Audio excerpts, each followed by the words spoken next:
Chapter 1325. It had been 2 days since they'd returned to Los Angeles. Zhilin and Chun Zhao had shivered in the cold for 2 whole days. When Chun Zhao had gone to Mount Toda Snow Mountain, he'd left her with Fei Lai and wouldn't bring her along. "Baby, it's delicious." Chun Zhao had to cook personally. Grilled octopus. Zhilin crossed her arms over her chest and turned to look at Chun Zhao. "Leave the food. Zhilin still won't forgive me." "I won't give you food if you don't forgive me." Zhilin swallowed. "Fine, forgive me for now. You can be angry after you eat. How can there be such a good thing?" Chun Zhao patted Zhilin's head angrily. "Daddy, don't go." Zhilin was already hanging onto Chun Zhao's arm. "Zhilin wants food, good food. You unprincipled little bastard. No more. Daddy's angry now." "Daddy, Zhilin wants food." "Daddy, Zhilin's wrong. What? Okay, stop teasing Zhilin." Fei Lai picked up a grilled octopus. "Honey, you can't have barbecue now. If you can't, you shouldn't have barbecued in front of me." Ignoring Chun Zhao's obstruction, Fei Lai started eating. "Why are you all so stubborn?" Chun Zhao's expression was helpless. Zhilin finally snatched the grilled octopus from Chun Zhao's hands. Running with her short legs to Fei Lai's chair, she climbed onto it. "Ah, Daddy, look over there. There's something. Is that our new pet?" Zhilin pointed at the forest beside Mirror Lake. Chun Zhao looked in the direction Zhilin was pointing. "Crypt demons?" There were 2 crypt demons and a Nissan species. Chun Zhao stood up and walked around the waterfall to the forest. The 2 crypt demons were both male and over 4 meters tall. Chun Zhao was confused. Why were they at his doorstep? Seeing Chun Zhao, the crypt demon swiped its claws at the Nissan species beside it. It stumbled and fell before Chun Zhao. It opened its mouth and was about to bite Chun Zhao. Chun Zhao lifted his foot and kicked the Nissan to the ground, stepping on it. "What are you doing here?" The crypt demon whimpered and pointed at the Nissan species. "For me?" Chun Zhao guessed. The crypt demon nodded and left. Chun Zhao glanced at the Nissan creature. He lowered his foot and stomped it to death. However, Chun Zhao had never tried the Nissan variety before. He didn't know how it tasted and if it suited his taste. "Metal, wood, water, fire, earth. Come and drag this thing back. You guys see how to cook it." Hearing Chun Zhao shout, the 5 underlings immediately came over and dragged the Nissan back home. However, the Nissan species weighed close to 1,000 kilograms. The 5 inferior demons couldn't move it at all, so they could only ask the other inferior demons for help. There were a lot of inferior demons in the house, but only the first 10 were in charge. They were metal, wood, water, fire, and earth, A, B, C, D, and E. Every outstanding underling had to be an outstanding chef. That was the motto of the 10. How dare he call himself a chef if he doesn't know about nutrition? Not only that, but they also studied Chinese, French, Japanese, and English. To be able to learn so many languages, it definitely wasn't a brainless, low-level creature like Chun Zhao had initially thought. Not long after, the aroma of barbecued meat wafted over. "Gold, where are you barbecuing?" "Mistress, it's a creature that Master brought back. We don't know what it is either." "Don't you know that I can't eat barbecued meat?" Fei Lai asked, displeased. "Mistress, this meat is soft and juicy. It's also rich in protein, so it's perfect for barbecuing. Don't worry about not being able to eat it. If you roast it with lemon juice, not only will it taste better, it'll also help your digestion. It's good for both you and the unborn master." A while later, an underling came over with a plate. There were 2 pieces of barbecued meat on the plate. "Zhilin wants it too. Zhilin wants it too." Zhilin kept swallowing. "Gold, give it to Zhilin." "Yes, master, please wait." The underling returned and also brought a plate for Zhilin. "Delicious, delicious." Zhilin's face was covered in barbecue sauce. Beep, beep. Just then, there was the sound of a car horn outside. Hearing this, the underlings all ran back to the basement. Chun Zhao also stood up to open the door. When he opened it, he saw Winip and 4. "Winip, 4, why are you here?" Chun Zhao's expression was strange. If they came, then so be it. They didn't say anything. "Smells so good. What are you eating?" 4 walked past Chun Zhao and ran to the front yard. "Aunt 4." Seeing 4, Zhilin grinned. Eat, delicious." why are you here? When Failai saw For, she was still lying lazily on the recliner. But when she saw Winip come in, she immediately sat up from the recliner. Mom, why are you here? Can't I come to visit you? Grandma, you don't come to see Jerlin? Jerlin looked at Winip, pretending to be wronged. Baby, how can I not come to see you, my little baby? Winip hurriedly went up and picked up Jerlin. Grandma, eat. It's delicious. Good, oh good. Winip's eyes brightened. Chin, what meat is this? Where does it come from? Do you have a stable supply? Don't tell me it's a rare supply. I'm sorry to tell you, Chun Zhao said helplessly. It's indeed a rare supply. Chun, give me your supplier's contact information. Winip looked at Chun Zhao in disbelief.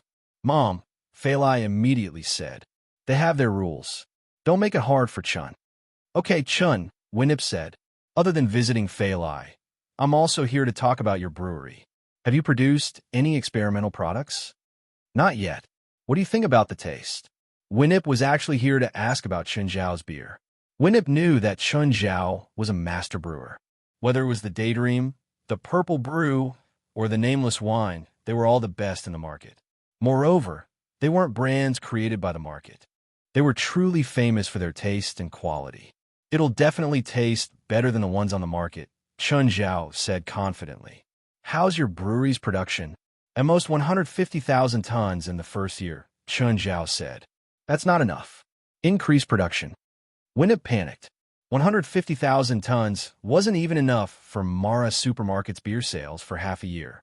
She was also very confident in Chun Zhao's beer, so she wasn't worried about the sales. Chapter 13:26. Supermarkets were the main sales channel for beer, and Mara Supermarket was famous for its alcohol. Alcohol had always been Mara Supermarket's biggest selling product. This was because Mara Supermarket was publicly recognized as the best channel for alcohol. Customers were more willing to buy alcohol from Mara Supermarket. Last year, Mara Supermarket sold 1/3 of all beer in California. It seemed like 33% of the market, but in reality, Mara Supermarket only had less than 10% of the market. However, beer took up 33%, and that was just beer. Other alcohol sold even more. Some varieties and brands even took up 90% of the sales, especially some expensive ones. This was especially true for some expensive wines. Customers were more willing to trust Mara Supermarket, so the sales of expensive wines were particularly high. Some foreign tourists who came to California would go to Mara Supermarket to buy a few bottles of expensive alcohol to bring back. This led to the sharp heads of the manufacturers trying to get into Mara Supermarket's shelves. On the other hand, Mara Supermarket's beer sales didn't have as much market share as other alcohol. There were many big brands, but other supermarkets had them too. They didn't have to go to Mara Supermarket to buy beer. However, Winip hoped to increase the beer's market share through aging beer. For Mara Supermarket, customers were the biggest value.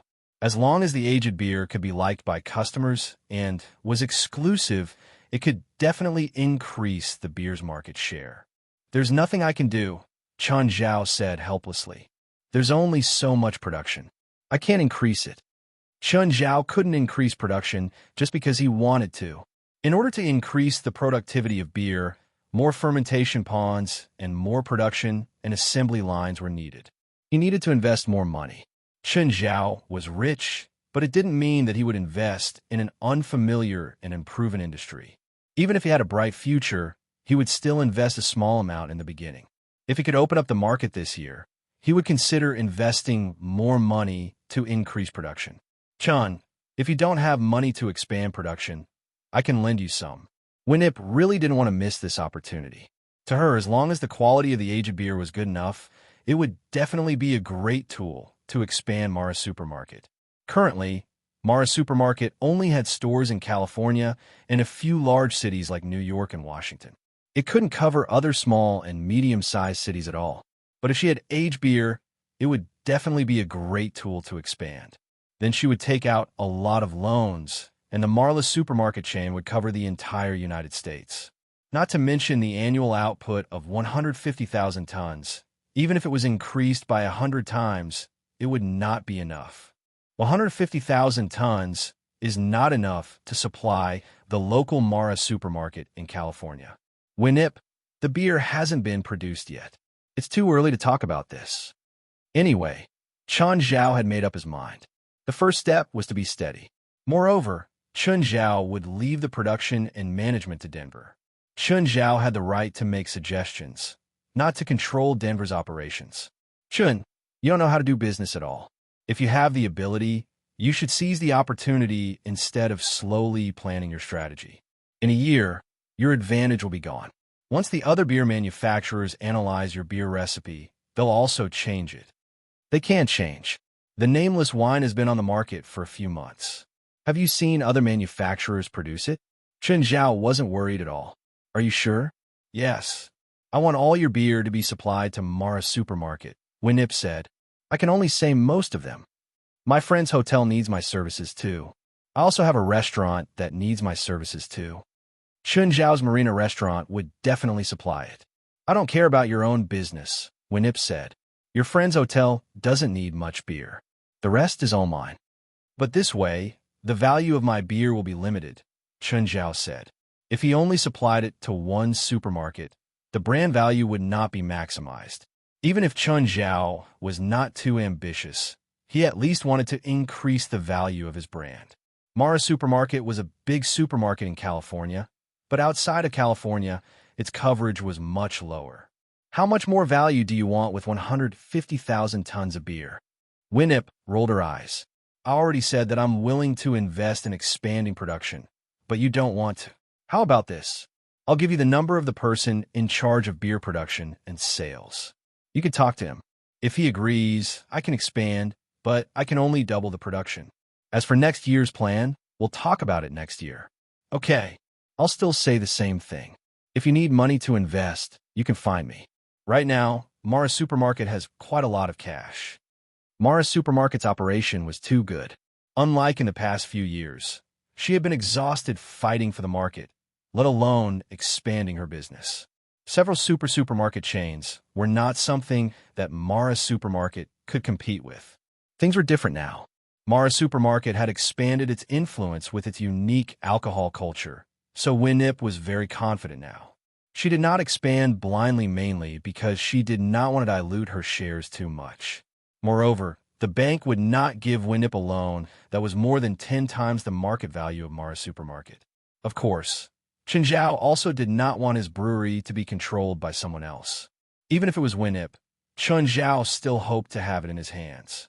Winnip was Fei Lai's mother, but she was talking to Chun Zhao as a businesswoman.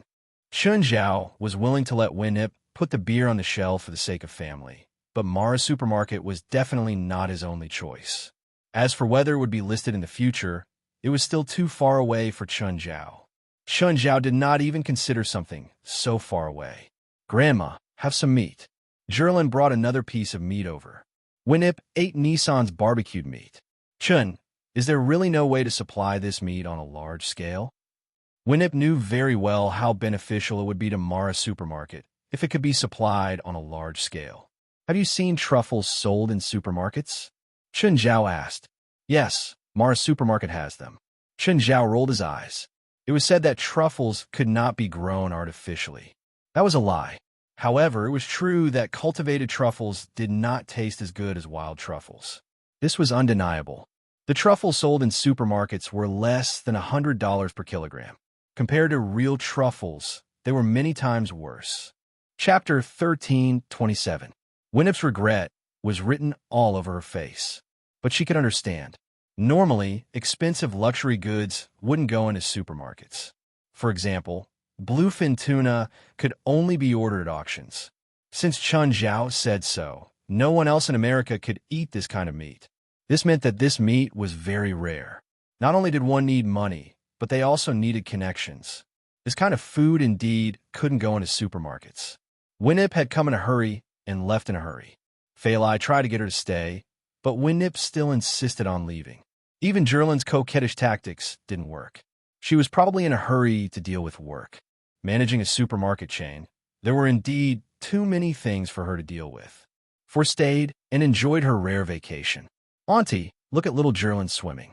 Little Jerlin can swim very far now. For knew that Jerlin usually swam in front of her house. But she didn't expect Jerlin to be so good at swimming. She could even swim further than her.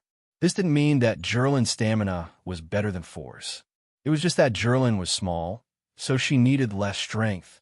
And more often than not, little Jerlin floated on the surface of the water, not swam. But Jerlin could swim more than 1,000 meters in the middle of Mirror Lake. She would rest for a while before swimming back. This was already shocking to For. After all, Jerlin wasn't even a year old. She was so healthy and strong that For couldn't believe it. Feilai, do you and Chun Zhao train Jerlin? No. Jerlin usually plays with Walter and the others or swims by herself. Chun Zhao and I don't really restrict her. Will she exercise too much? For asked worriedly. It's not good for bone development. But thinking about it, Chun Zhao was here. He was an expert in medicine and kinesiology. Since he wasn't worried, For's worries were unnecessary. Lots of exercise wasn't necessarily good. Even adult exercise had to be controlled. Some athletes even had amazing results on the field when they were young. But after retirement or old age, all kinds of diseases would attack them like fierce beasts. Children had to be even more careful. Of course, proper exercise can promote growth. But if they exercise too much, it would affect their growth and health. In fact, for children, running and jumping every day was the best exercise. Deliberately training children may not be good for them. Chun Zhao and Feilai wouldn't restrict Jerlin most of the time. Apart from her personality, he would deliberately guide her. In other aspects, it allowed her to let go of herself. Little Jerlin, on the other hand, had been accompanied by Princess and the others since she was young. In the near future, she would also have a little brother or sister, so she would not feel lonely. Chin, what were the results of Feilai's pregnancy test? Feilai and her baby are very healthy. Then do you plan to have Feilai have a natural delivery or a C-section? Chin Zhao thought about it.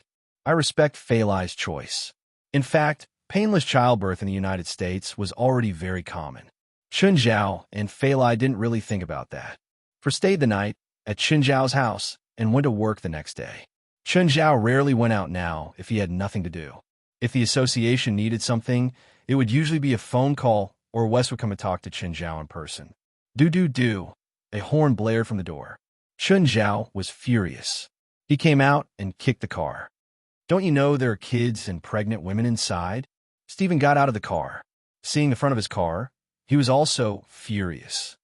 Do you know how much I paid for this car? You asked her, Shoal. You have to compensate me. Stephen cursed as he entered the house. As soon as he entered, he smelled an alluring aroma. Ignoring Chun Zhao's obstruction, Stephen went into the kitchen directly. Seeing Chun Zhao stewing meat, he scooped a bowl of soup for himself. Fuck, this is for Feilai. Feilai can't drink this much. Stephen ignored Chun Zhao's anger. Delicious, what meat is this? It's so delicious. Why didn't you give me some? Stephen knew that Chun Zhao's house often had top-grade ingredients. Chun Zhao didn't give him any less, but he didn't know what kind of animal the meat was. Even soup was so fragrant. With a dark expression, Chun Zhao took a piece of meat from the fridge and threw it on the kitchen counter. Scram after you take it. It's best to barbecue it. If it's for pregnant women, you can make soup too. I'm here to invite you and Feilai to our movie's ending party. Is this your attitude? No, it's not convenient for Feilai. I have to accompany her. You don't have to go, but where's the gift? Chun Zhao searched his body and took out a lucky coin. Take it. You know how to use it. What are you giving it to me now? Give it to me after the movie is released. You can use it when you edit the movie, Chun Zhao said. Then take another one after it's released. We'll do both. Chun Zhao had invested 1/3 of Stephen's movie. Of course, he hoped that the movie would be a hit at the box office. Hearing that, Stephen put away the coin. He knew the effect of the coin very well. It was definitely the most magical thing in the world. How many coins do you have? Don't think about it. There's only one lucky coin left. I had 9, and I've used a few already. I should save as much as I can. Can't you make it? Make it? No one in the world can make lucky coins. Then they don't belong to this world. Chun Zhao stopped there. Okay, don't ask too much. I'm waiting for the movie to be a hit. Suddenly, Chun Zhao slapped his head. Oh, I invested in a beer factory. Can I put my beer brand in it? Huh? How come there's no news of you investing in a beer factory? I just thought of it a few months ago, Chen Zhao said. Okay, I'll go shoot a few scenes. Oh, what's your brand? Do you have a brand? Mountain brand, Chen Zhao said. I'll have someone send the brand over. Chen Zhao picked up his phone and called Denver. Denver, send me the brand of our beer. I'll put our beer in my friend's movie. Mr. Chun, I don't think that's part of my plan. Right now, I don't have any money to invest in movies. If it's a niche movie, the effect won't be obvious. If it's a commercial movie with a large investment, the cost will be too high. It's not worth it. Is Steven's new movie good enough? Free. Steven, it's free, right? Chapter 1328. Steven? Which Steven? The most famous guy in Hollywood, Chun Zhao said. Mr. Chun, can you really insert our beer brand into Mr. Steven's new movie? No problem. Denver didn't expect Chun Zhao to have such a wide network. He'd heard that a 5-second advertisement in Steven's movie would cost at least tens of millions of dollars. Moreover, it depended on the size of the brand. Not everyone could spend money to do it. Every manufacturer that could do it in Steven's new movie was a first-tier brand. Actually, according to normal business rules, even though Chun Zhao was the investor of the movie, he still had to pay if he wanted to do an advertisement. However, this movie was completely Chun Zhao, Steven, and Rasfa's playful work. Whether the movie would make a profit or not, they would decide it themselves. Chun Zhao would provide the cheating tools, Steven would be in charge of filming and editing, and Rasfa would be in charge of distribution. The movie hadn't been released yet, but it was already in PLM's distribution list. Since the producer and producer of the movie didn't belong to the Big Six, PLM's commission was quite high as 15%. Even with Steven's name as a guarantee, PLM still asked for a high commission. This couldn't be helped. Hollywood had always been controlled by the Big Six. Even as PLM's chairman, Rasfa didn't have the right to decide how much the film would be distributed. However, with PLM's powerful network, the movie could earn at least 4,500 screens in the first 3 days when it was released in North America. They were still negotiating the distribution with the cinemas. Chun Zhao and Steven didn't need to discuss this. PLM would naturally help them. After all, PLM was the distributor. These were all things they had to do. The investment for the movie was around $60 million. Including the publicity fees, the total investment would be around $100 million. If it was just the North American box office, it would have to be above $220 million to make a profit. Even though the box office was in the hundreds of millions, it was actually rare for an original movie to exceed $200 million in North America. It was even rarer than $100 million. Even Steven couldn't guarantee that the movie would make a lot of money. Even if Steven's previous Sea of Fury did shock Hollywood, no one could guarantee that Steven could create a second miracle. Of course, Hollywood movies didn't just rely on box office to make money. If they only relied on box office profits, 95% of Hollywood movies would lose money. If it was a superhero movie, most of them still had to rely on peripherals, such as figurines and props. However, Steven's new movie did not have any side effects. Therefore, other than the box office, the only way to make money was through the sale of various copyrights, related books, adaptation rights, and DVD sales. Denver didn't send a ticket to Chun Zhao. Instead, he came to Chun Zhao's house personally. When he saw Steven chasing after Jerlin, his eyeballs almost popped out of their sockets. "Hello, Mr. Steven." "Hello, you are?" Steven looked at Jerlin, who had already run far away, and stopped in his tracks rather unwillingly. "I'm Denver, Mr. Chen's partner." Denver didn't think of herself as Chun Zhao's employee or subordinate. "Hello. I heard from Mr. Chun that you can help us market our beer brand in the movie. Is that true?" "Yes, I'm very close to Chun. We don't need to discuss such a small matter. Just give me the logo." Steven glanced at Chun Zhao in the front yard. "Come here and do me a favor." Steven suddenly lowered his voice. Denver froze for a moment, then followed behind Steven. Steven went to the kitchen and opened Chun Zhao's fridge. "Help me carry this piece of meat to my car." "Fine." Denver was dumbfounded. Why did it feel like Steven was stealing? Fine. He'd listen to Steven for now. But this piece of meat was really heavy. After the two carried it to the car, Steven went in and carried some ingredients. Tell Chun that I have something to do, so I won't be eating here. Stephen was indeed a thief. Just as Stephen was about to drive away, Chun Zhao discovered him. Asshole, you stole from my fridge again. Without looking back, Stephen drove away. Chun Zhao chased after him. Asshole, give it back. Stephen stuck out his middle finger from the window. Chun Zhao chased for a few hundred meters, but in the end, he could only watch Stephen's car drive away with hatred. Denver was dumbfounded, but he could tell that Chun Zhao and Stephen were very close. Seeing Chun Zhao return, Denver felt awkward too. After all, he was Stephen's accomplice in stealing.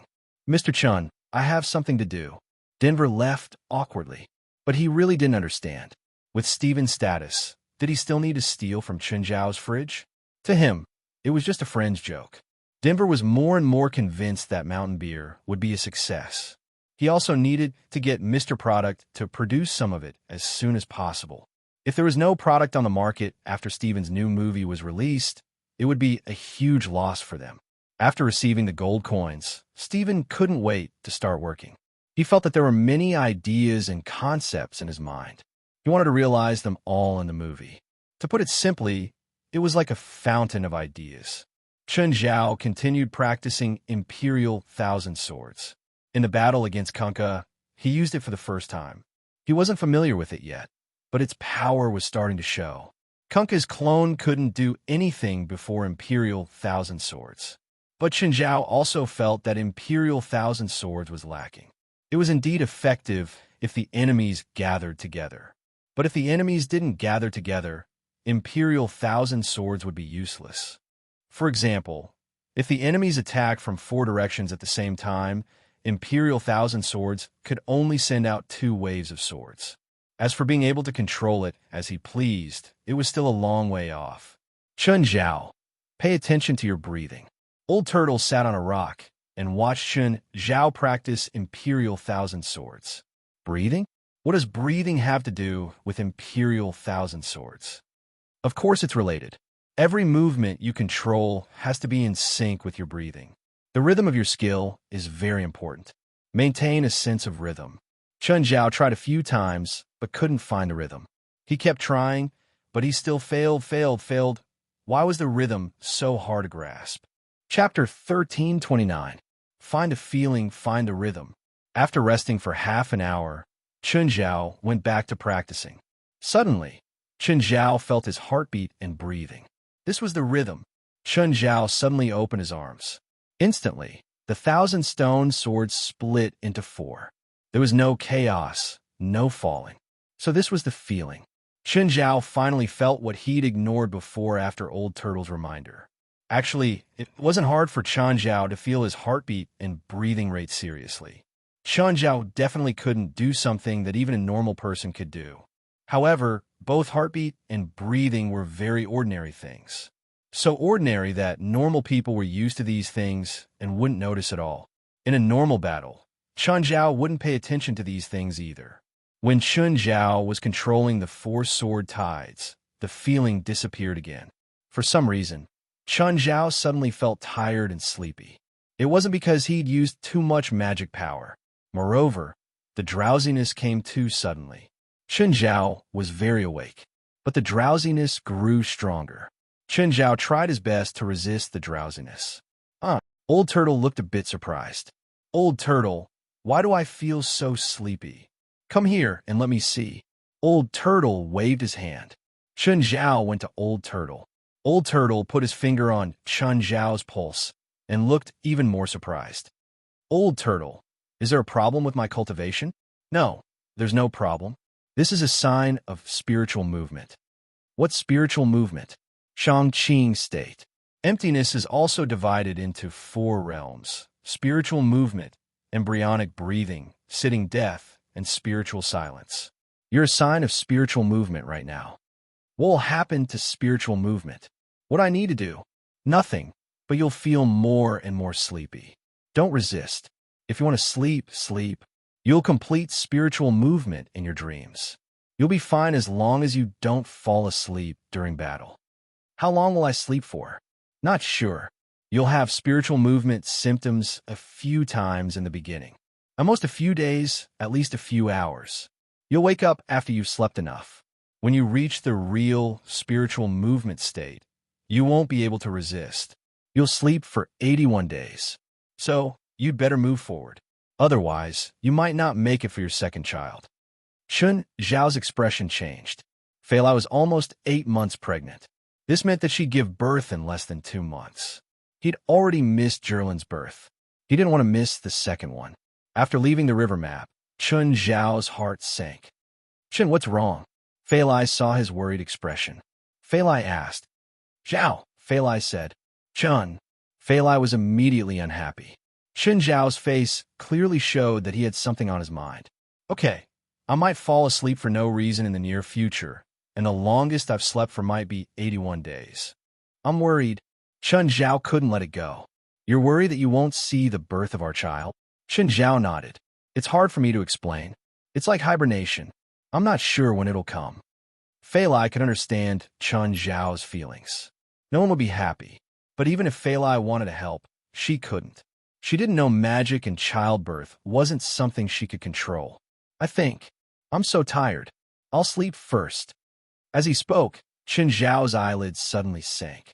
He felt endless pajamas swarming over him. Chun Zhao remembered old Turtle's words. Don't resist. Let nature take its course. Sleep. Chun Zhao opened his eyes abruptly. He looked around. He was sleeping on the sofa. How long had he slept? Please don't be spiritual movement. Chun Zhao climbed up and saw Fei Lai in the front yard. She was still pregnant. It seemed that he hadn't overslept. Whoosh! Chun Zhao walked into the yard. Darling. Chun, you're awake. Seeing Chun Zhao wake up, Fei Lai was overjoyed. Seriously, can you find a bed to sleep on next time? I told King Kong to move you to the bedroom, but he couldn't. Chun Zhao shrugged helplessly. Even he didn't know what state he was in when he slept. King Kong could barely move you to the sofa. Okay, sorry. How long did I sleep? Less than 2 days, Fei Lai said. Luckily, you told me earlier. Otherwise, I would have thought that something was wrong with you. Fei Lai said. Sorry to make you worry. You said you slept for 81 days. Do you just fall asleep like this? Yes. Chun Zhao nodded. Are you done sleeping now? Yes, I don't feel sleepy, but I'm not sure when I'll sleep again. What if you suddenly fall asleep when you're outside? Will it be dangerous? Darling, even if I fall asleep, I'll just be sent to the hospital. That's not necessarily true, Fei Lai said. Recently, there's a criminal gang that cuts kidneys in L.A. Chun Zhao furrowed his brows. If you or Zhilin go out, you must have her pet with you. Got it? Yes, I know. West, I have something to tell you. Oh, what is it? In the future, I might fall into a deep sleep. It won't be longer than 3 months, so after I fall asleep, I'll leave the association to you. Understood, guild leader. Guild leader, are you ill? No, it's because my power has reached a certain level. If you can reach my level in the future, you'll be the same. I see. West was confused. Would this happen when one's power reached a certain level? Anyway, West had never heard of it, nor had he seen such records in magic books. However, with Chun Zhao's power, it wouldn't be an exaggeration to say that he'd reached an unprecedented level. Therefore, it wasn't incomprehensible for this to happen. By the way, President Leon got promoted. Mansari took over as the head of the Anti-Terrorism Security Department. Oh, got it, Chun Zhao replied calmly. Which department did Leon get promoted to? I don't know. I think it's a non-public department, West said. West said, President Asalisa is also going to officially join the association. Leon didn't bring her with him when he was promoted. Okay, I know. Is Asalisa in any trouble? There might be some. Chapter 1330. Are the two of you sure you don't want to go back to school? Mansari looked at Li Mu and West Anna. The two girls had told him their thoughts after returning from the Tota Snow Mountain. They did not want to go back to school. They wanted to become Mansari subordinates. Mansari thought about it. He was going to take up his post in the Anti-Terrorism Security Department. He was bringing his own team with him. However, there were not many people in his team. He could not control all the departments in the Anti-Terrorism Security Department. Li Mu and West Anna had been through life and death with him. Therefore, Mansari had enough understanding and trust in them. If the two of them joined his team, they could help him with some of the work. Yes, Colonel Mansari. We want to stay by your side, Limu said. All right, I accept you too. For now, I hope you two will be my assistants and follow me to the Anti-Terrorism Security Department, Mansari said. What are we going to do now? Mansari thought about it and said, I will introduce you to my people tomorrow. After that, we will go to the Anti-Terrorism Security Department's headquarters. Every new official would definitely have their own small team, not to mention a department like the Anti-Terrorism Security Department. If they did not have their own team to take over, they would still keep their previous subordinates. When that time came, there would be a group of subordinates who only obeyed him on the surface but opposed him on the inside. Other than the two newcomers, Limu and West Anna, Mansari still had 4 old subordinates. The next day, Limu and West Anna met Mansari's subordinates. Let me introduce you to each other. Limu and West Anna are my confidants. They will take over the Anti-Terrorism Security Department with you in the shortest time possible, Mansari said. Mansari introduced Tony, Abevo, Tommy, Ingis. They're all my old subordinates. The 6 of them began to get to know each other. Mansari said, I know the 6 of you from different eras. I have gathered all of you together to show my trust in you. I hope you won't disappoint me. Also, get ready. We are going to the Anti-Terrorism Security Department's headquarters now. Familiarize yourself with the place and communicate with your people. The 6 of them were excited. To be honest, they did not know what kind of department the Anti-Terrorism Security Department was. However, when they arrived at the headquarters of the Anti-Terrorism Security Department, they found that it was an office building with less than 10 floors. Moreover, the location was not a mysterious place. It was in the downtown area of Los Angeles, and it was quite prosperous. Colonel, are we going to work here from now on? This place looks more like a financial institution or a medium-sized company. All right, enough nonsense. Let's go in. After passing the security check, Mansari brought his people into the headquarters. After that, they went straight to the top floor. The entire top floor was filled with busy offices. This place was completely different from the military's command room. At this time, Asalisa walked out and welcomed Mansari and the others.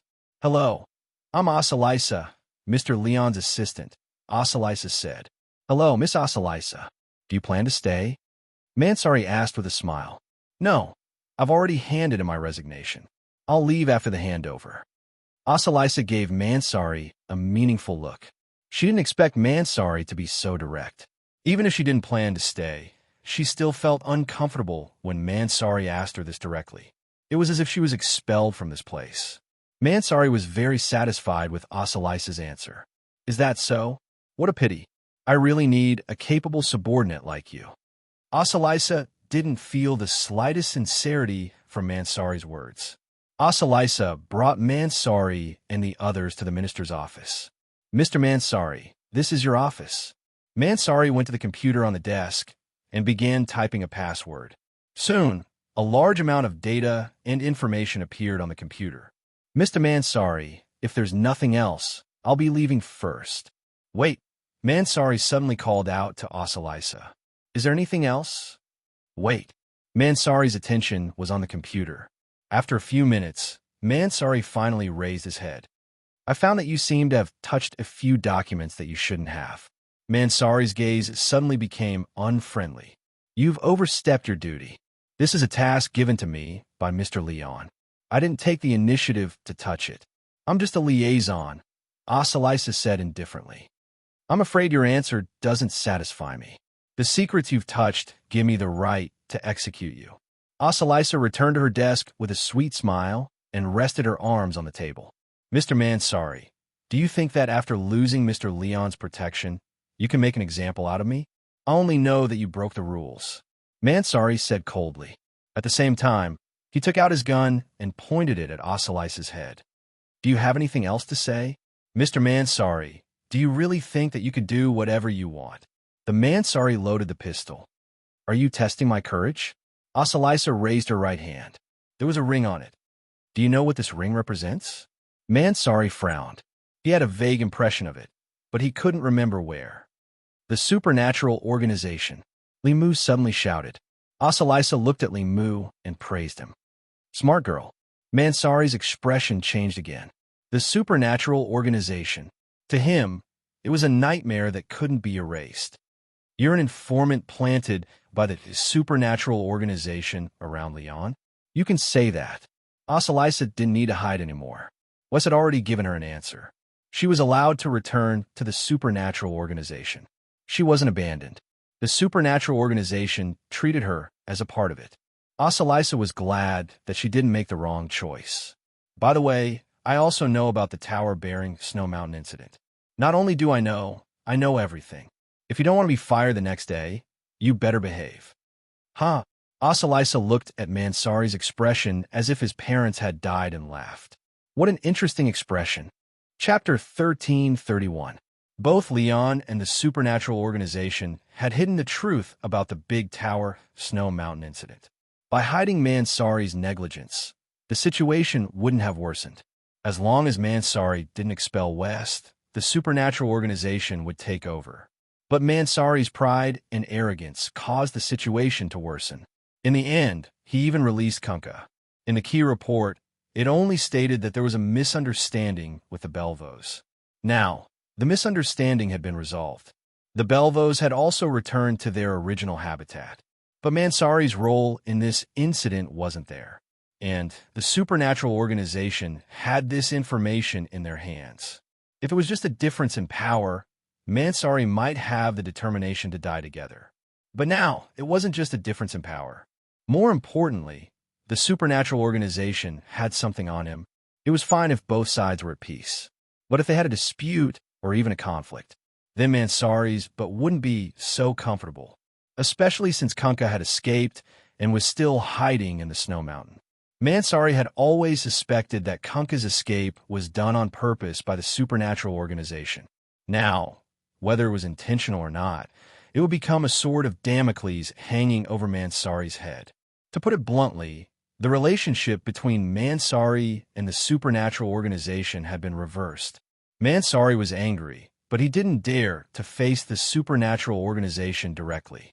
At first, he had planned to use Osalisa to establish his dominance. But he didn't expect Osalisa to be from the supernatural organization. Seeing Osalisa leave, Tony asked in a low voice, "Boss, are we just going to let that arrogant woman leave?" "Forget it," Mansari said. "There's no point in fighting them now."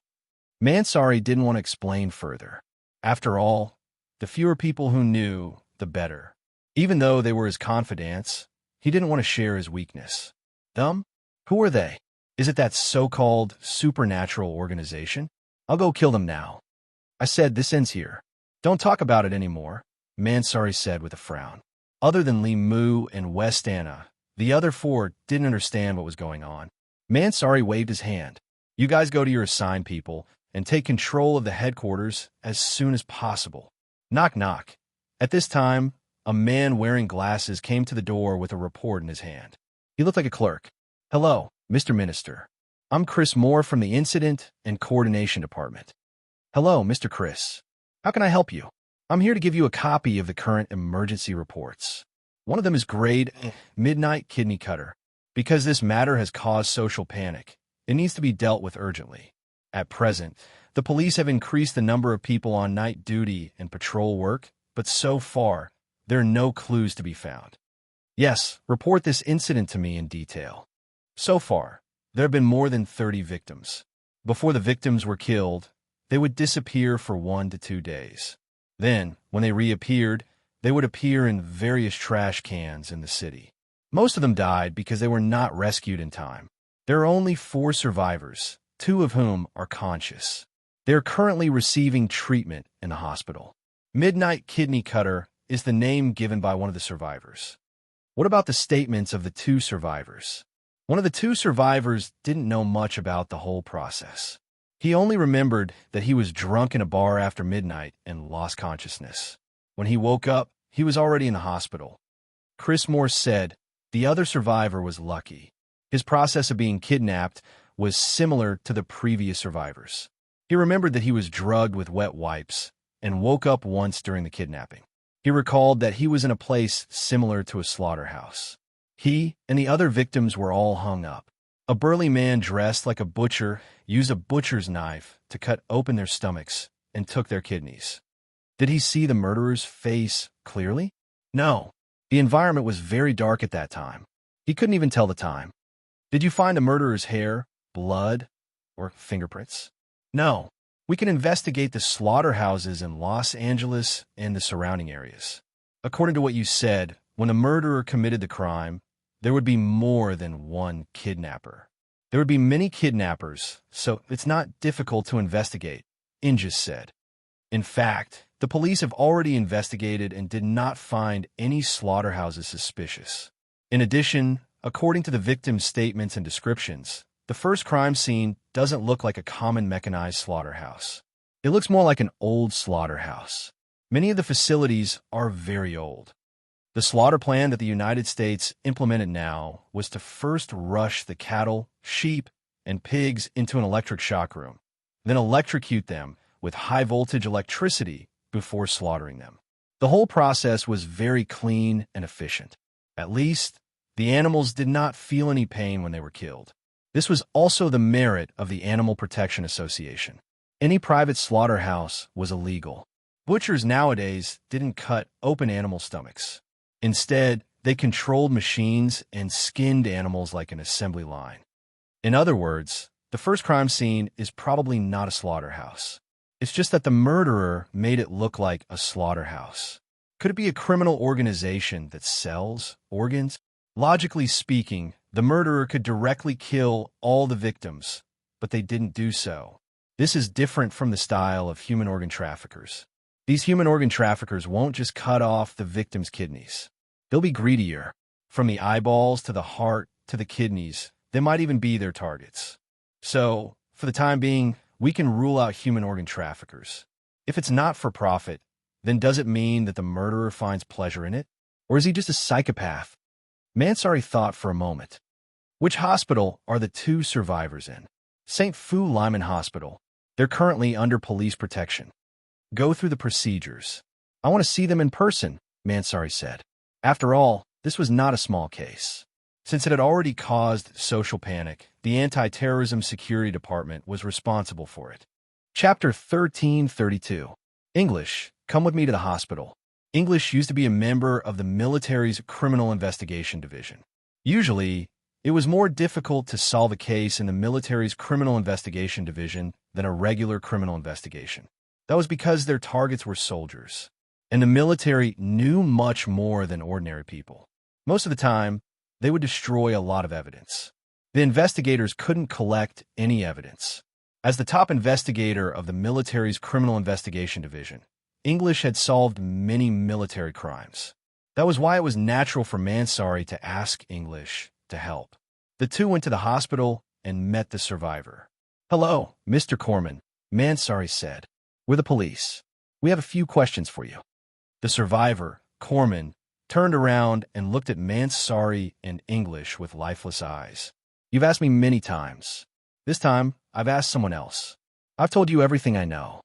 Kerman's tone was impatient, and he seemed to be out of breath. It was understandable. After all, his kidney had been cut. "Mr. Corman, we want to help you." "Help me? Help me find my kidney? Or help me get a transplant?" English said, "Mr. Corman, it's not impossible to find your kidney, but you have to be willing to help us. You're our only clue. If you give up, I'm afraid there's no hope of catching the murderer and finding your kidney." Corman struggled to stand up. Both of his kidneys had been cut off. He had to rely on machines for excretion. If he couldn't find a transplant soon, he would probably die. "If you have anything you want to ask away. Can you explain the circumstances of the crime scene again?" "The more detailed, the better," English said. Corman took a deep breath and started again. He had repeated this process many times. He had basically said everything he could remember. There was nothing new. "Were you fully conscious at that time, or were you only half conscious?" Inges asked. "Conscious," Corman said. "Did you feel hot or cold?" "Hot, dry," Corman answered. "The murderer drugged you. Did you feel a pungent smell?" Corman froze. He frowned and tried to recall. After a while, he nodded. "Yes, it was pungent." "Are the interior lights incandescent or fluorescent?" "Incandescent lamp, but the intensity should be very low. The light is dark yellow." Mansari went over to India and looked down at India's notes. However, he realized that India was not taking notes but drawing pictures. India showed Kerman the picture he had drawn. Is this how the crime scene looked like? Or is there something wrong? Kerman's expression changed drastically. His body trembled uncontrollably, and his eyes were filled with fear. Once again, Indies brought him back to that horrible slaughterhouse. Mr. Corman, thank you for your cooperation. Mansari and Injus walked out of the ward, and Mansari asked, how was it? Did you find any clues? When the murderer kidnapped the victim, he used Doflurin, which can quickly knock people out and has a strong pungent smell, English said. According to the victim's description, he felt hot and dry. The temperature in Los Angeles during the day is about 19 degrees Celsius and 11 degrees Celsius at night. During the day, there will be a certain degree of warmth, but he won't feel hot and dry.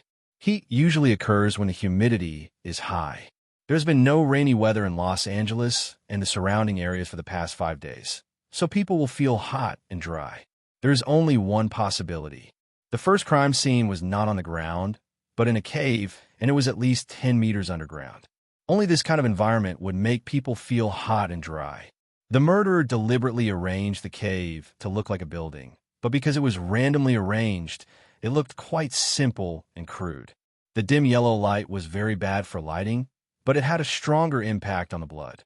So, the murderer deliberately used a dim yellow incandescent lamp. Even if someone woke up halfway, they would only notice the body on the chopping board, the blood stains, and the murderer, and ignore the surrounding environment. This is mainly because human senses have a focusing effect. People will only pay attention to the information that their subconscious mind thinks is important. Needless to say, Mansari was amazed by English's analysis. Mansari listened to Corman's answer, but he could not think of any clues. But English had actually analyzed so many clues. Mansari had worked with English in the past, so he knew how good English's deductive abilities were.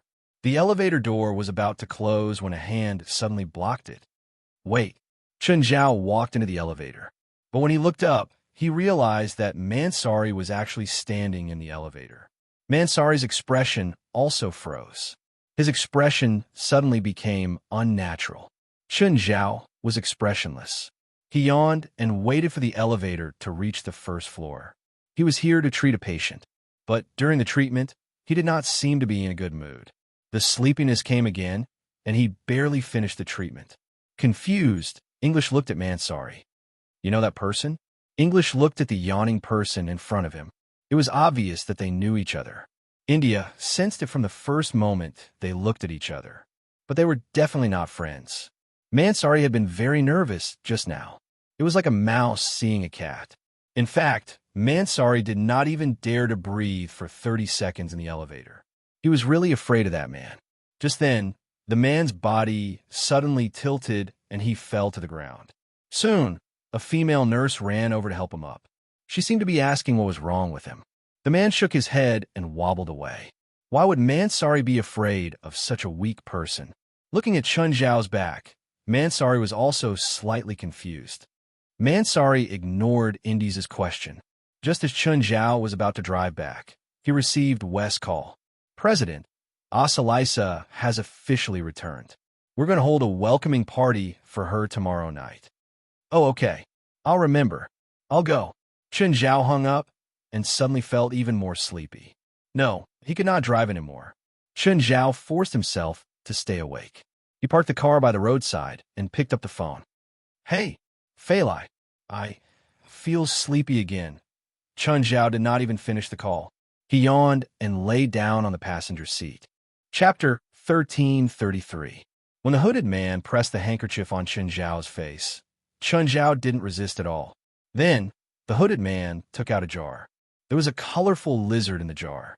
The lizard was only an inch long, but when it opened its mouth and rolled its tongue at Chun Zhao, his body actually started shrinking. Then he was sucked into the lizard's mouth. The hooded man put the lizard in the jar and left. He still had to find a second target. Hello, Mr. West, it's Fei Lai. Is Chun at the headquarters? No, Ms. Fei Lai. Didn't the president come home? No. He said he was sleepy on the way. I think he's asleep now. He didn't pick up my call. West thought about it. Chen Zhao had told him before that he would suddenly feel sleepy. He would suddenly feel sleepy, and he might really have fallen asleep on the road. Ms. Fei Lai, I'll send someone to find the president. Okay. Thank you, Mr. West. Finding Chen Zhao's car wasn't difficult at all. In less than 3 hours, West found it through the traffic control files. Chen Zhao's car had been parked illegally on the side of the road for more than 4 hours. The traffic police had given him a ticket, but Chen Zhao was nowhere to be seen. West checked all the hospital records, but didn't find anything about Chen Zhao. Did something happen to the guild leader? Wester wondered inwardly. Thinking of this, West found it funny. Accident? Even if he was asleep, Chen Zhao was still a monster. Perhaps he was hiding somewhere to sleep. India, do you have any clues? Right now, as public surveillance coverage is 55%, but there are no surveillance cameras at all the locations where the victims were kidnapped. This can only mean one thing. The culprit knows the location of the public surveillance cameras very well. Either the culprit is from the police or an electronic company. India suddenly paused. As public surveillance facilities are all contracted to private companies. Boss, can you help me find the locations of all the victims? Mansari quickly found a map with each point marked out on it for Indith. Here, India studied the map for a long time. Boss, look at the locations. They're all concentrated in this area. What happened to this area? The surveillance equipment in Los Angeles started 12 years ago. A total of 3 companies won the contract. These 3 companies are responsible for this area, and this area respectively. Mansari immediately understood after hearing Ingis's words.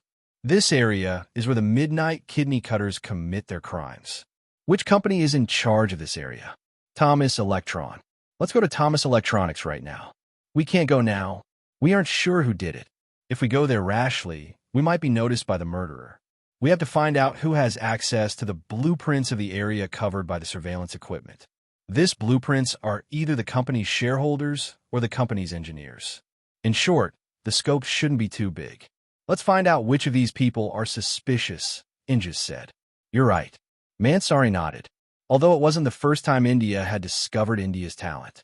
However, one had to admit that Ingis was indeed very good at solving cases. He had no clue at all, but English was able to find so many clues. India and Mansari returned to the headquarters and sent people to investigate the higher-ups of Thomas Electron Company. As a counterterrorism department, the anti-terrorism security department not only had powerful armed forces, but also powerful intelligence gathering capabilities. After a tiring night, Mansari carried a large stack of documents and placed them on India's table. Ingis, through our intelligence gathering, we found that many people in Thomas Electron Company have access to the blueprints. Other than the shareholders, there are more than 30 engineers and normal employees who have access to the blueprints. Including the shareholders and higher-ups, there are more than 50 people. 50 people. That's not a lot, Ingis said. Then, Ingis began to look through the documents. I've already roughly looked through them. I didn't find anything wrong with them. Ingis ignored Mansari's words and continued to search through everyone's files. 3 hours later, Ingis separated 3 files and placed them to the side. Boss, I found 3 of them suspicious.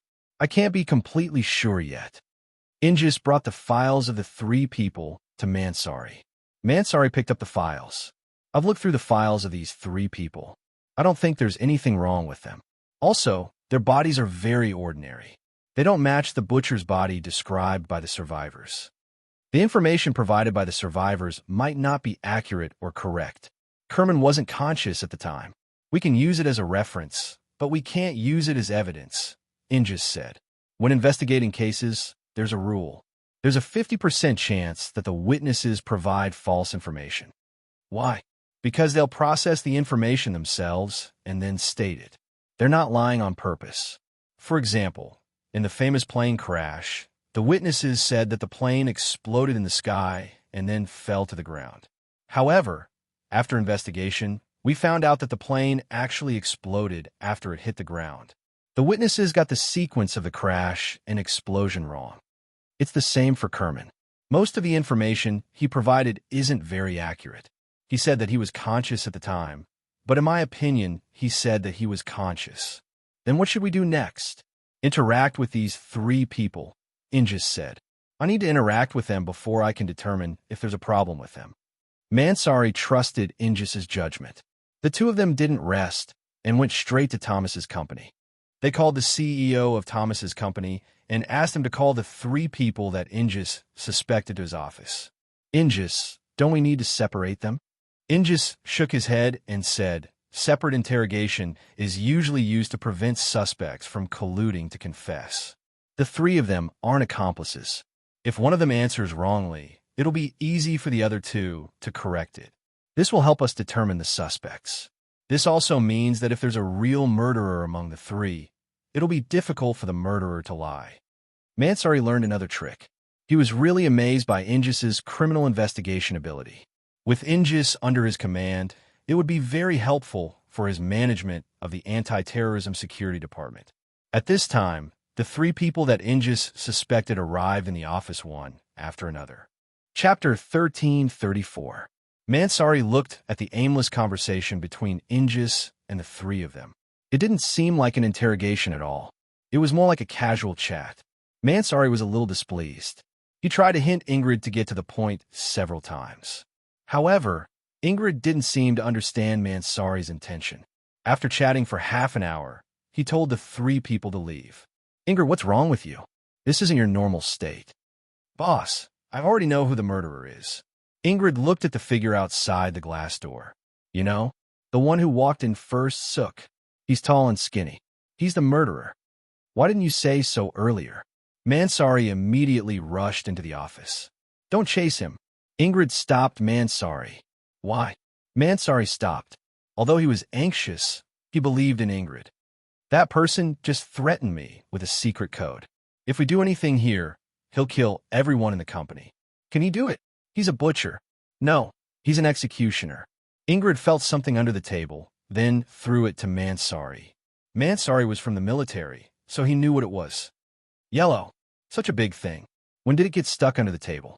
I don't know, Ingrid said. You let him go just like that? They can't run, Ingrid said. Before coming up, I installed a tracking device on their cars. When did you install it? Why didn't I know? Mansari was an elite, but he didn't know Ingrid had done it. I was in a hurry to go to the toilet when I got out of the car. I installed it then. I'll call for help, Mansari said. But just as he was about to leave, suddenly, the ground shook and began to sink. Oh no, rumble. The whole building was sinking. Mansari and Ingrid immediately jumped out of the window. Then they fell from the 5th floor. But they were lucky because there was a car below. The 2 hit the car with their backs. By then, the office building they were in was in ruins. It was the most professional demolition method. That Suko had already installed a bomb in this office building that could be used to blow up buildings. Both of their faces were a little pale, and it wasn't just because they had just survived a disaster. It was also because of Suko's ruthlessness. I want to kill that bastard. I want to kill that bastard. Mansari roared. There were at least 100 white-collar workers in this building. This was a terrorist attack. For Mansari, who had just taken office, to have such a serious terrorist attack happen within his jurisdiction was a very serious matter. No, to any country at any time, it would be a very serious terrorist attack. Where does that bastard live? Boss, he's definitely not at home, but don't worry. I've installed a tracking device on his car. He can't escape. Mansari immediately made a call to his subordinates. Bring 2 teams to meet up with me. Bring all the weapons from the headquarters. Now, immediately. Mansari's expression was completely distorted. There was an indescribable rage burning in his chest. Somewhere in the desert of Los Angeles, inside a crude cave, tens of containers were placed here, each containing a kidney soaked in formalin. This was Suko's workshop. This was where he performed surgery on those unlucky fellows. Suko took out a jar and let out the bright-colored lizard. However, the lizard seemed to have lost its vitality, and its movements became sluggish. He wobbled on the table for a few steps before he stopped moving. How did it die? Suko frowned and used his finger to poke the lizard. How did it die? How did this happen? This lizard had just been bought not long ago. How could it die so quickly? The previous lizard had lived for 4 years. Damn it, did that guy lie to me? He deliberately sold me low-quality goods? Suku's face was ashen. He picked up the phone and dialed number. Hello, it's me, Suku. The lizard you sold me is dead. You must give me an explanation. That's impossible. I wouldn't sell you low-quality goods unless you did something stupid and used them to control powerful spiritualists. I didn't, Suku said. My targets are all normal people. I want to offend spiritualists. We've worked together for 100 years. How dare you lie to me? We provide the source and the lizard, and you provide the soul essence. Our deal has always been fair. I don't need to trick you with low-quality goods. The lizard I sold you was hatched from the same mother's egg, but it's dead now. I need an explanation. If you can't give me an explanation, then our deal ends here. I'll find another buyer. We've worked together for 100 years and done 4 deals. The first 3 never had any problems. That's why I called you instead of cutting off contact with you immediately. Fine, I'll send someone to check. If there's really a problem with the lizard I provided, I'll give you a live one. Okay. Just as Suka hung up the phone, the alarm suddenly rang. Suka frowned. He walked to the entrance of the cave and looked with his binoculars. A large number of cars were coming from the distance. Damn it, they actually found their way here. Suka muttered to himself. Looks like it's time to move. However, Suka wasn't in a hurry to escape. Instead, he unhurriedly moved the bottles and jars to the back of his truck. Rumbling noises came from the distance. It seemed that the guys had already triggered the trap. It took Suku 20 minutes to put the bottles and jars back together. Then, he returned to the cave and began to move the prey that hadn't had their kidneys removed to the truck. However, when he moved the last one, he realized that the man was very heavy. Very, very heavy. Why couldn't he move it? Suka tried a few times, but it didn't budge. Suka was about to give up when he suddenly heard footsteps outside. Damn it, aren't they all dead? So many strong bombs, but they didn't all die. Suka pulled a lever on the wall and activated the trap in the cave. Instantly, tragic screams came from outside. Suka had placed a large amount of concentrated sulfuric acid above the cave. The moment he pulled the lever, all the acid poured down. Chapter 1335. Scatter, scatter. Mansari felt as if a knife was twisting in his heart. However, his warning was too late. A few of them reacted quickly and dashed out of the range of the concentrated sulfuric acid. However, those who were too slow couldn't be saved. The air was filled with a pungent smell and a disgusting stench. He looked back at his subordinates who had been drenched in the concentrated sulfuric acid. They didn't die immediately, but their skin had fallen off completely. Their bodies were covered in blood, and the clothes on their bodies were stuck to their skin. This time, Tony had brought 50 people with him. He and Indies had also come with them. More than a dozen people detonated the landmines as soon as they arrived. More than a dozen people were killed on the spot. At this moment, Indies and Mansari were filled with regret. If they had known this would happen, they wouldn't have been so reckless. The fact that the office building had been blown up was proof enough. Who would have thought that this butcher would dare to place so many landmines in front of his house? Wasn't he afraid that he would step on them? Tony covered his arm with his hand. His arm was burned. Although it wasn't fatal, it had greatly affected his combat ability. Now, there were less than 20 members of the anti-terrorist force who survived. The surviving members of the anti-terrorist force didn't look good either. Some were frightened, and some felt lucky. Be careful. Be on full alert, Tony said in a low voice while he made a combat gesture. Tony took a step forward. Suddenly, a piece of steel shot out from a gap in the wall. Tony's body froze. The next moment, his head and body were cut open. Tony! Mansari was shocked and furious. This unforeseen event was too sudden. It was so sudden that everyone was caught off guard. This cave was full of traps. However, they had no way out now. I don't want to stay here. I don't want to stay here. I want to leave. An elite member of the anti-terrorist force had completely collapsed. He fled in a panic. However, he lost his footing and fell into a puddle of concentrated sulfuric acid. Cough! Ah! Help! Help! When the anti-terrorist raised his head and struggled, he found that the skin on his face had disappeared, leaving behind only a bloody mess. But soon he stopped screaming because he had choked on the concentrated sulfuric acid. Everyone shuddered with fear.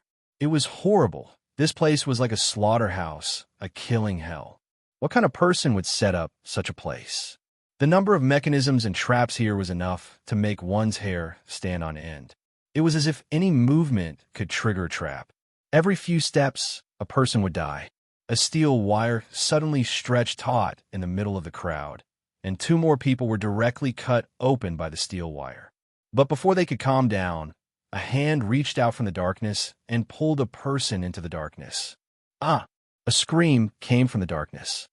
The murderer is right in front of us. Shoot! Shoot! Da-da-da! But at this moment, a large amount of gas suddenly surged out. Not good, it's poisonous gas. Hold your breath. Hold your breath. At this time, the gas had already spread out. She smelled the faint sweetness of the gas. It's phenylzinc and fluorine. Otis suddenly felt weak. Hold on. Hold on. Benzalkonium will evaporate very soon.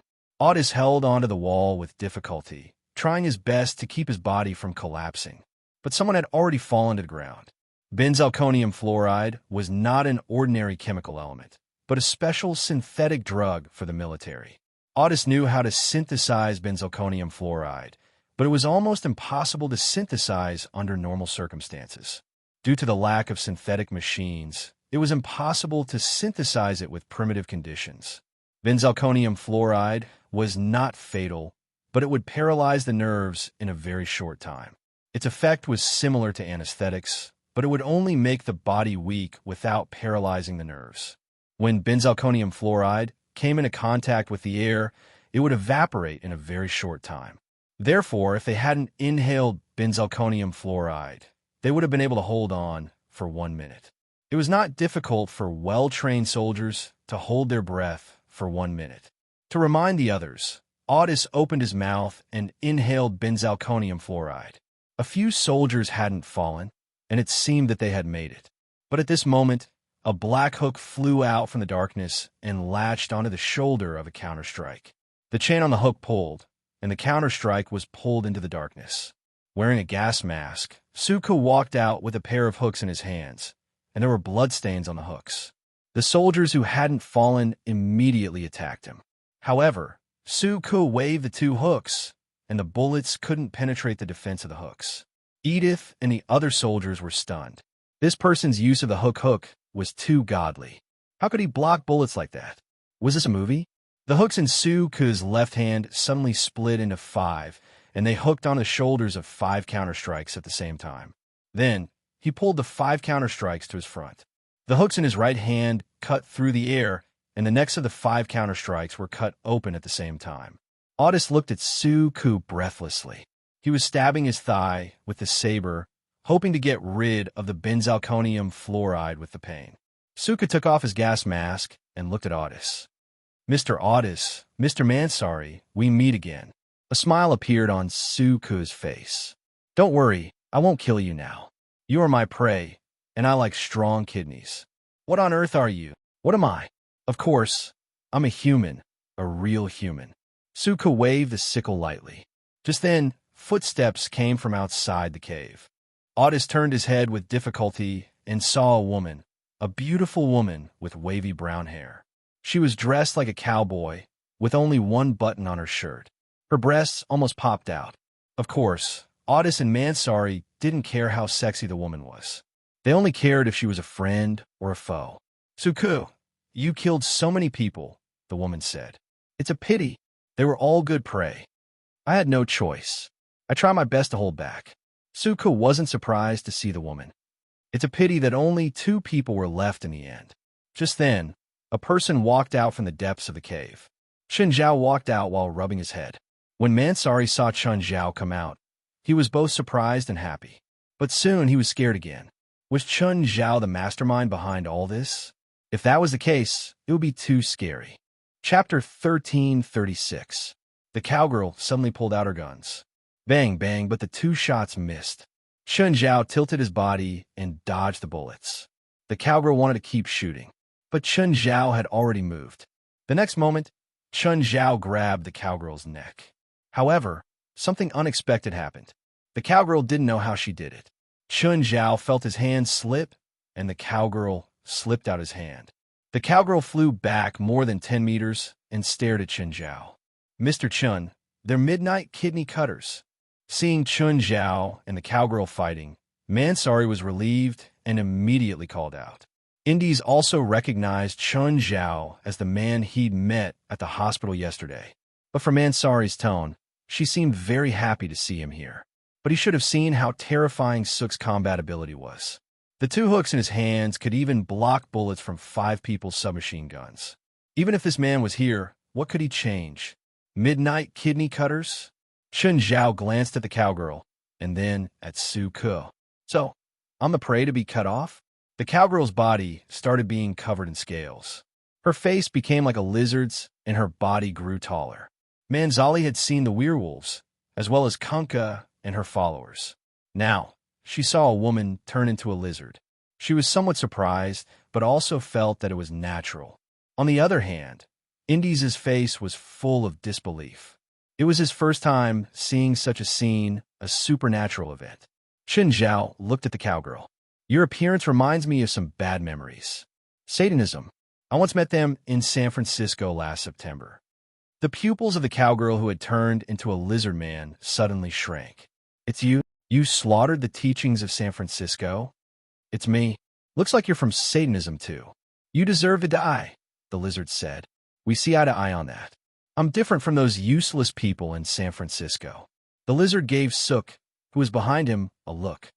I'll kill you in the cruelest way possible. Suk's hooks shot toward Chun Zhao's back. It's over.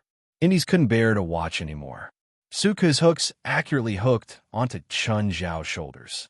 He could foresee that Chun Zhao would be dragged to Suk by Go Lian like the other Counter-Strike members, and then he would die tragically. The lizard man looked at Chun Zhao. See? I told you. I'll kill you in the cruelest way. Are you trying to say, just because of this? Chun Zhao smiled too. He looked at his shoulders. It looks cool. Colonel Mansari, what do you think of these accessories? Mansari glanced at Suk and realized that Suk was trying to pull Chun Zhao away. But he couldn't move it. He thought back to his battle with Kunkka. Chun Zhao could even catch the hundreds of tons of icicles. Compared to last time, this scene was indeed a little child's play. Although Mansari was a little weak at the moment, he still had to say something. Indeed, very handsome. Chun Zhao turned his head and looked at Su Ke. Just hold on like this. When the ornaments fall off, it'll be your death. She stared at him in surprise. This man's tone was completely different from the drowsy man she'd met in the hospital. Then, Chun Zhao looked at the lizard man. Can you tell me which Satanism sect you're from? Also, tell me your address. I can visit you later. The lizard man turned around to escape, but the next moment, her limbs were bound. The dark magma locked onto her limbs and pulled her backwards. She was pulled all the way to Chun Zhao. Did I let you leave? The lizard man looked at Chun Zhao, her eyes filled with hatred. My lord Satan will curse you. You'll sink into the nightmare that Satan gave you forever. Do you believe that even your master won't accept idiots like you? You dare to curse me? Chun Zhao looked at the lizard man mockingly. I'm the most loyal servant of my lord Satan. Okay, good child of Satan, tell me where your hometown is. Do you think I'll betray my lord? Chun Zhao thought about it. It seemed impossible to change a fanatic's attitude. Once a person viewed faith as their everything, they would indeed become fearless. If Chun Zhao was willing to spend a few days or even longer torment her, he might be able to make her talk. But the price was a bit low. Whatever, I'll just kill you. Chun Zhao looked at the lizard man. But I won't destroy your soul. You can return to Satan's embrace. Oh, remember to say hi to him for me. The dark lava suddenly poured into the lizardman's mouth. Her skin started turning black and her body kept spasming. But soon, the lizardman's body began to leak. After all, the lizard man was too weak. It couldn't withstand the corrosion of the dark lava at all. This lizard man wasn't even 1/10 of her mother's power. It wasn't easy to be corroded by the dark lava. Last time, Chun Zhao had fought against the lizard men from Satanism. He knew that they had the ability to regrow broken limbs. If he only cut off their limbs or even their bodies, they might survive and even grow back. So, this time, Chun Zhao killed the lizard man more directly. He didn't give her any chance to escape. He used the dark lava to corrode her vitality. The lizard man was tossed aside by Chun Zhao like a rag. The lizard man's body started decaying. Finally, only black bones were left. However, they didn't look like lizards. Instead, they looked like human bones. Chun Zhao turned to look at Suku. Suku was sweating profusely. He didn't know if he should continue pulling the chains. We can talk. I have a technique that can extract essence from human kidneys. The next moment, the dark lava sealed Suku's mouth. Chun Zhao wasn't interested in Suku's sorcery. He also didn't want others to have evil thoughts. The fewer people who knew about this, the better. It would be best if it disappeared forever. Clang. Chun Zhao tore off 2 hooks and played with them in his hands. You wanted to cut off my kidney, right? Chun Zhao walked towards Suku step by step. Ugh. Suku shook his head with all his might, his neck constantly shrinking back. He could be cruel and cold-blooded to others, but he didn't have that kind of courage for himself. He wasn't truly fearless. Chapter 1337. Suk waved his arms. Intense pain attacked him. He'd lived for 120 years. 120 years. He'd always been careful. He never offended spiritualists. However, he'd offended the scariest spiritualist. Suk seemed to have found something. He slammed his arms heavily against the stone wall. Boom! Explosions kept coming from above the cave. Suk had detonated the self-destruct device. The cave wasn't big. 100 kilograms of yellow was enough to make it collapse. Chun Zhao glanced above him. Then he pressed Suk's head into the stone wall and crushed it. Rocks kept falling from above. The cave was already showing signs of collapsing. Chun Zhao glanced at Mansari and Indies. In the end, Chun Zhao decided to take them out. If Mansari died, it wouldn't be good for the supernatural organization to have a new anti-terrorism minister. Chun Zhao grabbed Mansari and Indies and charged out of the cave. Mansari and Indies saw the huge rocks fall on Chun Zhao's head. Chun Zhao didn't react at all. It was as if it wasn't rocks, but cotton. Rushing out of the cave, Chun Zhao threw the 2 onto the ground. What's wrong with your bodies? Are you drugged? Benzodiazepine, Indies said. Then I'll get better in an hour. How long did I sleep? The 2 were speechless. How would we know how long you'd slept? Mansari was more curious about how Suk had caught Chun Zhao. I remember last time we met at the hospital, Chun Zhao said. Then I fell asleep on the way home. How long has it been? Close to 24 hours. I slept for another 24 hours. Chun Zhao murmured. It seemed that he hadn't missed Osalice's welcome party. Over there, that truck, Mansari said with difficulty. There's a victim inside. Chun Zhao walked toward the car Mansari pointed at and strode toward the truck. But before he could take a few steps, a huge explosion came from the ground. Indy's expression changed. Chun Zhao had stepped on a landmine. But when the dust settled, Indies realized that Chun Zhao hadn't moved at all. Chun Zhao stood where he was and patted the dust off his body, cursing. There's a landmine here? Chun Zhao asked, turning his head. Yes, please be careful. Chun Zhao stomped down with all his might. The ground shook slightly. Then, the ground in front of them began to explode. Chun Zhao's kick had thousands of tons of power, but it was difficult for him to transmit all of it. However, it was still possible to cause slight tremors in a small area. The landmines were buried under the ground, and their sensors were very sensitive. As long as the sensor was touched or moved, it would explode. However, Chun Zhao wasn't sure if the landmines ahead had all exploded. Chun Zhao stomped on the ground a few more times, causing a few sporadic explosions. Only then did he walk toward the truck. But when Chun Zhao opened the carriage, he saw a few people stacked together. One of the women was conscious. When she looked at Chun Zhao, her eyes were filled with fear. But Chun Zhao ignored her. Instead, he looked into the depths of the carriage. When Chun Zhao saw that the carriage was filled with kidneys soaked in formalin, the turbid smell made him turn around and vomit. He really vomited. The smell was really disgusting. In the end, Chun Zhao had no choice but to cover his nose with his shirt and get on the car. He dragged everyone off the car one by one. The people in the car weren't dead or injured. They were all drugged. One of the women had already woken up, but the others were still unconscious. "Don't kill me! Don't kill me!" The woman kept screaming. She looked very terrified. "If you scream again, you'll be the next victim." Sometimes, making people shut up was much more effective than threatening them. Not long after, Injus and Mansari regained their mobility. They walked over. Chen Zhao looked at them. "I'll leave this to you. I'm leaving." "Wait, Mr. Chun." Chen Zhao turned to Mansari. "Is there anything else, Mr. Minister? We're not enemies." Mansari decided to step forward and express her goodwill to Chen Zhao first. Chen Zhao thought about it and said, "If possible, I don't want to either. It's just that I don't trust you." Just a moment ago, they wanted each other dead. They wouldn't let bygones be bygones just because they weren't enemies, right? Chen Zhao wasn't that naive. It was good that everyone could coexist peacefully. But Chen Zhao wouldn't let his guard down. Just like the old saying in China, one shouldn't have the intention to harm others, but one must always be on guard against others. Chen Zhao first called Fei Lai to tell her that he was safe. He hadn't even finished the call yesterday before he fell asleep. Just then, Chen Zhao received another call. "Hey, handsome, what's up? You just sent my believer to me, and I learned some things from her." "Huh?" Chen Zhao was surprised. What kind of information did the handsome guy get from his believer?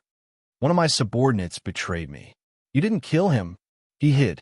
He's not very strong, but even I have to admit that he knows how to hide," the handsome guy said. The handsome boy said, "However, he also knows that he can't hide forever, so his plan is to hide in the human world. The Satanism was founded by him. In my name, he used some unknown method to contact humans, and that human thought he was me. So the ultimate goal of Satanism is to summon your subordinate to the human world? A demon of his level can't go to the human world," the handsome guy said. "So or rather, what do they want to do? This subordinate of mine wants to abandon his own physical body and then forge a physical body in the human world that can accommodate him. Although this physical body will still restrict his power, it is already powerful enough that even you will not be able to contend against him. What should I do? Help me send him back to hell and to me. But you said that I can't beat him.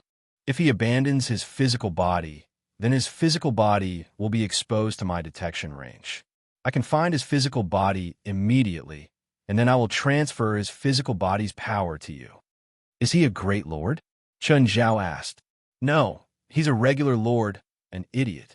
He stole a drop of my blood and wants to use it to become a great lord." "Okay, I understand. How do I find Satanism?" Chapter 1338. When he got home, Fei Lai was very happy to see Chen Zhao come back. She was a bit worried, but she wasn't too frightened. She knew that even if Chen Zhao was asleep, he wouldn't be in any danger. He just slept for 24 hours, so he was still very energetic. Chen Zhao didn't know when he'd fall asleep again. Because of Nimble, Chen Zhao's schedule was completely messed up. Fei Lai made Chen Zhao a cup of coffee, but Chen Zhao held the cup and didn't drink it. He just stared at the steam in a daze. On the other hand, Chen Zhao was thinking about what the handsome guy told him. In the end, Chen Zhao decided to enter the river map and ask Old Turtle for advice. "Old Turtle, I have something to ask you." Chen Zhao told the whole story. Of course, he purposely avoided mentioning the handsome guy's identity. He only said that he was a very good friend. "It's a good thing for you," Old Turtle said. "Oh, how is it good?" "Usually, you have to return someone else's power, and there's interest," Old Turtle said. Old Turtle said, "That's why there's a sacrifice. But you're borrowing power that doesn't belong to anyone. It's like if you go to a public place and make a scene, you'll have to pay the price. But if you go to the wilderness, no one will care even if you take a dump anywhere you want." Old Turtle's words reassured Chen Zhao. Old Turtle paused and continued, "Of course, it's not all good. Of course, it's not entirely a good thing. After all, this power is lent to you, so it won't become your power.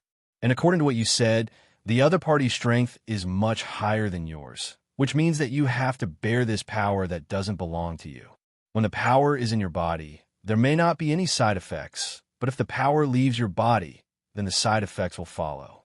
An ordinary person may be able to carry 200 or 300 kilograms of things with the help of others, but when the things are put down, it's very likely that they will break bones or even be paralyzed. So, I might hurt myself when I use someone else's power. Yes, Old Turtle nodded. So, you need to train your body. Even though your body is much stronger than humans, it's not enough for many powerful beings. You need a stronger body. What should I do? One is to directly increase your power, Old Turtle said. The other is to be attacked and take damage. You're just a meat shield? That's right. Then why don't you come? I can't. The difference between us is too great. I might fail. It seemed that he still had to think of a way himself. Right? Don't I have a large number of warheads and bombs? Old Turtle, hit me with these things. Hey, that's a missile, right? How did you get these things? Old Turtle had seen them on TV before, but he had never seen the real thing. I looted a military base's warehouse before, Chun Zhao said directly, but they were all outdated weapons from the 70s and 80s. Although these things were outdated for decades, they still had some power. Also, because these weapons were very dangerous, they were not easy to destroy. In addition, the cost was also a problem. For example, a missile like this cost more than 100,000 US dollars.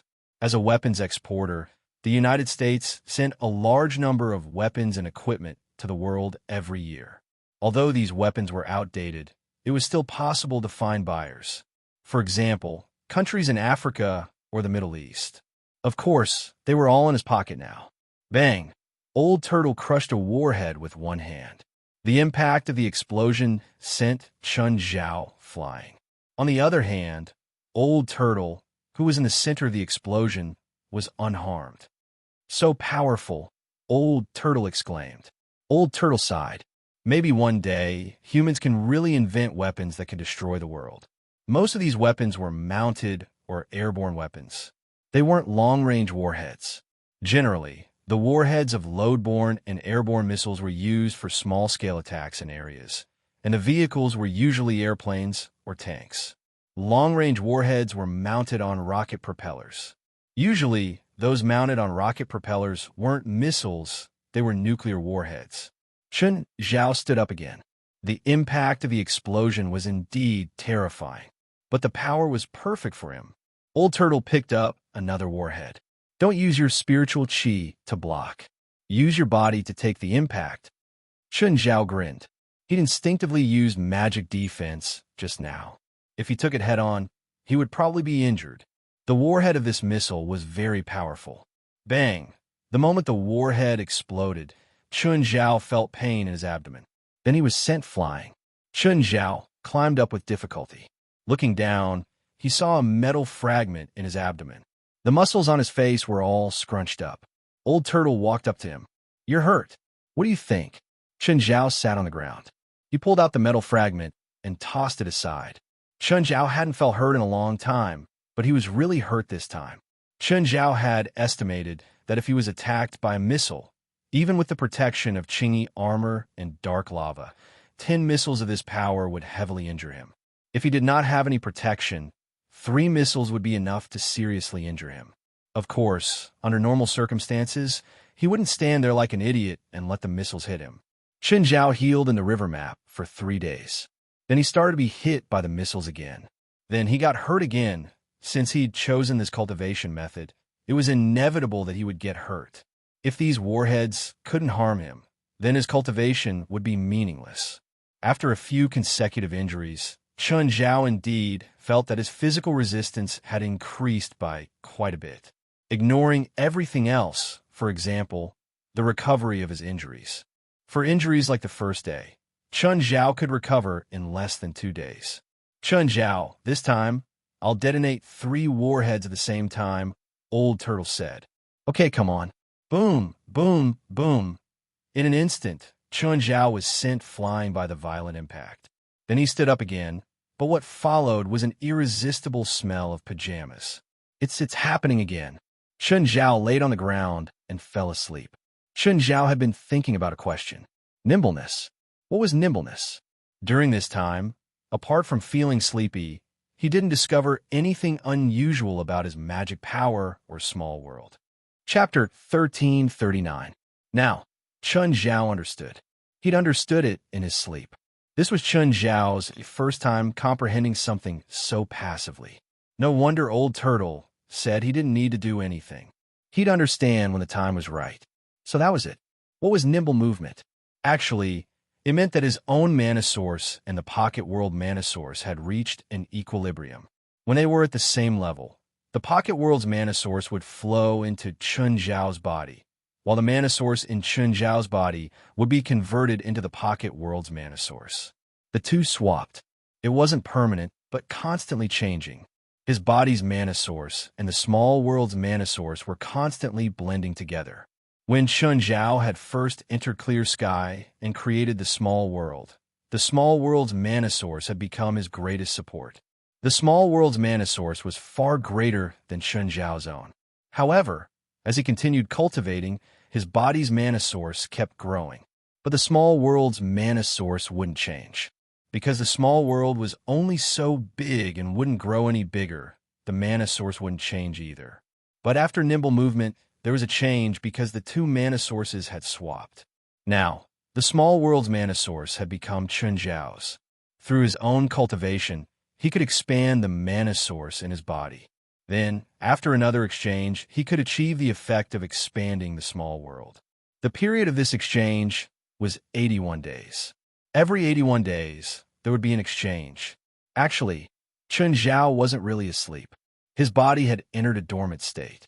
This was his body's instinctive reaction. In other words, from now on, there would be an obvious increase in strength every 81 days. Of course, how much would depend on how hard Chun Zhao cultivated. If Chun Zhao didn't cultivate during the 81 days, there wouldn't be any growth during the swap. Chun Zhao had slept for 81 days.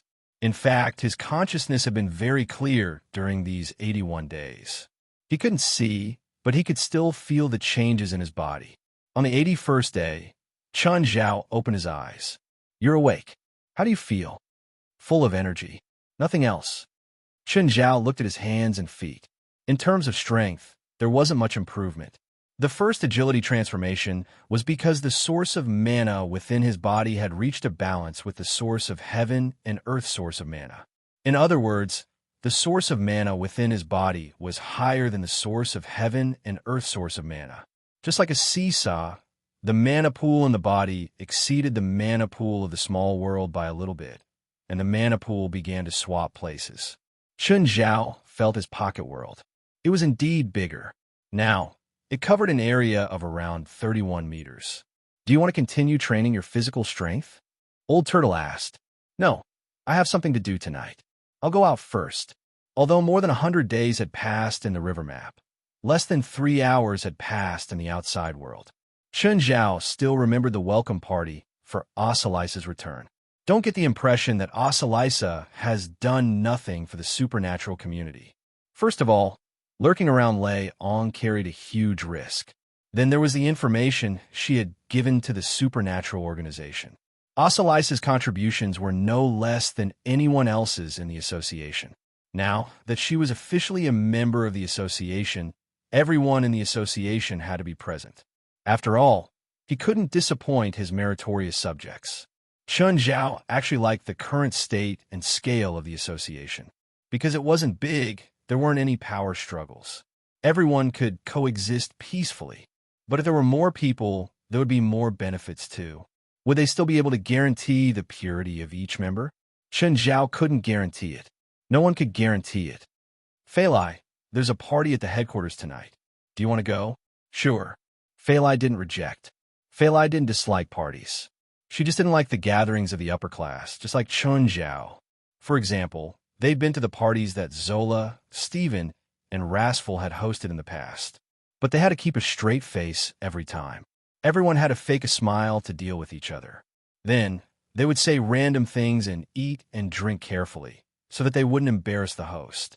This was why Chun Zhao and Fei Lai hated the gatherings of the upper class.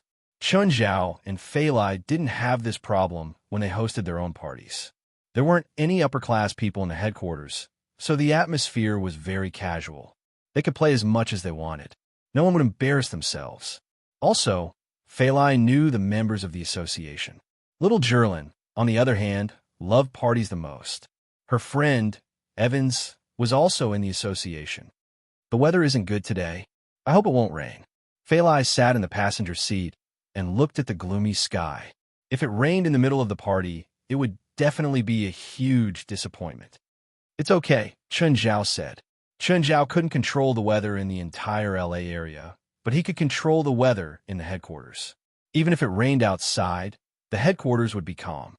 When they arrived, the people were all busy. They arranged all sorts of decorations and food. A dozen evil spirits floated back and forth, placing plates of food on the table. Little Jerlin had already started playing with Evans. The two children ran around, one chasing the other. Chun Zhao and Fei Lai entered the living room and saw Asalisa chatting with West. Asalisa, welcome back. President. Asalisa immediately stood up. This is Fei Lai. It should be your first time meeting. Hello, Fei Lai. Hello, you're Asalisa, right? When Fei Lai and Asalisa started talking about women, Chun Zhao and West automatically moved away. President, do you know about the terrorist attack this morning? Huh? What happened? West told Chun Zhao what had happened today. Mansari's in big trouble now. Such a big thing happened right after he took office. President, should we kick him when he's down? Chun Zhao thought for a moment and told her what had happened to him. West's expression turned strange. That kidney cutter had actually kidnapped Chun Zhao. At the same time, West was deep in thought. After more than 10 seconds, West said, if that's the case, Mansari's troubles should be smaller. After all, he has just been appointed. Although he paid a heavy price to track down the Midnight Kidney Cutter in 2 days, this can be considered his achievement. Chapter 1340. Do you think it'll be believable if Mansari shows up to me first? Chun Zhao asked. It's hard to guess, but the Supernatural Organization and the Anti-Terrorism Department won't have any conflicts in the short term, West said. We might have conflicts, but there's no conflict of interest. Mansari doesn't have to turn against us. But in the long term, once Mansari gathers all the power in the Anti-Terrorism Department, he definitely won't be able to tolerate a disobedient subordinate department. Most importantly, this subordinate department needs $20 million a year. It's no longer a subordinate department. It's like his grandfather. Chun Zhao chuckled. West's words were indeed funny, but they also made sense. If this happened in the Supernatural Organization, Chun Zhao wouldn't be able to tolerate it either. Mansari would be the same. He'd save Mansari. Maybe he'd said that out of gratitude. But would he really tolerate an uncontrollable subordinate department? But there was no better way now. Kill Mansari? Another stranger would be even more troublesome. Also, using assassination to seek benefits was a big taboo in any industry or place. For example, in Latin American countries, criminal groups even dared to assassinate high-ranking government officials for their own benefits. They even put bounties on police officers. Such a chaotic political environment was unimaginable in other places. Chun Zhao might be strong enough now, but he couldn't ignore any rules. In a social environment like America, relying on assassination to seek benefits could very well land him in an irreversible situation. After all, the Supernatural Organization was an official department, not some random organization. Chun Zhao believed in power, but he wouldn't blindly use it to decide everything. If one day, the battle between Chun Zhao and Mansari ended with Chun Zhao's defeat, Chun Zhao would accept his defeat. He wouldn't just go and kill Mansari. Enemies on the battlefield and enemies in politics were two different things. Of course, up until now, Chun Zhao and the Supernatural Organization only had good cards in their hands. They still had the advantage for now. Chun Zhao and West were just taking precautions. Chun Zhao and West wouldn't think that they'd win for sure. Since they had the advantage, they could make more proactive arrangements. A few people were competing by the lake. They were having a lot of fun. Jalanash was using an elemental whirlwind to create a water spout, while Morid was dropping a few seeds into the water. A dozen aquatic plants with mouths appeared in the water. This kind of battle was a common occurrence in the association. Other than the fact that no one had ever challenged them before, the other members would often spar with their companions. Baser, it's good that you're back. Do you know how worried I was when you were missing for 2 days? Beside Chloe Base, her husband, Oni, knelt on one knee and grabbed her hand, his face full of joy. Kefui Base sat on the chair like a queen, while Oni looked more like her servant. Oni used to be an executive in her company. In the eyes of others, Oni was young and promising. He was humorous and quite popular in the company. But in Kefui Base's eyes, Oni wasn't as beautiful as others thought.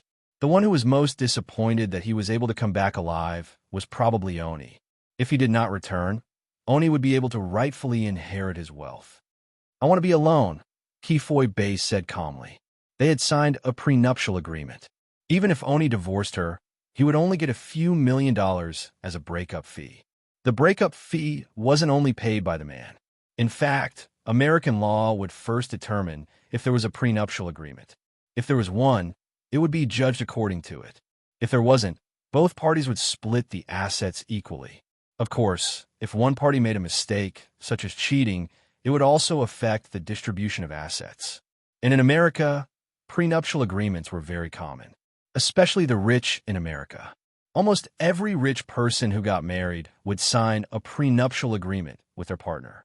It was easy to know a person's nature. Just marry him.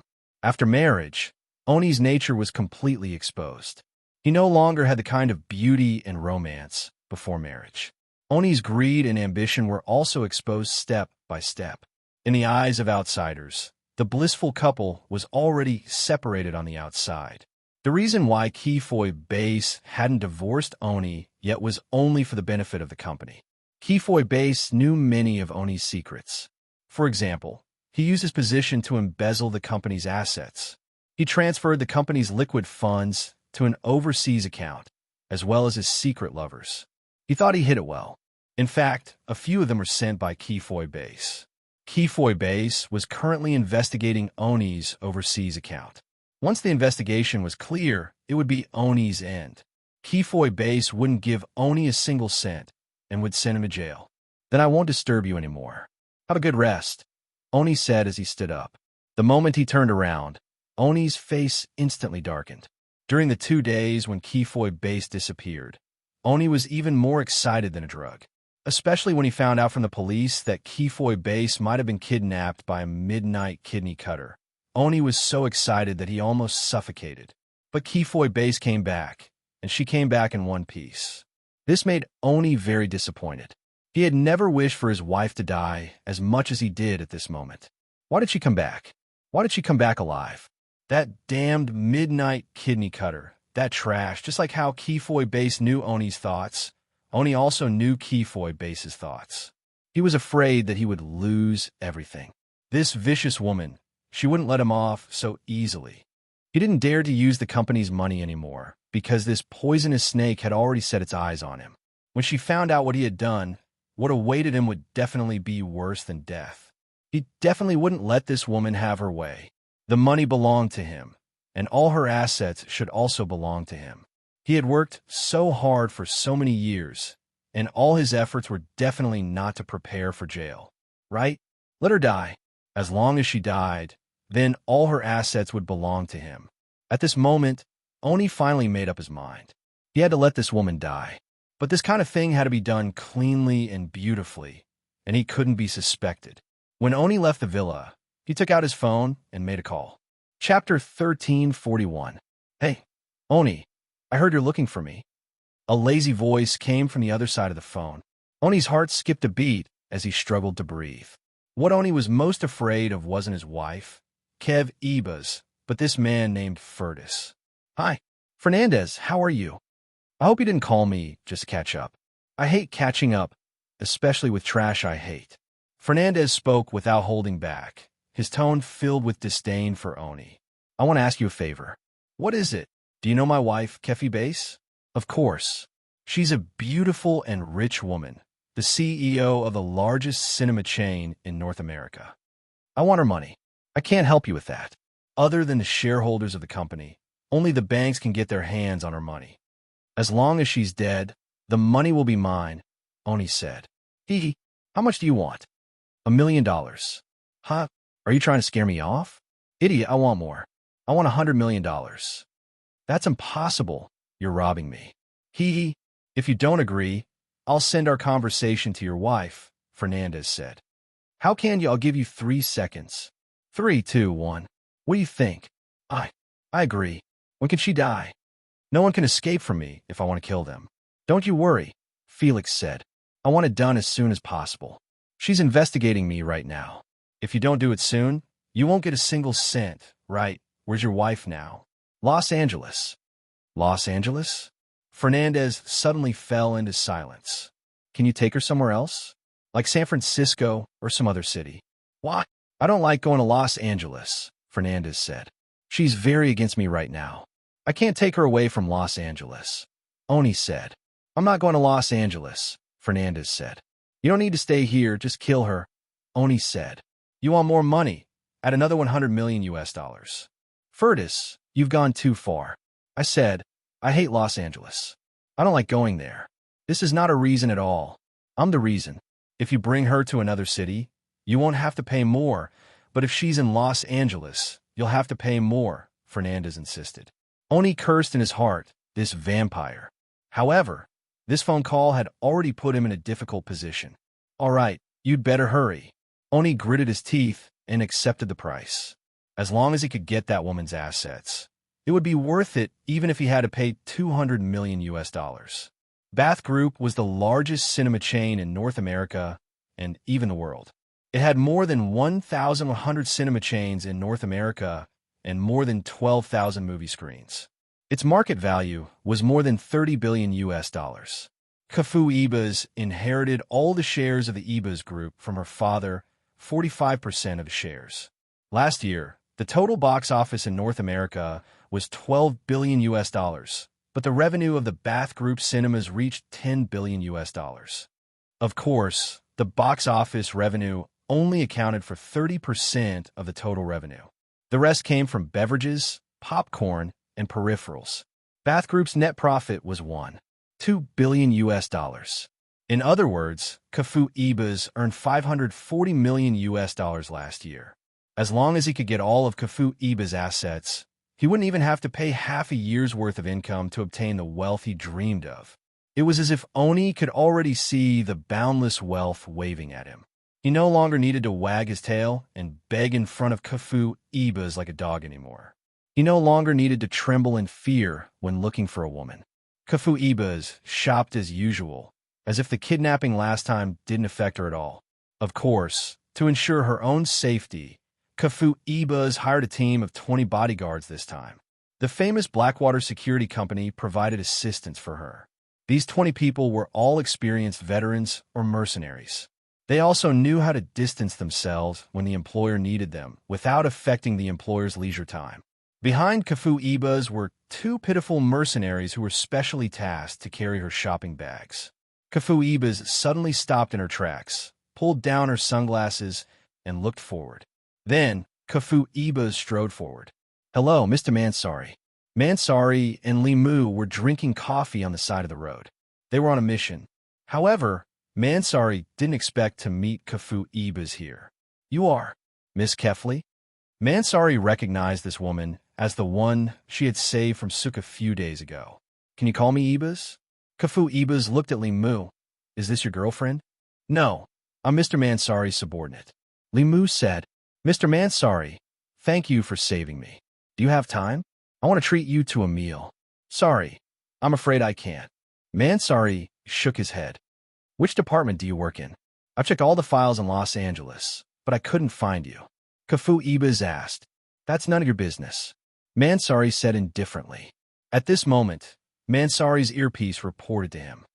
Sir, that person is coming towards you and Limu nodded to Mansari. Mansari glanced at Kafu Ibas. You better leave now. A person was walking towards them from the opposite side of the road. He seemed to be in a hurry, and his eyes were looking everywhere. They were currently trying to catch a fugitive. Normally, the Anti-Terrorism Security Department wouldn't participate in a fugitive mission. However, this fugitive was more dangerous. He was a bomber. He had caused many explosions and caused many casualties.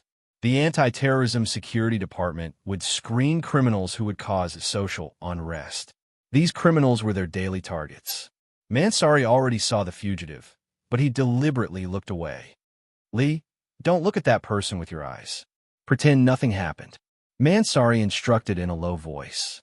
Limu was still a newbie and didn't understand many details. Chapter 1342. Mansari ignored Kefwi Base and walked towards the fugitive with Limu. The two of them chatted like they were passers-by. The moment he reached the fugitive, Mansari moved. Like a tiger, he grabbed the fugitive's neck with one hand and his wrist with the other. Then, he lifted him up and slammed him onto the ground. "Don't move." Limu also pulled out his gun and pointed at the fugitive. "Search him." Mansari pressed the fugitive down and yelled at Limu. Limu immediately searched the fugitive. "Boss, look." The fugitive had a bomb on him. Luckily, Mansari reacted quickly and subdued him. Otherwise, if the fugitive detonated the bomb here, it could cause casualties. "Don't get close." Mansari saw Kefwi Base approaching and immediately yelled, "Seal off the area and evacuate the surrounding people." Even though the fugitive was subdued, the danger wasn't over. If they couldn't remove the bomb on him, the danger would always be there. The fugitive was extremely dangerous. His homemade bomb was powerful. At this time, the other team members also came. After some effort, they finally saw that the bomb was over. Mansari finally sighed in relief. He wasn't subduing an ordinary criminal, but a bomb that could explode at any time. If the bomb exploded, he wouldn't be able to survive no matter how good he was. Kefwi Base didn't leave and waited for Mansari not far away. Mansari saw that Kefwi Base was still there, so he walked up. "Miss Kefwi, is there anything else? Do you have time? I want to treat you to a meal." "Sorry, I don't have time. Can you give me a way to contact you?" Kefwi Base looked at Mansari. "Sorry, no." "Then what department are you from?" "I can't tell you either." Mansari still coldly refused. "If you don't tell me, I'll keep following you," Kefwi Base said. Mansari ignored Kefwi Base and left after getting in the car with Limu. "Boss, that woman is still following us." Limu had received some professional courses.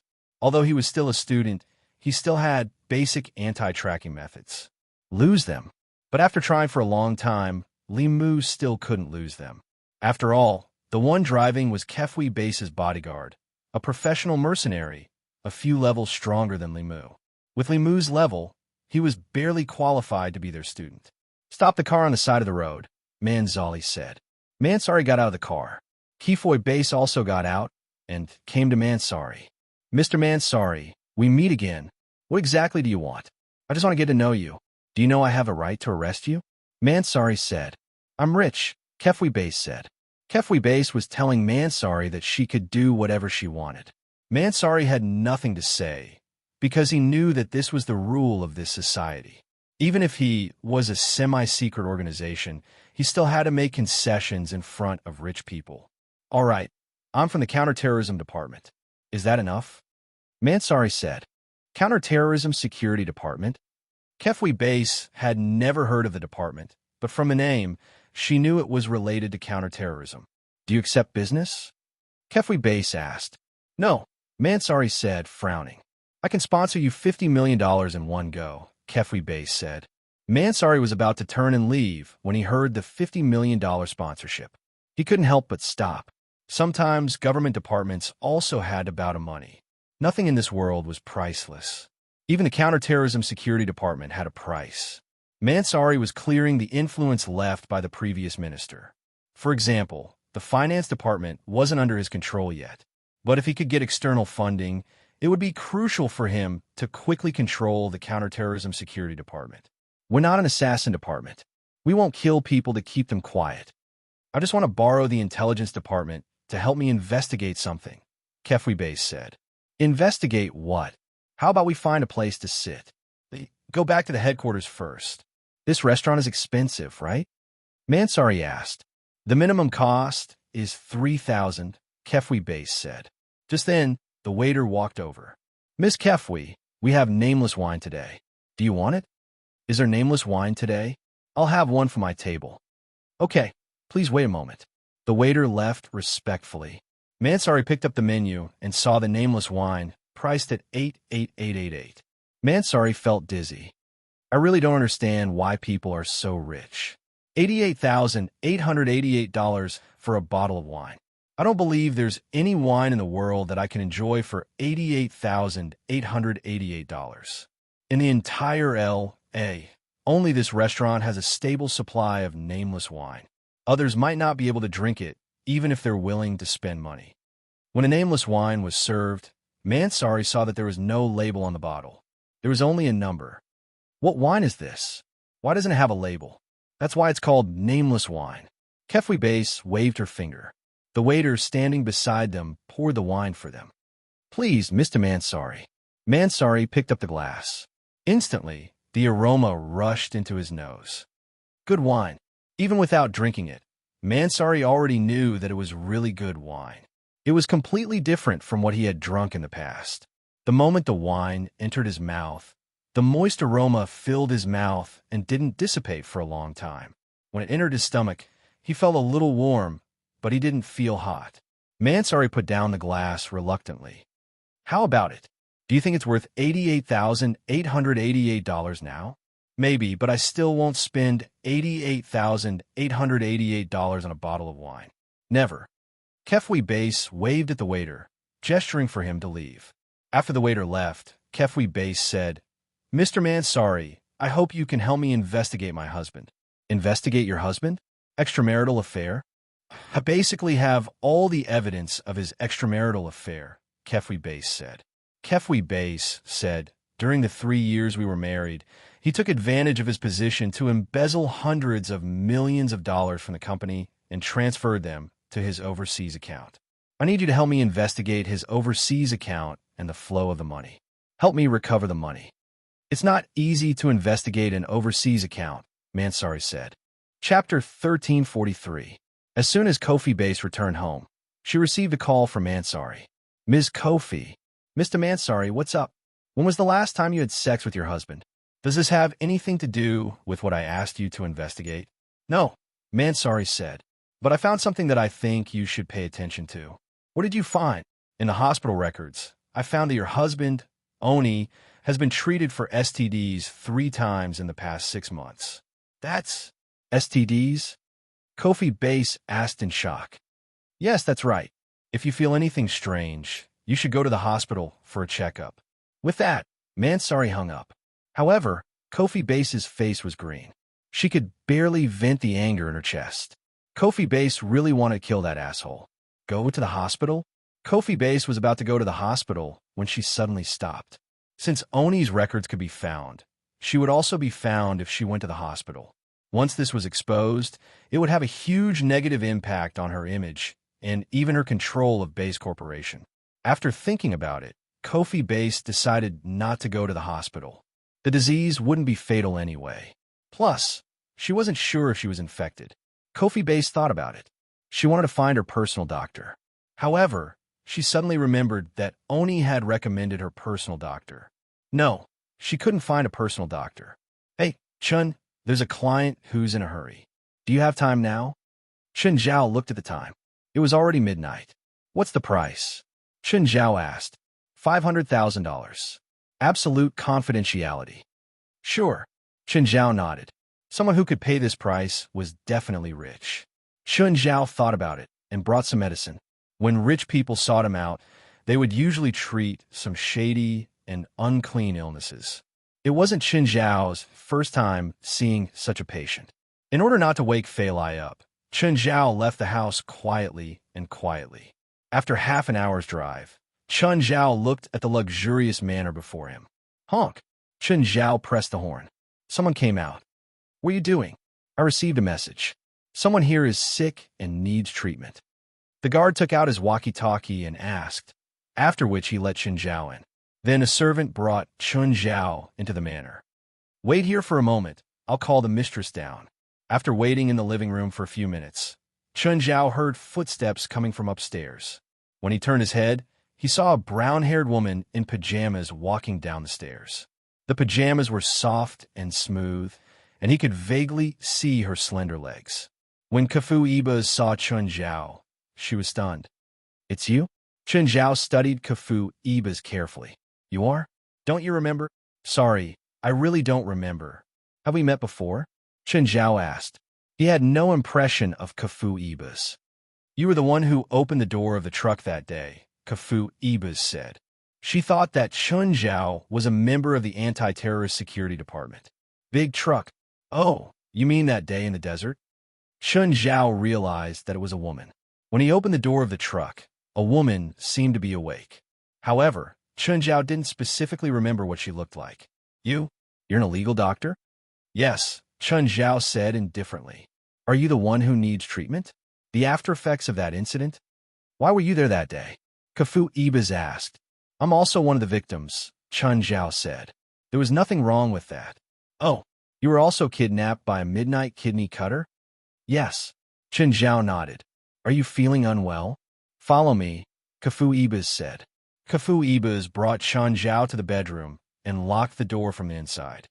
I'm not sure if I have an STD, Kafu Ibas said. I need you to check for me. After all, it wasn't something to be proud of, so Kafu Ibas was still a bit embarrassed. Take off your pants and everything on your lower body, Chun Zhao said. Kafu Ibas hesitated and pulled open her pajamas. Chun Zhao took out the speculum and said to Kafu Ibas, lie on the bed. This thing will go in. Be prepared. Kafu Ibas took a deep breath and nodded. You can do it. Chun Zhao put on the mask and put the speculum in. He indeed found the cause. Then he said, turn your back here. I need to check your hepatic portal. That thing will go in? Kafu Ibas was a bit scared. No, just check the local area. Okay, Chun Zhao said. Genital herpes. It's not serious.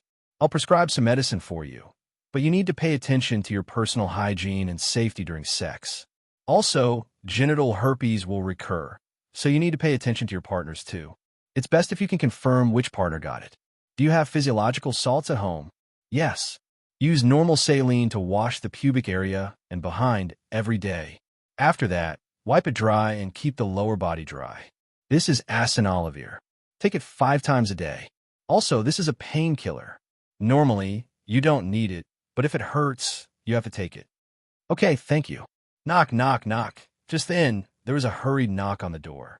Chun Zhao turned around and glanced at Kafu Ibas. Kafu Ibas' expression was a bit unhappy. She clearly knew who it was. Can you open the door for me? Chun Zhao walked up and opened the door. Then he saw an angry man rush into the room. Oni saw Kafu Ibas covered in a blanket and the underwear on the ground. He instantly felt an unknown anger rush to his head.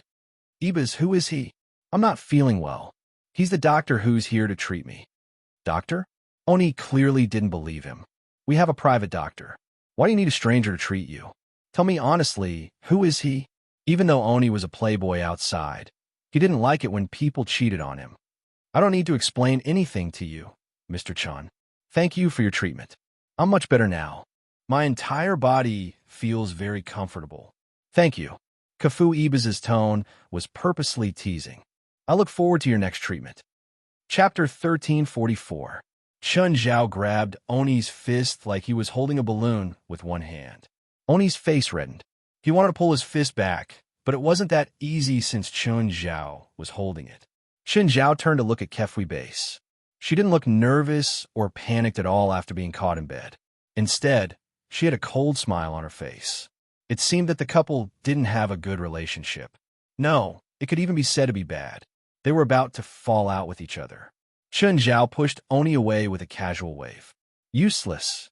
When Kefui Base saw Oni fall to the ground, she wasn't worried at all. Instead, her gaze was filled with glee as she spat softly. Oni's face was bright red. Chun Zhao, on the other hand, acted as if nothing had happened and picked up his toolbox. Mr. Chun, your skills are very good. I'm very satisfied. This is your payment. Kefui Base handed a check to Chun Zhao. Thank you. Can you give me your contact number? I'll call you when I need it. For a man, there was nothing more humiliating than this. Hearing Kefui Base praise her lover's skills right in front of him and even ask for his contact number, Oni was even more furious. He wanted to kill this bastard couple. After Chun Zhao left, Kefui Base glanced at Oni with cold disdain. I'm going to rest. Get out.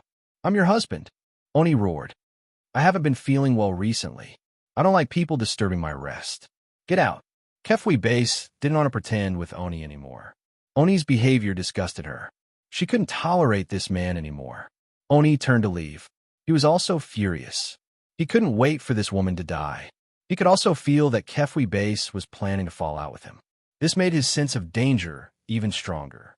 If he kept delaying, he would lose everything. Mr. Fernandez, when are you coming to L.A.? What's the rush? I need to prepare, Fernandez replied impatiently. I need you to act quickly. I can't stand that bitch anymore. I want her dead. I want her dead. I want her dead right now. Got it. Don't yell over the phone. I can hear you, Fernandez said slowly. What an impatient guy, Fides said in an annoyed tone. Boss, are we really going to L.A.? The supernatural organization is not to be trifled with. The Hermit Order was a supernatural organization in North America. Their headquarters were located in Seattle and could be considered a large organization. Fernandez had personally led a team to participate in the North American Psychic Contest. They also witnessed the North American Illuminati being fixed by the supernatural organization. It's worth the risk for a $200 million deal. Plus, as long as we're careful, the supernatural organization won't know we're here. Fernandez sounded casual, but he didn't dare to be careless. That was the supernatural organization. If there was even the slightest bit of carelessness and the supernatural organization found out that the Hermit Order was messing around in their territory, it could very well lead to an even greater conflict. Fernandez wasn't confident that he could escape unscathed from the supernatural organization's attack. There were quite a number of people in the Hermit Order, but most of them weren't very strong. Fides thought for a while and said, Go get me some bodies. Boss, it's too risky to use that spell.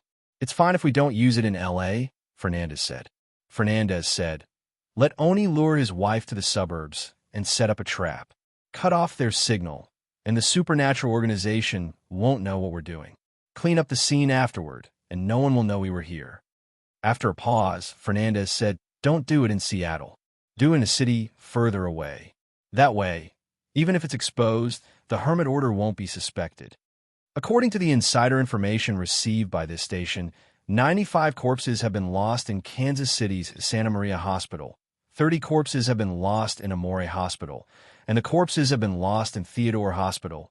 Chun Zhao and Fei Lai watched the news on TV. Fei Lai said, Who are these people who stole the bodies? Chun, aren't you going to do something? Chun Zhao smiled bitterly. The supernatural organization couldn't care that far. What happened in Kansas City would naturally be handled by the local supernatural organization. They had no right to interfere. No matter what organization it was, they all had their own territorial awareness. If they accepted an invitation from the government, a local organization, or a request from the victim, they could go and help. If not, then it really had nothing to do with them. Plus, these body thefts might not be supernatural. It could be a criminal organization. It could also be a criminal organization that was selling human organs. The supernatural organization was mainly responsible for supernatural incidents in Los Angeles and the surrounding areas. Of course, if it happened in California, Chun Zhao could still interfere. LA's law and order are better. Fei Lai glanced at Chun Zhao's bragging and rolled her eyes. She stood up and held her stomach. Seeing Fei Lai stand up, Chun Zhao immediately went to help her. Chun, I'm not an old woman, Fei Lai said. Don't come and help me just because I can't move. I want to walk by myself. Fine. Fei Lai walked to the vineyard. The vines were in full bloom. In another 3 months, there would be bunches of grapes on the trees again. A dozen underlings were working hard in the vineyard. They were plucking the dead leaves from the vines and catching insects by hand. Not far away, there was a herd of grazing cows on the grass. One of them seemed to be approaching Fei Lai. At this moment, the princess appeared out of nowhere and roared at the bull. The cow turned around and ran. Princess came to Fei Lai and licked her palm. Fei Lai patted Princess' head. Even at home, Chun Zhao had to watch her closely. Fei Lai sat under Eugenius and gradually fell asleep. Just then, a few underlings came over with blankets and pillows for Fei Lai. Princess lay beside Fei Lai and enjoyed the spring sunlight. Eugenius' treetop shook and a few golden spots fell down. This was the excess spiritual chi that Eugenius absorbed from the surroundings. Because the surrounding spiritual chi was too abundant, Eugenius absorbed a lot of it too. It could be seen from the lush plants that Eugenius managed it very well. Chapter 1345. A few people came from the other side of Mirror Lake. Professor Curson, it's so beautiful here. Yeah, but it's someone else's private property. Curson pointed at the eye-catching villa on the other side of the lake. Forget it. Let's take some samples and leave, the girl said regretfully. They each took out a container, planning to fill some water by the lake. Just then, a rustling sound came from the reeds behind them. There seems to be something in there. The girl stopped and turned to look at the reeds. Maybe a beaver, Curson said. However, the next moment, a huge black wolf crawled out of the reeds. The black wolf was almost 3 meters tall and 6 meters tall at the shoulder. It moved up and down, making a hunting posture and letting out a low growl. Damn it, everyone was frightened. They never thought that they would actually meet a wolf here. They were less than 10 kilometers away from the city. They had come here along the river. They had thought that this was not even a remote area, so they did not bring any weapons. They did not expect to see such a beast here. Such a ferocious beast could kill them all. Moreover, wolves were the kind of beast that would kill even if they could not eat. Run. But before they could take a step forward, another white wolf appeared from another direction. It was about the same size as the black wolf. Both were shockingly huge. Go into the water. Go into the water. Curson shouted immediately. Canines could swim, but some wolves were afraid of water. This depended on whether there was a large area of water in the wolf pack's activity area. Curson was betting that the two wolves would not dare to go into the water. Everyone jumped into the water. They were all university students and did not have much of their own opinions. Now that they heard Curson's instructions, they could only listen to him. However, to their disappointment, the black and white wolves followed them into the water. Quick, quick, swim! Black Ma and White Ma followed behind. They did not plan to chase after them. Instead, they drove the group of strangers toward the villa. Everyone swam forward with all their might. However, when they reached the center of the lake, they suddenly saw a figure.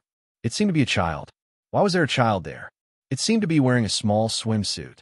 However, with the two fiends chasing after them, they didn't have time to think too much. Little Jerlin also saw this group of people. She immediately jumped into the water and swam to the side of this group of people. What are you guys doing? Little friend, run, there's a wolf behind us. Curson wanted to hug Jerlin, but Jerlin immediately swam away. You mean Black Ma and White Ma? Black Ma? White Ma? Everyone was stunned. You know them? Yeah. Black Ma. White Ma, what are you doing? Jerlin looked at Curson and the others. Black Ma and White Ma, said your invaders. What's an invader? This. Everyone could faintly sense that these two wolves were reared by the owner of this place. However, they were also aware of their own problems. They had indeed come uninvited. At this time, everyone saw a person standing on the shore. Beside that person sat an astonishingly large brown bear. The brown bear was taller than the man, even when it was sitting. Chun Zhao already knew that a group of intruders had come. Chun Zhao waved his hand, gesturing for them to come over. When Curson and the others reached the shore, they looked rather disheveled. However, they did not dare to approach Chun Zhao. Princess beside Chun Zhao was simply too frightening. Princess was more than 9 meters tall at the shoulder. If she stood up, she would be 4 meters tall and weigh nearly 1,800 kilograms. She was already the largest carnivore on land. But soon, Black Ma and White Ma also came ashore. Little Jerlin sat on Black Ma's back. Papa! Little Jerlin jumped onto Chun Zhao's back. Chun Zhao picked her up. Chun Zhao looked at Curson and the others. Who are you? Why did you trespass on my private land? I'm Curson, a professor at the University of Southern California, Curson said. These are my students. We're studying the water quality of Los Angeles. We didn't know that this is your private land. We're only here to collect water samples. We didn't mean to offend your land. Trespassing on someone else's private land was a violation of the Fortress Agreement. The other party had the right to kill them. Thus, Curson had to be careful. I'm very sorry for our unintentional offense, Curson said. Fine. Chun Zhao nodded. He didn't find any ill intentions or threats. You can leave after taking your water samples. Follow this road, and you'll reach the road outside." Just then, Phalai walked out. Beside her was a snow-white cougar. She was too beautiful. Everyone's first impression was that she was too beautiful. Even though she was pregnant, her beauty didn't decrease. Instead, it made her look even more radiant. There was also the albino cougar beside her, standing together with this woman, echoing each other. Albino cougar. Oh my God, this is my first time seeing an albino cougar. Chin, who are they? Phalai asked. They're university professors and students who came here by mistake, Chun Zhao said. They want to test the water here. The guys were a bit envious of Chun Zhao. He had such a beautiful wife and a beautiful house. This might be their life's goal. Suddenly, the only girl in the group howled in pain. She clutched her thigh and couldn't stand up. Sanel, what's wrong? Are you okay? Everyone was worried, but they also didn't know what to do. Move, Chun Zhao said, walking forward. Let me take a look. Can you? The guys were a bit hostile toward Chun Zhao. I'm a medical professor at UCLA, Chun Zhao said. Is that enough? Curson didn't expect Chun Zhao to be a professor too. He was very surprised. Chun Zhao squatted down and looked at Sanel's thigh. It's fine. Her thigh tendon is dislocated.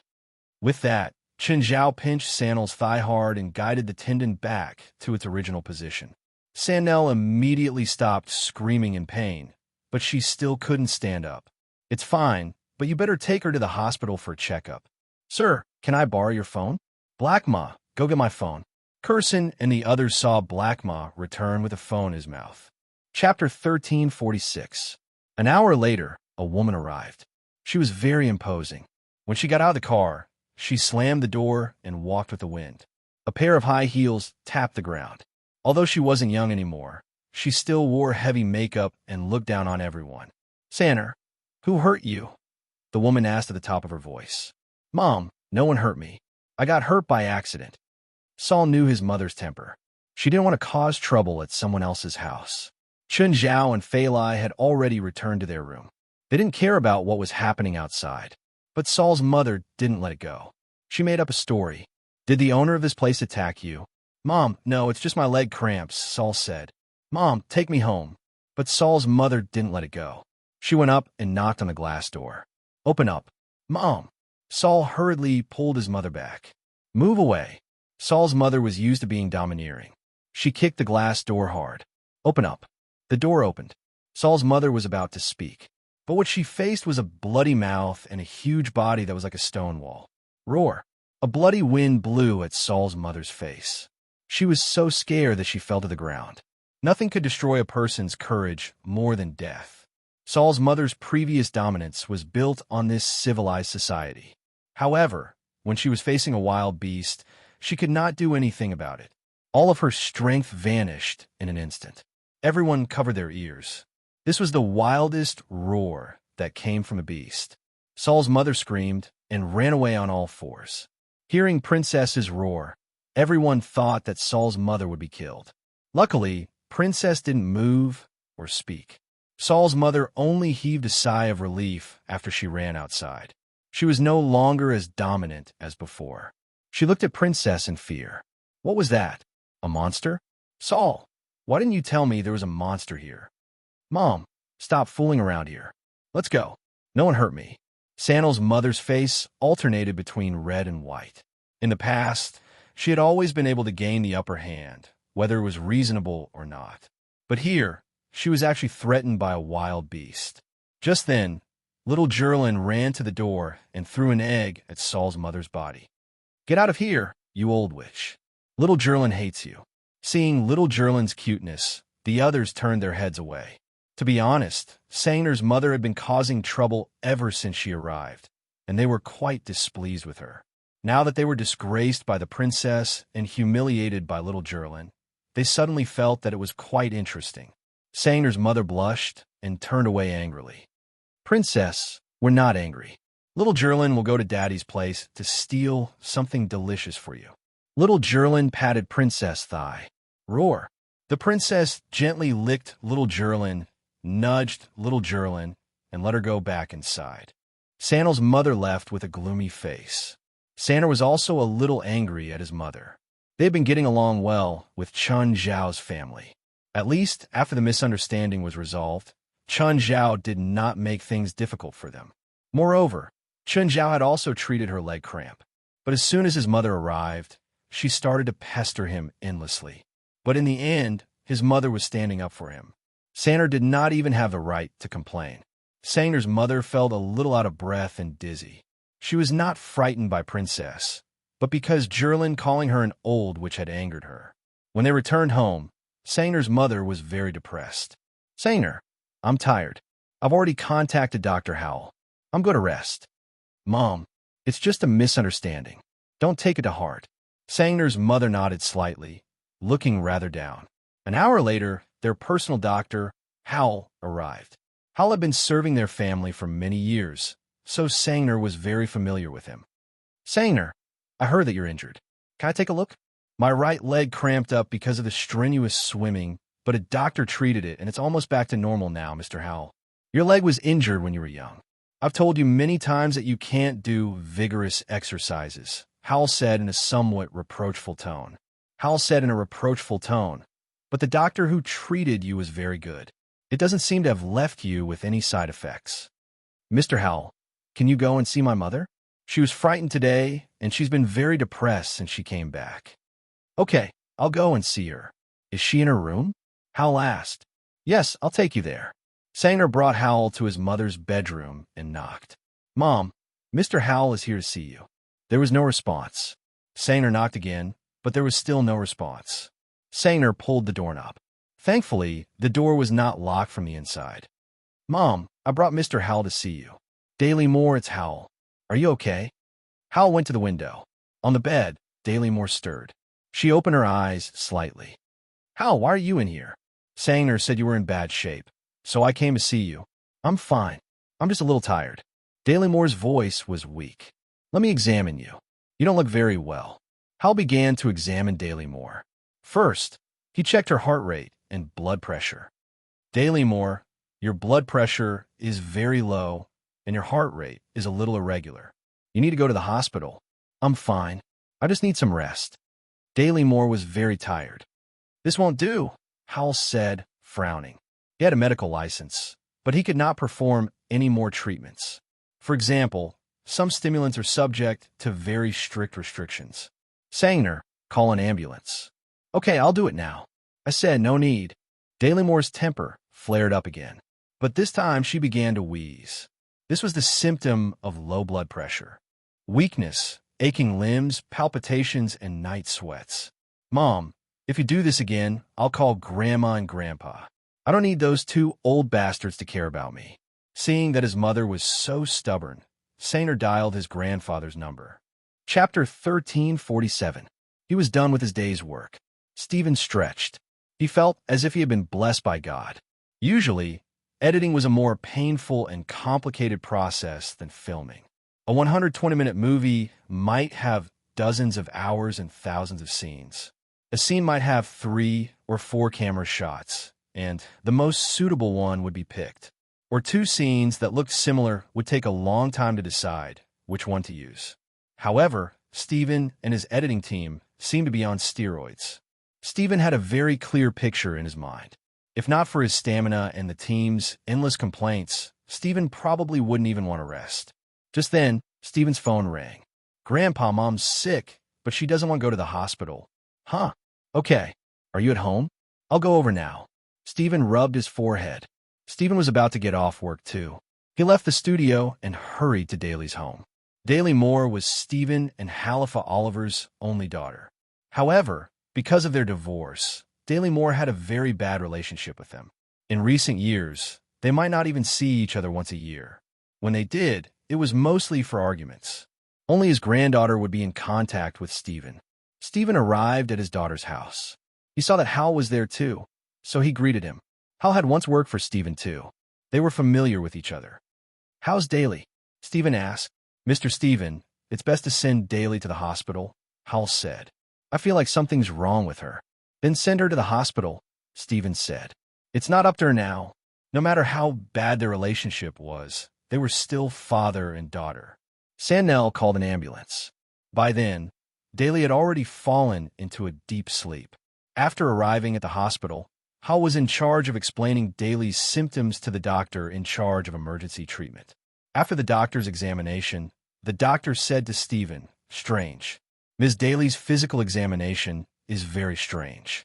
She seems to have low blood pressure for no reason. We can't find the cause yet, and she's in a bad condition. The low blood pressure made her unconscious." "What should we do now?" Stephen asked. "We still need to observe. We have to find the cause of the low blood pressure." Okay. The next morning, Delamore's condition worsened. Generally speaking, low blood pressure is caused by diseases of the internal organs. The function of the internal organs is diseased, which affects blood pressure. Similarly, low blood pressure could also lead to changes in bodily functions. Stephen and Sannell were woken up by the emergency doctor. "Mr. Stephen, Miss Delamore's condition has suddenly become critical. At 6:45 this morning, Miss Delamore's liver is malfunctioning, and her other internal organs have also shown varying degrees of failure. She's out of the emergency room now, but her condition is still not optimistic." Stephen was already quite tired at this time, but his daughter was now in the intensive care unit, so he had to keep his spirits up. However, the hospital's performance made him a little disappointed. Until now, the hospital had not found a reason. "Can you cure my daughter or not?" Stephen asked with a pale face. "Mr. Stephen, please believe us. We're trying our best to save him and find a cause. Every year, 10% of the patients in the world can't find a cause. It's useless even if you force me," the doctor said helplessly. Stephen fell silent, which made Sanner even more anxious. "Grandfather, what do we do now?" "It's okay. I'll think of something," Stephen comforted him. After thinking for a while, Stephen suddenly thought of Chun Zhao. Perhaps Chun Zhao had a way. Before, Stephen had thought that if the hospital could cure his daughter's illness, he would not need to find Chun Zhao anymore. But now, it seemed that he had no choice but to seek Chun Zhao's help. "Hey, Chun, my daughter is in the hospital now. She's very sick, and the hospital can't find the cause. Can you come over and help me take a look at my daughter?" Stephen called. "Which hospital?" Chun Zhao asked. After all, it was Stephen's family. Chun Zhao could not refuse. Stephen told Chun Zhao the hospital's address. "Give me 30 minutes. I'll be there as soon as possible." Okay. 30 minutes later, Chun Zhao arrived at the hospital. Seeing Chun Zhao, Stephen was overjoyed. But when Sanner, who was beside Stephen, saw Chun Zhao, his expression turned strange. "How come it's you? You're the girl with the leg cramp yesterday?" Chun Zhao was also surprised. "Stephen, who is she to you?" "This is my granddaughter, Sanner.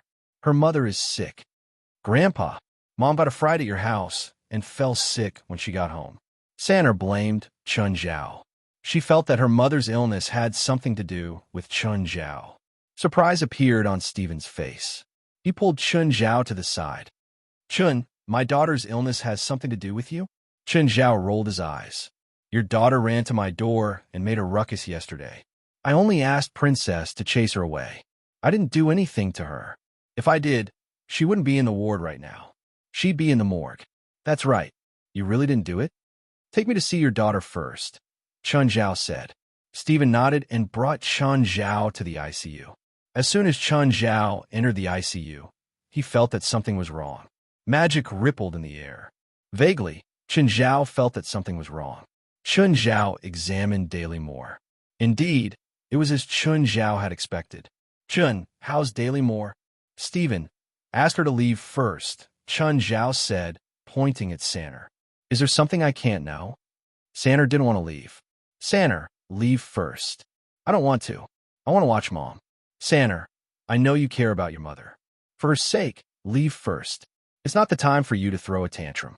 Very unwillingly, Sanner was persuaded to leave the ICU by Stephen.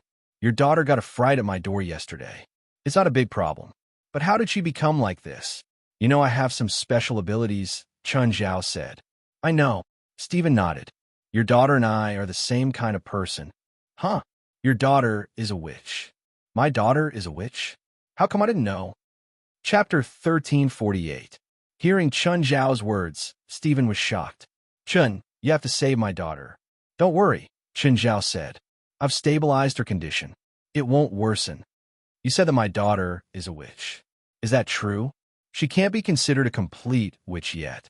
She needs to go through a real trial of life and death before she can gain magic power and learn magic. Only then can she become a real witch. You said that she went through a trial of life and death. Then what? After she wakes up, she'll definitely be attacked by all sorts of evil spirits within 3 days. That's a trial of life. Then what? Can you protect her? Gaia can protect her. She doesn't need my protection, Chen Zhao said. Huh? Gaia, she too? Gaia is very powerful. She can handle most situations. Don't worry, Chen Zhao said. Are you sure my daughter will be fine? Don't worry, Chen Zhao said. She'll be fine. Do I need to tell her specifically? No need, Chen Zhao said coolly. Just don't let her leave Gaia's sight for 3 nights after she wakes up. Stephen heaved a long sigh, but he was still worried. How about you watch my daughter for me? I'm not free. Chen Zhao rejected him without thinking. Chen Zhao really didn't like Stephen's daughter's temper. If the woman wasn't Stephen's daughter, Chen Zhao might not even help her. Chen Zhao didn't think that he had a good temper to watch over her for 3 days. Okay, I'll find Gaia. Give her this potion in 3 batches, Chen Zhao said. I gave her one just now. Give her the second batch in 6 hours. Okay, got it. Stephen accepted the potion. After a moment of hesitation, he said to Chen Zhao, Chen, I'm sorry for my daughter's offense. You are you, and your daughter is your daughter, Chen Zhao said. Just like how I believe that you won't stand by if something happens to Jerlin in the future. But that doesn't mean that I can accept her, so you don't have to apologize to her. In fact, this wasn't a big conflict, nor was there any deep hatred between them. Chen Zhao didn't plan to fight to the death. He was just expressing his attitude. Stephen was Stephen, and his daughter was his daughter. Of course, Jerlin is my goddaughter. When the two left the ICU, Sanger immediately went up to them and asked anxiously, Grandpa, how's Mom? She's fine, Zhao said. Jerlin, Stephen said. He's the one who killed Mom. So he came here to pretend to be a good guy. Sanel. Stephen's tone became more serious. Is this what your mother taught you? Chun, Sanger said. Chun. Stephen, I'm leaving. Chen Zhao didn't want Stephen to be stuck in the middle. After Chen Zhao left Zhao Ti. With Gaia's current strength, he would be able to put up a fight even against the third Knight's Awakening. Tess right. Ti Zhao. Chun'll chunt. Zhao said. T. Even if Dahlia's talent was heaven-defying, at the age of almost 50, her talent had mostly been worn down. Chen Zhao didn't think she could awaken on the third night. It was most likely the first night. It was still the same reason he was too old. Gaia agreed. After talking to Gaia, Chen Zhao got another call from Kefui Bus. Mr. Chen, do you have time? I feel itchy and prickly.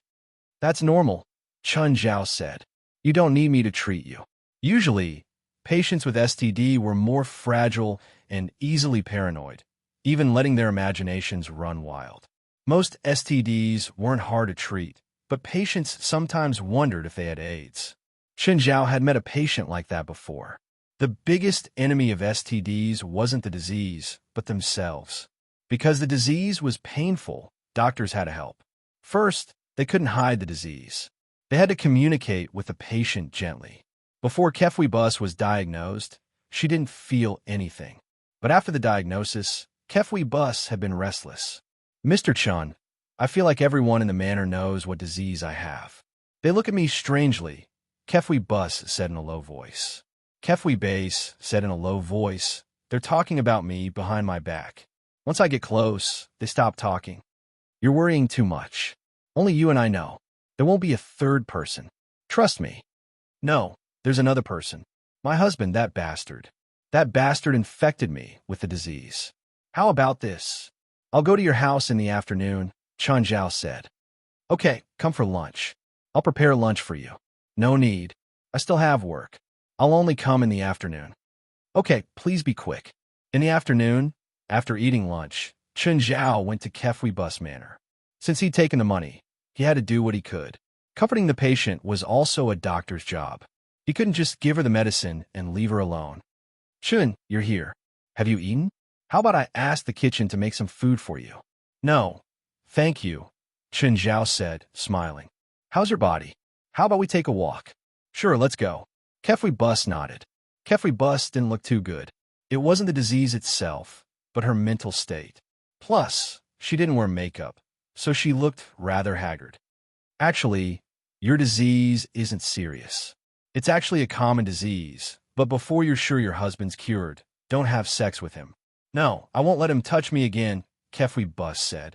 I'll divorce him this month. Kefui Bus' face was filled with anger. Her tolerance for Oni had reached its limit. Chen Zhao wouldn't interrupt a patient's relationship problems. Take 30 minutes to exercise every day. Whether it's aerobic or anaerobic exercise, it can increase your immunity. Chen, I plan to move to the suburbs for a few days. What do you think? Chapter 1349. Is this your house too? Chen Zhao asked. It was a bit far from Los Angeles. Rich people in America like to build houses far from cities, but this place was too far. It was at least 50 kilometers. Yes, the environment is nice, right? It was indeed nice. It was in a forest, and the surrounding trees had been planted and decorated. It was indeed nice. However, the villa wasn't very big. Perhaps it was to be close to nature, so it was only around 300 square meters. Flowers and plants were planted around it. But is it okay for you to live alone? Chen Zhao asked. After all, it was far from a city. It was dangerous to live here alone, especially since Kefui Base was a super rich person. If she lived here, it would be hard for her bodyguards to stay here. Thank you for your concern, Kefui Base said. No one will disturb me here. Since she had already decided, Chen Zhao didn't bother to say more. After all, he was in no position to persuade her. People in America cared about their privacy. Even good friends wouldn't interfere with other people's decisions too much. Plus, Chen Zhao and Kefui Base only knew each other. Among Chen Zhao's many patients, Kefui Base was relatively easy to get along with. So, Chen Zhao didn't have any bad feelings for her. That was all. Even for friends like Steven or Rasfa, if they wanted to move to such a remote place, Chen Zhao would only tell them to be careful. He wouldn't try to persuade them not to live so far away. There aren't any beasts nearby, so there won't be any danger, Kefui Base said. The most dangerous ones aren't necessarily the beasts. With Kefui Base's intelligence, she could obviously tell that Chen Zhao was reminding her. It's getting late. I should leave. Are you staying for dinner? My girlfriend's pregnant, Chen Zhao said. She needs my company more. Kefui Base smiled. All right then, goodbye. If you feel uncomfortable, you can call me at any time. After you finish the painkillers I left for you, you'll be fine. Also, remember to wash up after exercising and wipe yourself dry. Don't let your lower body get wet. Goodbye. Chen Zhao nodded. Okay, I'll remember that. Bye. After Chen Zhao left, Cliff Base called Mansari. Mr. Mansari, I've moved to the suburbs according to your request. The rest is up to you. I don't want anything to go wrong. Of course, I guarantee you won't get hurt, Mansari said confidently. Kefui Base's original plan was to get Mansari and his intelligence department to help her find Oni's overseas account information. However, Oni was too careful. Even the intelligence department of the anti-terrorism security department couldn't find any relevant information. However, Mansari found out that Oni seemed to be in contact with some gang members. So he speculated that Oni couldn't wait and wanted to make a risky move to kill Kefui Base. Therefore, Mansari took the initiative to propose a bold plan to let Kefui Base move to another place without her bodyguards. He used himself as bait and waited for Oni to take the bait. Then Mansari arranged for someone to protect Kefui Base. To put it bluntly, this was a trap. That smelly, Oni was so angry that he couldn't control himself. When he heard that Kefui Base and that Asian had gone to a villa in the suburbs, he almost lost his mind. She did it on purpose. She wanted to embarrass him. Every time he thought about how his wife was flirting with another man, Oni felt his blood boil. Even though he and Kefui Base no longer had any feelings for each other, they were only husband and wife in name. But as a man, he still couldn't tolerate something like this happening right under his nose. After smashing everything in the room into smithereens, Oni gradually calmed down. However, his expression became more and more hideous. Oni picked up the phone again. Hey, Fernandez, how's your preparation? Don't keep rushing me, Fernandez roared. If you keep rushing me, we'll cancel our cooperation. $300 million. $300 million. I want you to kill that bitch in 3 days. Fernandez was silent for a long time. I'm not ready yet, he said. That woman has already moved to the suburbs. This is a once-in-a-lifetime opportunity, and she didn't bring any bodyguards with her. If we miss this opportunity, when she gets bored of living in the suburbs and moves back to her current manor, it won't be so easy to make a move on her. Fernandez thought for a moment. Wasn't that what he wanted? I'll do it as soon as possible. I have one more request, Oni said. What is it? Fernandez asked unhappily. I want that bitch's lover to die too, Oni said with a hideous expression. That's easy. I'll send someone to kill him after this, Fernandez said. No, I want to kill him in front of that bitch. What do you want me to do? Control that bitch first, then tell her to call her lover here. At this moment, Oni was frantically imagining the scene. The more he thought, the more excited he became. The more excited he was, the more he couldn't control himself. Due to the huge pressure recently and the embarrassment Kefwi Base had given him, Oni's mental state had always been in a tense state. It wasn't just recently. Ever since he started pursuing Kefwi Base, he had been very careful. However, Kefwi Base was like most rich people. She didn't let love and marriage go to her head. She didn't give him any benefits in the prenuptial agreement. After getting married, Oni couldn't control his lower half and found more than 10 lovers outside. After years of hard work, if Kefwi Base kicked him out of the house, he would have nothing left. Even though he had gotten almost $100 million from Base Corporation through embezzlement, it wasn't enough for him. He didn't want that, but more money. Moreover, he believed that Kefwi Base would definitely sue him in court if she divorced him. At that time, he would be in an even more miserable state. Oni was already helpless now. Chapter 1350. Achoo! Chun Zhao sneezed. Huh. Feilai distanced herself from Chun Zhao in disgust. Why didn't you tell me you had a cold? Chun Zhao was dumbfounded. Cold? That didn't exist. Unless it was magic allergy. But he hadn't devoured anything recently. How could he be allergic to magic? Chun Zhao usually wouldn't devour enemies directly.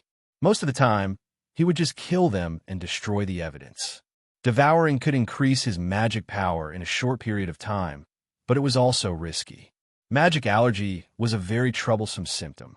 It could also get out of control. But Chun Zhao only sneezed. He didn't have any other symptoms. Just then, Chun Zhao's phone rang. Hey Gaia. Chun, do you have a conflict with this woman? A small one, Chun Zhao said calmly. I think I know why you two have a conflict, Gaia said. Gaia hung up after exchanging a few words with Chun Zhao.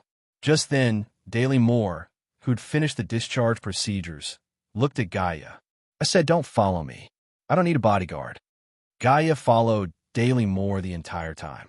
When Daily Moore drove away, Gaia followed behind her.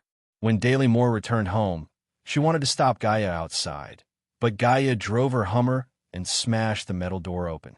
You crazy woman! Daily Moore rushed out of the car and roared at Gaia. I'm calling the police. 3 days at most. After 3 days, whether you live or die, I won't follow you, Gaia said calmly. That's what I promised Mr. Steven. How much money did he pay you? I'll pay you double. Get out of my sight now. Gaia still looked at Daily Moore coldly. Furious, Daily Moore turned around and left. She even swaggered into Daily Moore's house.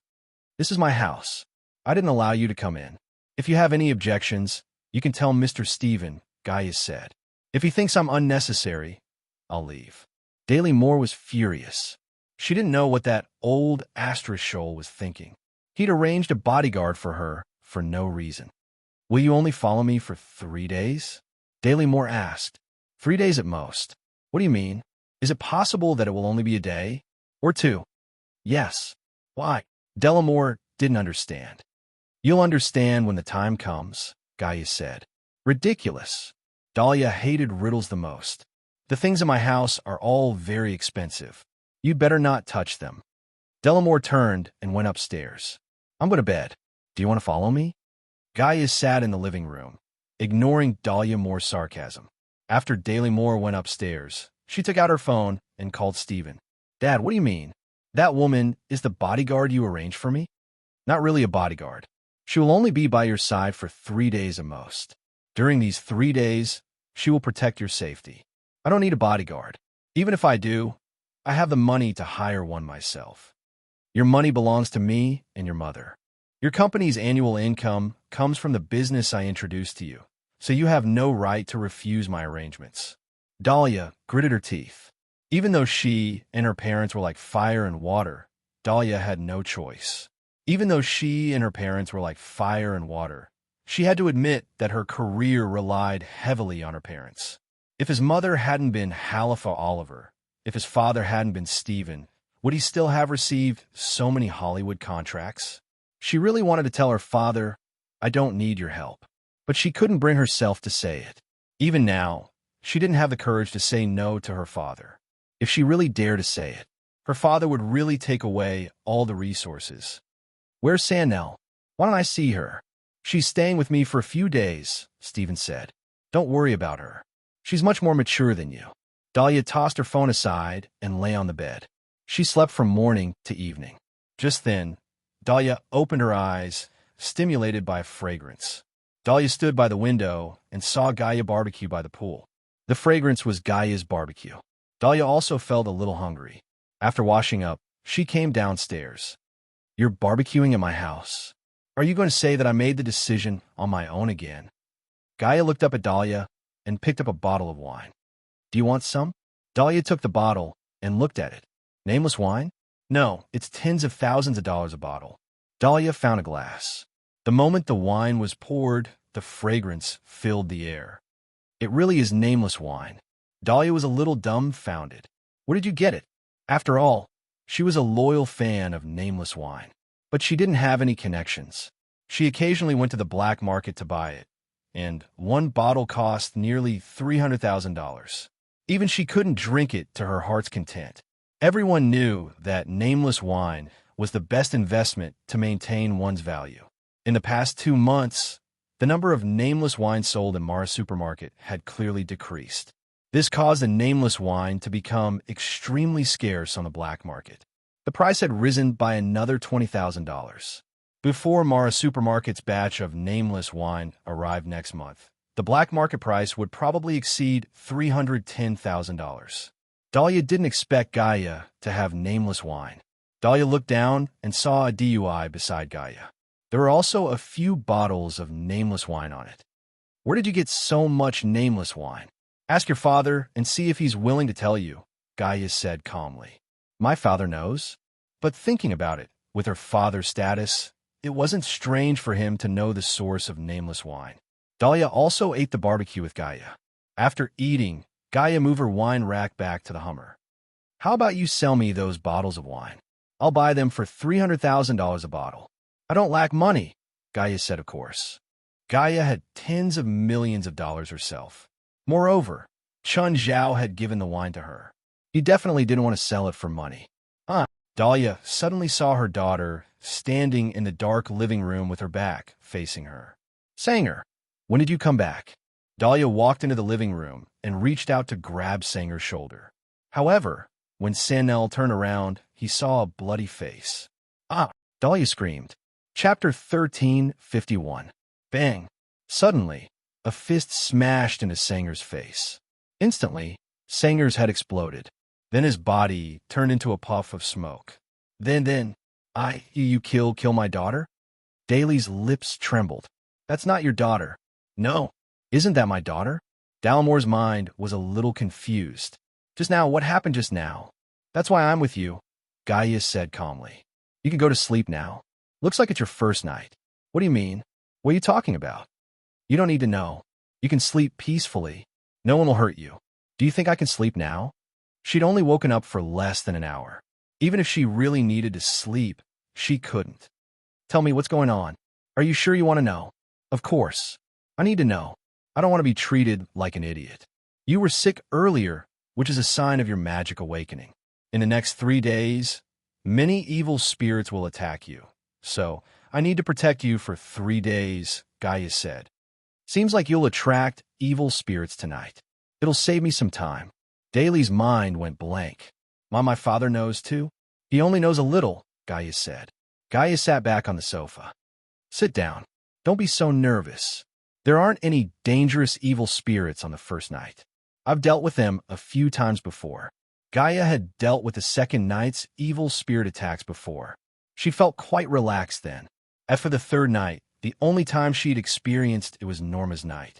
The evil spirit society had invaded, but everyone in the society had been there, including Chun Zhao. Gaia wasn't confident in facing the third night alone. Of course, if Gaia wasn't confident, she could bring people to the headquarters. However, it was only Daly's first night, so there was no need to make a big deal out of it. Just then, Daly screamed again. Outside, there's so many people outside. Gaia looked outside. There were indeed some faintly discernible figures. They were all weak spirits. Some couldn't even be considered evil spirits. These weak spirits did not dare to enter. They were waiting for the slightly stronger evil spirits to attack first, and then they would take advantage of the situation. At the same time, she was glad that she didn't throw a tantrum and chase Gaia away. Or rather, Gaia didn't leave because of her tantrum. Suddenly, the spiritual bodies outside scattered in all directions like birds startled by the mere twang of a bowstring. There seemed to be a hand in the darkness that was trying to capture those spiritual bodies. A chill ran down Dahlia's spine. What's wrong? What happened outside?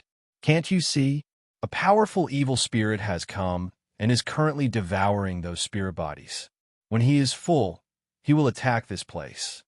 Gaia said, I can only vaguely see a blurry shadow. Gaia understood. It was because Demon was too weak.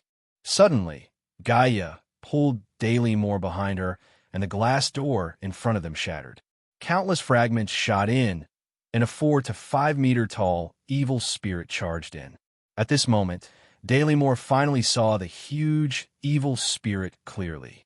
That twisted face sent chills down one's spine. In fact, from Gaia's point of view, this evil spirit was bluffing. Any evil spirit from the association would be able to torture this fellow. Evil spirits were not necessarily stronger the bigger they were. Usually, an evil spirit could grow to such a size only after devouring dozens of evil spirits of the same size. But this evil spirit had only devoured a few ordinary spirits. How strong could it be? Gaia stepped forward and punched. The evil spirit screamed and shattered. Suddenly, Dalymore screamed behind her. 2 evil spirits had appeared behind her without her noticing.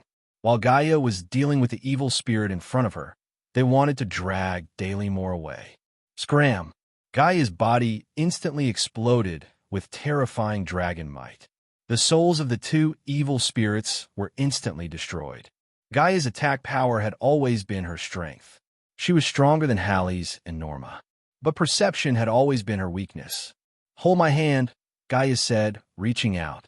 Dalymore hurriedly grabbed Gaia's hand.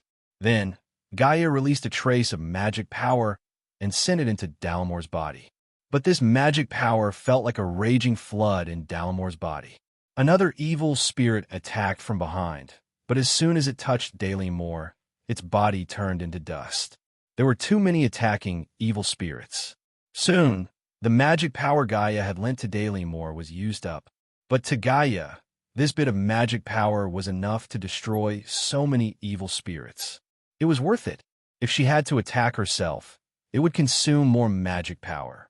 Dalymore watched Gaia's continuous battle and was secretly anxious. But she did not know how to help Gaia. In fact, this level of fighting was no pressure for Gaia.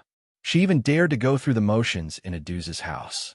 Dalymore's living room was already a mess. The battle lasted for 4 hours. At 1 in the morning, it finally ended. Gaia let out a long sigh. Okay, it's over. You can rest in peace now. It's over? Yes, it's over. Gaia nodded. Are you going to leave? Dalymore asked, a little frightened. After all, she had just experienced the first supernatural event in her life. How could she sleep now? Yes, you're not in danger anymore. But I'm still scared. Didn't you always want to chase me away? Sorry. I didn't know. No need to apologize, Gaia said calmly. But after a moment of hesitation, Gaia said, if you encounter similar incidents in the future, you can ask Mr. Stephen to look for me. He has my contact number. Also, you have magic now, so you can learn some self-defense spells. Where should I learn? There are some spiritualists in LA. If you're willing to spend some money, they might be willing to teach you some magic. Of course, don't be tricked. Can you teach me? I can't. I don't know magic. We're not the same. Not the same? What do you mean?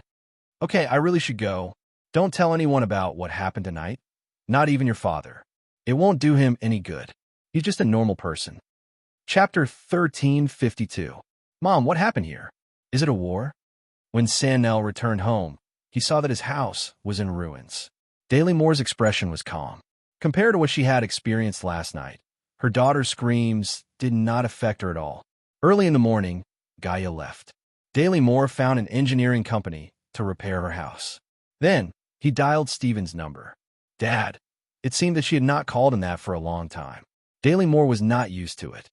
Daly Moore, are you okay? I'm fine, Daly Moore said. I want to know more about Gaia. Don't you hate her? That's because I didn't know. So you know now. I experienced something last night. Oh? What did you experience last night?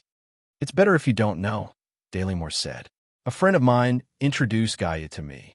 She used to be an actress in my crew and was also the choreographer, but the crew has been disbanded. Then give me your friend's contact. No. Why? Because my friend hates you. What? Daly Moore's expression froze. Why does he hate me? Do I know the friend you mentioned? Do you remember that you were scared by a bear a few days ago and ended up in the hospital? Then, that friend is the owner of that place? That's right, Stephen said. I asked him to treat your illness, but he still hates you. Daly Moore was depressed. She had offended someone for no reason. You should also control your temper. My friend's temper is even worse than yours. He doesn't care who you are. If I didn't ask, my friend and even Gaia wouldn't protect you. Daly Moore was silent. No wonder Gaia was always cold to her. Should I apologize to that person? Maybe later. I'll take you there then. Stephen's tone softened again. After all, she was his daughter. He could not ignore her. Mr. Mansari, are your people here? Kefwi Base looked at the military vehicles behind them. There are still 20 people. They have already spread out in the forest around the villa and have begun to make arrangements. Mansari said, The 20 people in front of you are hiding in your villa to protect you. Are you sure they can protect me? Although Kefwi Base agreed to use her as bait, that was under the premise that she was absolutely safe. Every rich person cherished their life, and Kefwi Base was no exception. The reason why she agreed to Mansari's plan was mainly because she didn't want to drag things out. Every day, the person by her bedside was thinking about how to kill her, which also made Kefwi Base unable to eat or sleep well. That was why she made up her mind to use herself as bait. Get rid of your bodyguards and leave your life in the hands of Mansari and his counterterrorism security department. Boss, I've already set it up. I guarantee that not even a fly can fly in, Tommy said. After following Mansari into the anti-terrorism security department, Tommy became one of Mansari's confidants and took over the Anti-Terrorism Operations Command Center. He was responsible for arranging and deploying anti-terrorist operations. Tommy himself was also a professional. Unlike India, Tommy had participated in the operation to hunt down the king of terrorists. It could be said that the fall of the king of terrorists was inextricably linked to Tommy and his team. Okay, I don't want our employer to suffer any harm. Don't worry, boss. Even if they send an army over, I won't let them return. Miss Kefwi, I'll leave this walkie-talkie to you. If you have any problems, you can communicate at any time. Okay, I should go too. Aren't you staying here? Kefwi Base asked. It doesn't matter if I'm here or not. Your defense here is close to a war fortress. For this operation, I provided the ammunition needed for a war. Don't worry, I won't let you lose money. Kefwi Base didn't have much else, but she had a lot of money. For people without money, their biggest problem was how to make money. For people with money, their biggest problem was how to spend it. Kefwi Base had a lot of money. A rich person like her wasn't limited to how to spend or how to make money. What she worried about was where to invest her money. Money would only depreciate and become less and less valuable. This was also why large companies and tycoons had so little cash flow. If they converted their money into real estate, it didn't matter how the money depreciated. Even if the US dollar fell to the level of the Zimbabwe dollar, they would still eat and drink. For someone like Kefwi Base, her assets could be said to be very complicated. Other than the main base group shares, she also had shares in various industries, including some military industries. A government armed department like the Anti-Terrorism Security Department was also a kind of investment. Of course, she couldn't get shares, and the Anti-Terrorism Security Department didn't have shares either. However, she could gain a certain amount of influence through this funding method. In the future, if she encountered some trouble outside of the business world, she could use pressure to ask the Anti-Terrorism Security Department for help. To put it bluntly, it was similar to political donations. Why was a country like America, which had almost eradicated bribery, still criticized for being corrupt? It was because large financial groups had the right to bribe. They didn't say that the money was bribery, but in the name of donation, which was legally allowed. Mr. Fernandez, you're finally here. Oni finally saw Fernandez and his team members. The truck stopped one by one, and Oni looked at them. What's in them? You'll know, Fernandez said. When do you start? Aren't you in a hurry? Let's do it tonight. Fernandez didn't want to stay in L.A. for too long. The longer he stayed here, the less safe it would be. Once the supernatural organization found out that the Hermit Order trespassed in L.A. and did whatever they wanted. With how domineering they were, they definitely wouldn't just stand by and watch. No matter how proud Fernandez was, he wasn't arrogant enough to think that he could go against the supernatural organization. Chapter 1353. Mr. Fernandez, won't we attract too much attention if we drive so many trucks there? Oni asked worriedly. What? Are you scared? Fides glanced at Oni, who was sitting beside him. How could he not be scared? After all, Oni was just a normal person. But he also understood that even if he backed out now, Fides wouldn't let him go. So even if it was a dead end, he had to walk this path to the end. The sun had already set. A few trucks sped through the dark forest path. Boom! An explosion occurred without any warning. The truck at the front seemed to have run over a landmine. It fell to the side of the road with the back of the truck lying across the road. What's going on? What happened? What's going on? Fides frowned. Didn't you say that your wife lives alone in the front villa? Yeah. Oni suddenly paused. Damn it, that bitch, it's a trap. A trap. Looks like your wife recruited a bunch of people. They actually dared to use landmines. What do we do? What do we do? It's over, that bitch. Oni yelled angrily. Fides didn't seem to care. Good thing we came prepared. Otherwise, we'd be in big trouble. Oni turned to the calm Fernandez and asked, Do you have a plan? Do you have an idea? It's just a small problem, Fides said calmly. Fides said casually and took out his walkie-talkie. Machalo, release all our pets. Just then, the doors of the truck on the ground opened. A large amount of cold air gushed out of the truck. Then, the doors of the trucks in front and behind opened as well. There seemed to be a large amount of ice inside each truck. However, apart from a large amount of cold air gushing out, Oni did not make any other movements. What now? Oni asked. No rush, Fides said nonchalantly. Of course Oni was anxious. He was betting everything he had on this gamble. If Fides couldn't solve the problem for him, then he would suffer a fate worse than death. Suddenly, Oni saw something crawl out of the truck in front of him. A human? It had gray skin and looked like a human at first glance. However, that thing looked like some kind of wild beast. The thing stood up and turned to the truck in which Oni and Furtis were. A second, a third, a fourth. More and more monsters came out of the carriage. Is that a human? Oni felt uncomfortable being stared at by that thing. It looked like a human being, but it was bulging and squirming. A tentacle stretched out from its mouth, stretched its chin, and rolled its eyes. Liquid flowed down the side of the creature's mouth. Do you remember what we were doing the last time we met? Felix asked. What were you fishing for in the sea? Oni was reluctant to recall the last time they met. At that time, Oni and a few models were having fun on the yacht when they encountered Furtis and his men at sea. The models were given to Fernandez, and Oni paid a ransom of $5 million for them. Fighters kept his promise and let him go. He even gave Kieran his contact number. It's to fish out these things. To be precise, it's to fish out the parasites in their bodies. Then what exactly is Nana? Chromis egg, Felix said. They can live on most organisms, of course. Most of them are animals, said Feats. As he spoke, Felix took out a container from under the seat. There was a creature as thick as an arm inside. It was obvious that the creature was alive. Oni moved his, but subconsciously, he did not want to get too close to it. Felix pressed his palms on both ends of the container. The creature squirmed a little, and the chromis parasites all turned around as if they had received some kind of message. This is the mother's body.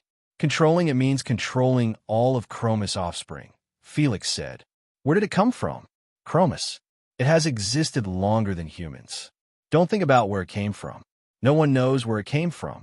It's a monster that hides deep in the sea. This thing can be used as a biological weapon, right? Hee hee. Once exposed to air for a long time, they will die within a few days. That's why we need to freeze them first and release them when we need them. If such a parasite really existed in this world, all the species in the world would have gone extinct. Everything in the world had its nemesis, and even supernatural creatures had their nemesis. Captain, someone triggered a landmine. Are you sure it was done by a human? The landmine we planted is an ML-55 landmine. It will only detonate when the pressure exceeds 1 ton. Does that mean that someone drove a car and detonated the landmine? Yes. It seems that our prey is here. Get ready. Tommy didn't know what he and his teammates were about to face. Just then, they heard noises in front of them. They're here. Let's show those bastards what we're capable of. Captain, there's no heat signature on them, a counterstrike said. They could vaguely see figures in front of them, but they couldn't see them with the night vision goggles. Maybe they brought some interference source with them. I don't think they're ordinary gangs. They might be mercenaries. Stay alert. We don't want to be humiliated by a group of mercenaries. Tommy looked through the binoculars and said, Get ready. Open fire when the enemies are 50 meters away. Open fire. Open fire. Knock them down. That ain't a...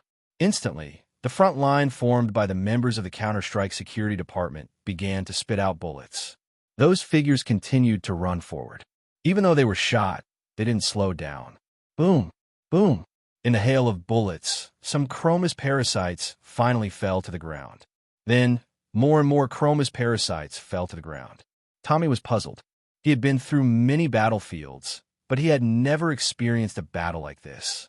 These enemies seemed to have no regard for their lives. Without using firearms, they just charged forward. He had thought that they were mercenaries, but it turned out that these people were much weaker than mercenaries. It was impossible for them to charge blindly like this. Chapter 1354. Captain, are they really our enemies? One of the team members asked. Yeah, they're just risking their lives for a joke. Tommy was also at a loss. Even if they were a suicide squad, they should have at least put on a bulletproof vest before charging over. What was the point of them throwing their lives away like this? Suddenly, a person who was supposed to have been shot several times stood up and charged over 10 meters forward. A series of intense gunshots rang out, and the person fell to the ground once more. That scared me. I thought he was a zombie. I hope they can send more of them. Just a few of them isn't satisfying enough. One of the anti-terrorists stepped forward to inspect the corpse that had fallen to the ground. The corpse was on the verge of rotting, and a strong smell lingered in the air. However, there was a hole in its stomach. The hole did not look like it was left behind by a gunshot. The corpse did not look like it had just died. Instead, it looked like it had been dead for a few days. Could this be a corpse that was transported over from somewhere? The anti-terrorist soldier covered his nose and used the barrel of his gun to move the corpse away. The moment the corpse was turned around, something abruptly sprang up from beneath the corpse. This what? The thing instantly wrapped itself around the soldier's neck before trying its best to burrow into the soldier's mouth. Hey, Nolly, it's time to come back. What are you spacing out for? The soldier named Nolly staggered back. Nolly, what's in your mouth? When Nolly got closer, his comrade was able to clearly see a tentacle that was as thick as an arm sticking out of Nolly's mouth. Nolly, what's wrong? Spit that thing out, it's disgusting. At that moment, the tentacle in Nolly's mouth suddenly sprang up. The end of the tentacle spread out like a morning glory. The soldier was shocked, and he fired the submachine gun in his hand. What happened? Tommy noticed what was going on. You shot your comrade? He has something in his mouth, the soldier said in horror. Tommy also saw something wriggling out of the soldier's mouth. Just as the tentacle was about to strike Tommy, Tommy pulled out his gun. The tentacle was shot in midair and fell to the ground. Tommy felt his scalp go numb. He had a vague feeling that something was wrong. At this moment, a soldier nearby let out a blood-curdling scream. Tommy saw a tentacle wrapped around the soldier's neck, and the tentacle was about to enter his mouth. "Not good," Tommy shouted. "Everyone, be careful." Sha-sha, rustling sounds could be heard in the darkness. Tommy vaguely saw something wriggling on the ground in front of them, heading towards them. Then a tentacle emerged from the darkness and strangled Tommy's neck. Tommy immediately grabbed one end of the tentacle and pulled it out with all his might. Schwa! In a moment of desperation, Tommy whipped out his saber and waved it in front of him. The two halves of the tentacle fell to the ground, motionless. "Don't open your mouth. Don't let the tentacles crawl into the mouth. Inform the others." "Captain, there are enemies in the forest again." Damn it. Tommy finally realized that something was wrong.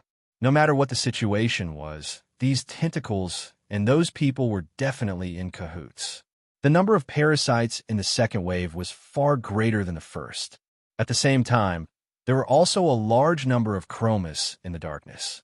The soldiers who were in charge of operating the machine guns were suddenly attacked by the chromis larvae that emerged from the darkness. The entire camp was instantly thrown into chaos. The parasites had already rushed forward and they attacked the soldiers in a frenzy. "I am Tommy. I am Tommy. The outer defense line has collapsed. The outer defense line has collapsed. There are monsters. Monsters." Tommy used the walkie-talkie to inform the people in the villa as he fought. At that moment, a parasite pounced on Tommy and he tried to get up.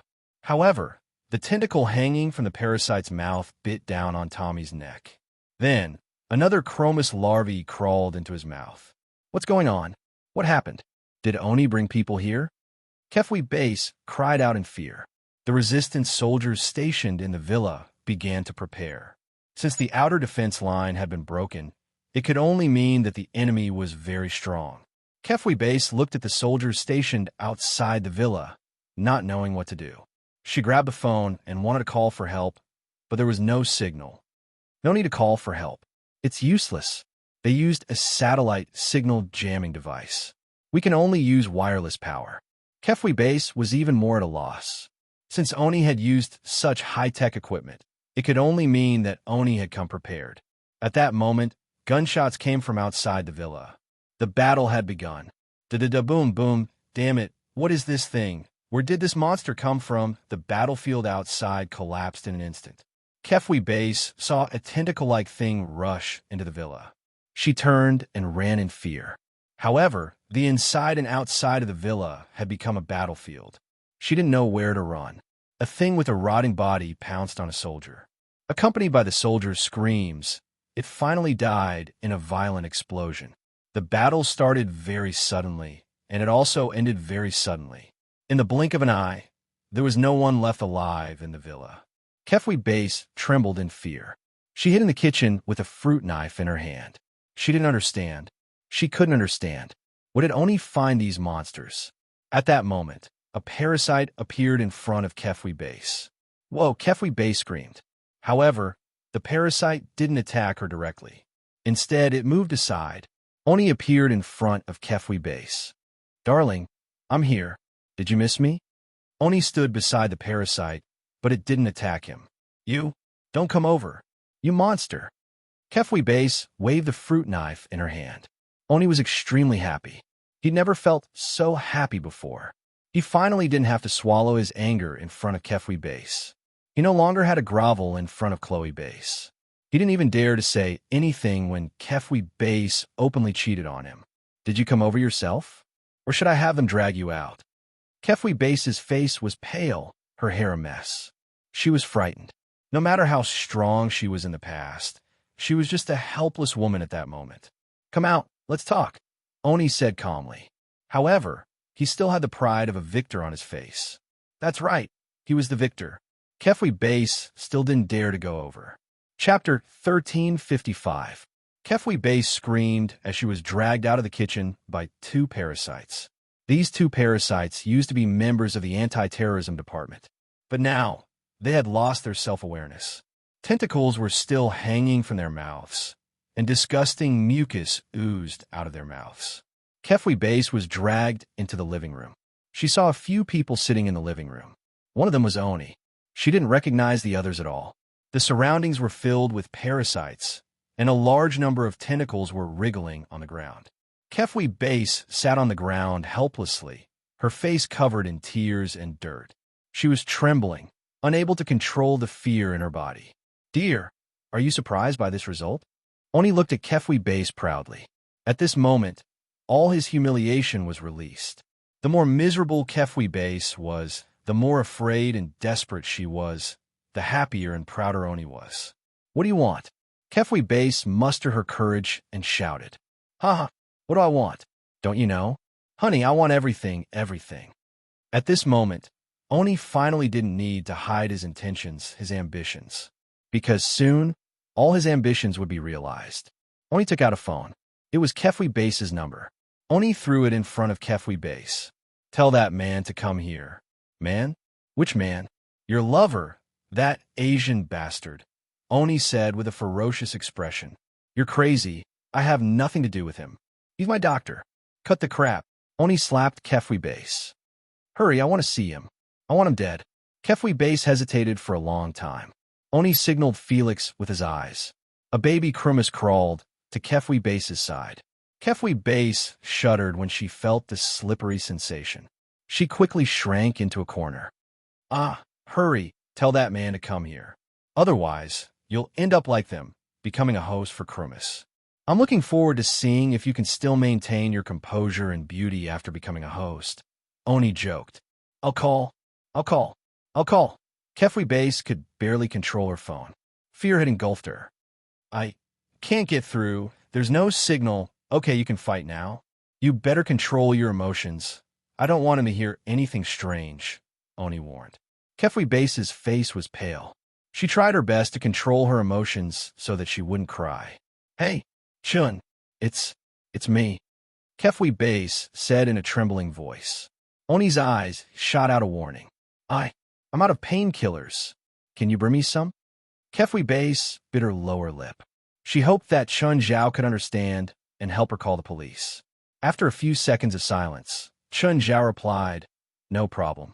Is it your villa in the suburbs?" Yes. Can you hurry up?" "Okay," Chun Zhao said. "I'll get there as soon as possible. Bear with the pain first." After hanging up, Kefwi Base looked at Oni with fear in her eyes. He said to come as soon as possible. Oni crossed his legs and ignored Kefwi Base. Then he said to Felders and the others, "After this is over, how about you stay in LA for a few more days? I'll arrange everything for you." "No," Felders answered almost instinctively. Oni was confused. "Do you hate LA that much? After we get the money, we'll leave LA immediately." "Fine." Oni didn't care. Actually, he didn't like interacting with Felders and the others either. These people were too scary. If he didn't have to, he really didn't want to interact with them. "If you're really sincere, you can go somewhere else. We won't mind." "Of course. It'll be my honor." Oni agreed without thinking. He had money now anyway. He could even provide them with food and entertainment for the rest of their lives. "Why don't you like LA?" Oni asked curiously. "LA is a big city. You could do anything you want here." Unfortunately, Felders and the others didn't want to talk about it. "This has nothing to do with you. You better not ask too much. It's not good for you." "Fine, I won't ask anymore." Oni shrugged. "Oh, can you guys and these things hide first? I want to give that guy a surprise." "As you wish." Fides had all the larvae and parasites of Chromis hide away, and the Hermit Order members also hid in a room. When Chun Zhao heard Kefwi Base's voice on the phone, he knew that something had happened to her. She also told herself that she'd finished her painkillers. According to her calculations, the painkillers could last her until she recovered. Chun Zhao drove to Kefwi Base's house. He could already smell the thick smell of gunpowder and blood. Of course, there was another smell apart from the gunpowder and blood. Chun Zhao wasn't unfamiliar with this smell. It was the smell of corpses. Not fresh corpses, but ones that had been dead for a few days. Chen Zhao didn't know what had happened here. However, he still hoped that Kefui Base was still alive. After parking the car at the door, Chen Zhao walked straight into the house. Along the way, there were large amounts of bullet casings and guns, as well as some minced meat. For a moment, Chen Zhao couldn't tell what the minced meat was. Chen Zhao touched his nose. The smell here was really bad. When Chen Zhao walked in, he saw Kefui Base sitting on the ground. Oni was sitting on the sofa with his legs crossed and his arms open, as if he was the owner of the place. "Ms. Base, I'm here," Chen Zhao said. Seeing that Chen Zhao had come alone, Kefui Base's face was filled with disappointment. You came alone?" "Yes. How many people do we need to treat her?" Kefui Base had completely given up. She'd hoped that Chen Zhao could understand her. Unexpectedly, Chen Zhao didn't think deeply at all. "Asian bastard, did you not expect that we would meet under such circumstances?" Oni was still sitting firmly on his seat. Chen Zhao glanced at Oni and was about to help Kefui Base up. Oni charged forward and swung his fist at Chen Zhao. With a backhand slap, Oni fell to the ground. Chen Zhao helped Kefui Base up. He could feel her body trembling. Chapter 1356. "Fernandez, Mr. Fernandez, come out now," Oni yelled. Just then, Fernandez and the others walked out. Oni became even more arrogant when he saw Fides and the others. "Asian bastard, I want you to die a horrible death," Oni roared. "Chun, run. Kefui Bus yelled. Narrowing his eyes, Chen Zhao looked at Fernandez and the others. "I think I've seen you guys before. Let me think. Where have I seen you before?" However, when Fernandez and the others saw Chen Zhao, their expressions all changed. They didn't expect that the person they'd been trying so hard to avoid would actually be here. It was Oni who took the initiative to call him over. "Mr. Fernandez, tell those monsters to bite off his limbs. Hurry." Oni didn't notice the expression on Fernandez and the others' faces. Seeing that they weren't moving, Oni urged again, "Mr. Fernandez, hurry up." "Shut the fuck up," Fernandez roared. "Mr. Fernandez, you." Oni didn't understand. They'd been having a good time just a moment ago. How come Fernandez was talking to him so viciously now? Fernandez only felt bitterness in his mouth. "Sir, looks like we've really met before." Chen Zhao couldn't remember where he'd seen Fernandez. He just felt that he looked familiar, but he couldn't remember where. "I don't care where you're from. Don't you know that L.A. is my territory?" Kefui Bus looked at Chen Zhao in surprise, then at the bitter expressions of Fernandez and the others. Suddenly, some hope rose in Kefui Bus' heart. "We'll leave now. We promise you that we'll never step into L.A. again." Kefui Bus remembered what they'd talked about earlier. They didn't seem very willing to come to L.A. Was it because of Chen Zhao that they weren't willing to come? Chen Zhao helped Kefui Bus sit on the sofa. "Did I allow you to leave?" Chen Zhao asked calmly. Fernandez and the others, who'd wanted to leave, immediately stopped. "Sir, we don't want to be your enemy. Please let us leave. We promise we'll never come back to L.A. again. You came to my territory and behaved atrociously, and now you want to leave without saying a word?" Fides and the others were a little angry, but they restrained themselves. "Your Excellency, I am the chairman of the Hermit Order. I am not afraid of you." Fides decided to show off his name. He hoped that the Hermit Cultivators Guild would be able to intimidate the other party. "Hermit Order? Never heard of it," Chen Zhao said indifferently. "Leave your head here and do whatever you want." "Leave his head behind and do as he pleases? If you don't give me a chance to live, then let's fight." Fides suddenly growled and channeled his mana into the container in his arms. In an instant, Chroma's parasite that was hiding outside the villa rushed into the villa. "Careful," Kefui Base exclaimed. She had always been tense, and what she cared about the most were the Chroma's parasites and the larvae. However, in the next instant, a blade appeared out of nowhere and exploded around the room. Countless blades appeared out of nowhere, instantly dismantling the entire villa. Be it the Chroma's parasites or the larvae, they were all pierced through in an instant. Everyone was dumbfounded. Even Fides and the others were shocked by this scene. What kind of magic was that blade that suddenly appeared? The 1,000 stone swords returned and gathered above everyone's heads. They were like the sword of Damocles, aimed at everyone's head. You said you want to fight me, Chun Zhao said indifferently. Come, who will start first? One of the hermit cultivators raised his head to look at the sky, then shouted, Allow me.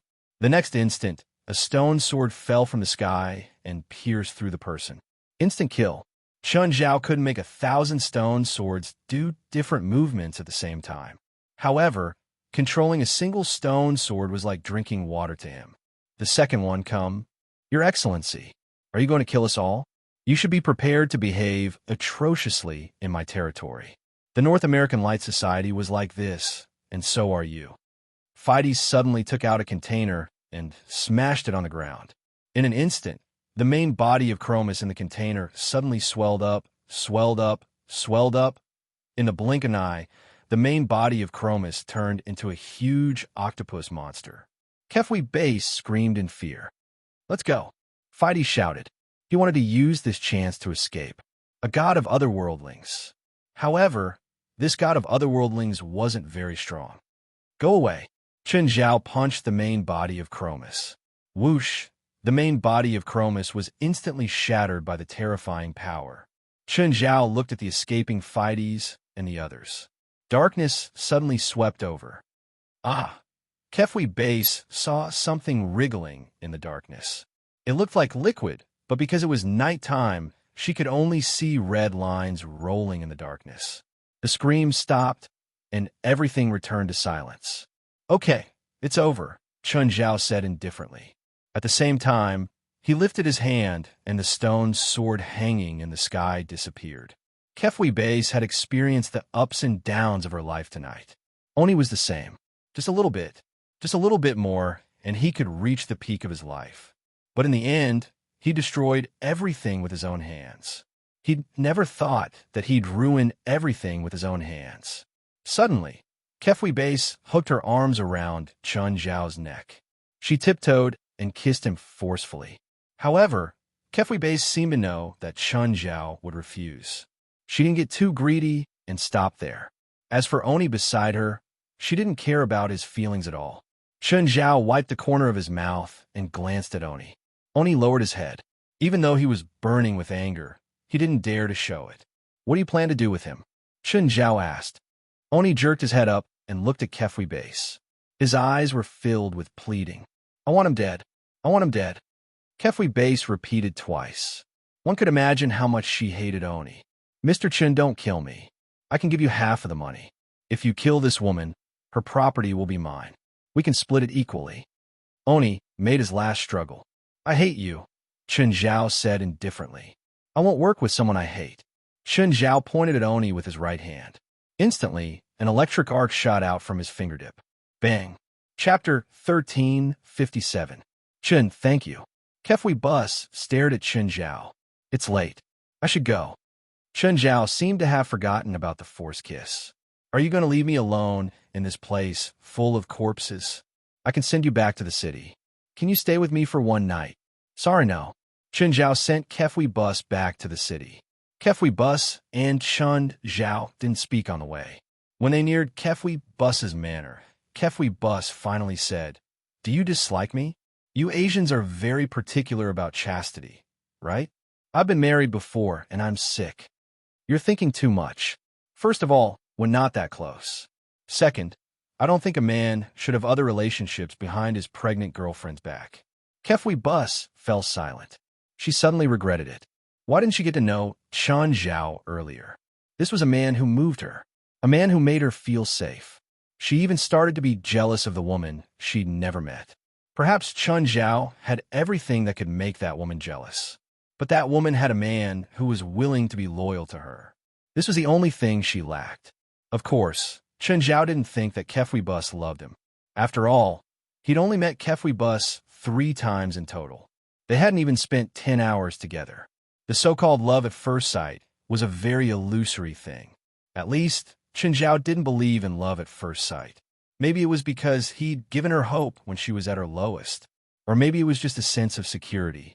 Plus, Chun Zhao didn't think that he had to have an affair. Feilai could satisfy all his physical and psychological needs. Chun Zhao didn't want to ruin their relationship and family because of a little impulse. Who are you? Kefui Bus couldn't help but want to know more about Chun Zhao, the man who'd given her a second life. A medical professor and a legal doctor from the UCLA branch, Chun Zhao said. What else? Spiritualist. Like just now? More or less. You rule Los Angeles? No. My job is more like that of a police officer. Of course, you can also treat me as a vigilante, just like what happened just now. I kill those people, including your husband, without going through a court trial.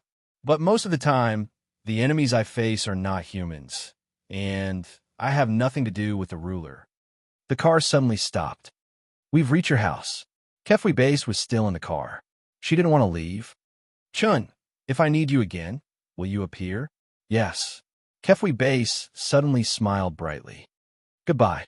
Kefui Base's expression darkened after getting out of the car. She picked up the phone and dialed Mansari's number. Mr. Mansari, do you know what I went through tonight? Ms. Base, I don't know what you're talking about. What's wrong? Your people are all dead, and if I wasn't saved by a friend, I might have died too. What? My men are all dead? Where's Tommy? He's probably dead too. I was attacked by a group of monsters. I don't know where Oni found them. They seem to be controlled by an organization called the Hidden Cultivators. Mansari's expression changed. What kind of monsters are you talking about? Can you describe them to me?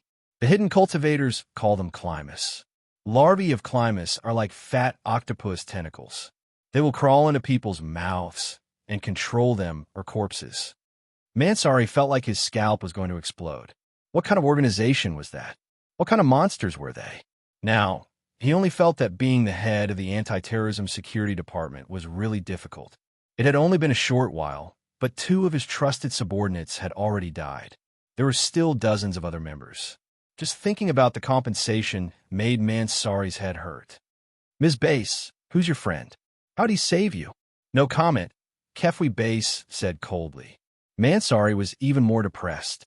He thought that he could easily get the sponsorship, but it seemed like he could only watch it disappear. I won't miss a single cent, Kefui Base suddenly said. Thank you, Ms. Base. You should call me Ms. Base now. If you have any requests in the future, you can come find me, Mansari said. Kefui Base didn't have a good experience, but the result was satisfying. Was there anything more delightful than Oni's death? Why had she been so blind to have fallen for this man? Daily Moore also resumed her work today. However, she still couldn't get what happened that night out of her mind. It wasn't a supernatural incident. It had really happened. It had happened to him. Boss, are you better? Kermia saw Daily Moore enter the office and immediately came to greet her. Yes. How's the company doing these 2 days? We've recruited 2 new employees. They were recruited by the technical department's manager. Yes.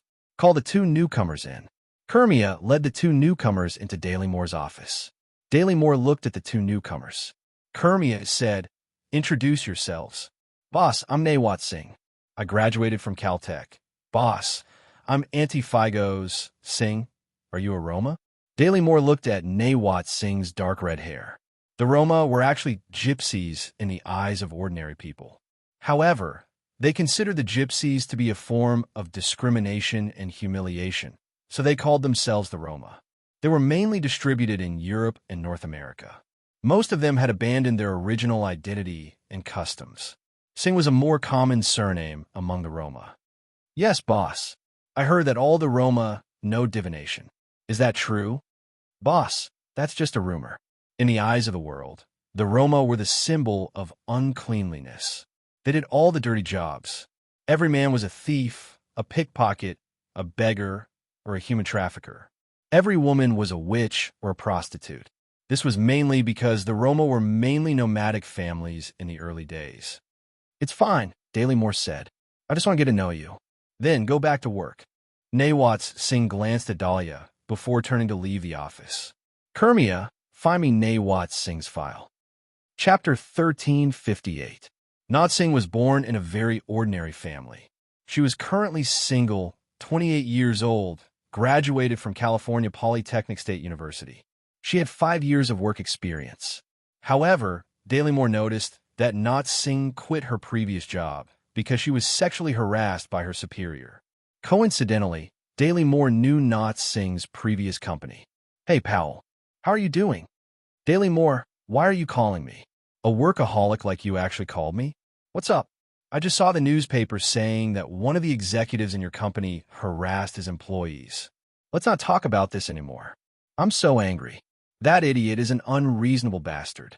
He's totally tarnishing my company's reputation and seriously affecting it. Anyway, your company isn't a public company and your company's business is stable. After the incident, that person jumped off the building where my company is located.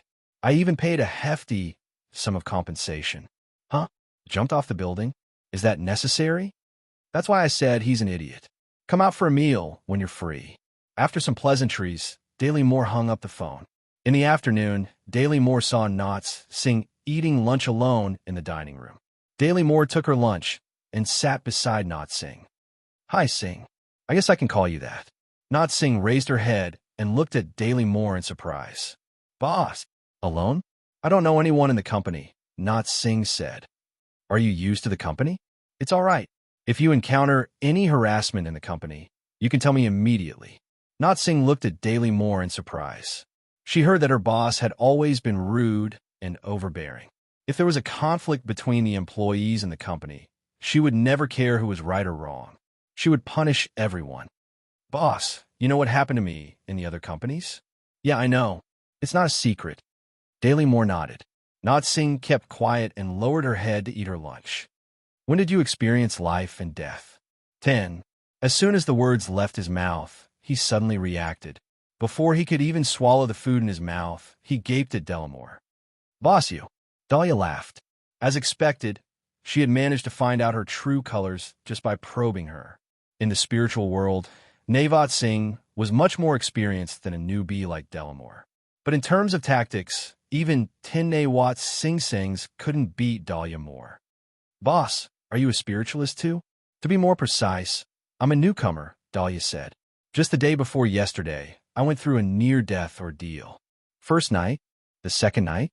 Or the third night?" "First night," Dahlia said. "I hope someone can teach me a few things." "Boss, since you can safely pass the life tribulation, there must be someone protecting you, right? You can ask the person who is protecting you directly. I don't know her very well. She was entrusted by someone to protect me," Dahlia said. "After the first night, she left." "Is there only one person protecting you?" "Yes." "Is there a problem?" "That person should be very powerful, right?" Navat Singh said. "Yes, she should be very powerful. Usually, there's a certain degree of danger in protecting someone who has awakened their magic during the life tribulation. It's a high-intensity and long battle. For example, when I was going through the life tribulation, my teacher and 2 friends protected me together." "Is it very dangerous?" "I feel like the person protecting me didn't seem to be too tired. She said that if it's the second night, she might feel tired." "The second night? Impossible. The second night is 100 times more dangerous than the first night," Navat Singh said.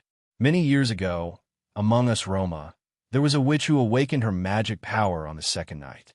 At that time, there were more than 20 powerful witches protecting her, but in the end, they all failed. Apart from that witch who was not spared, the 20 witches protecting her were also implicated. In the end, only 3 witches survived. Fortunately, I didn't awaken on the second night," Dahlia said with relief. 2 years ago, there were signs of a third night awakening in Los Angeles. That night, I saw a terrifying wave of evil spirits. It was a disaster.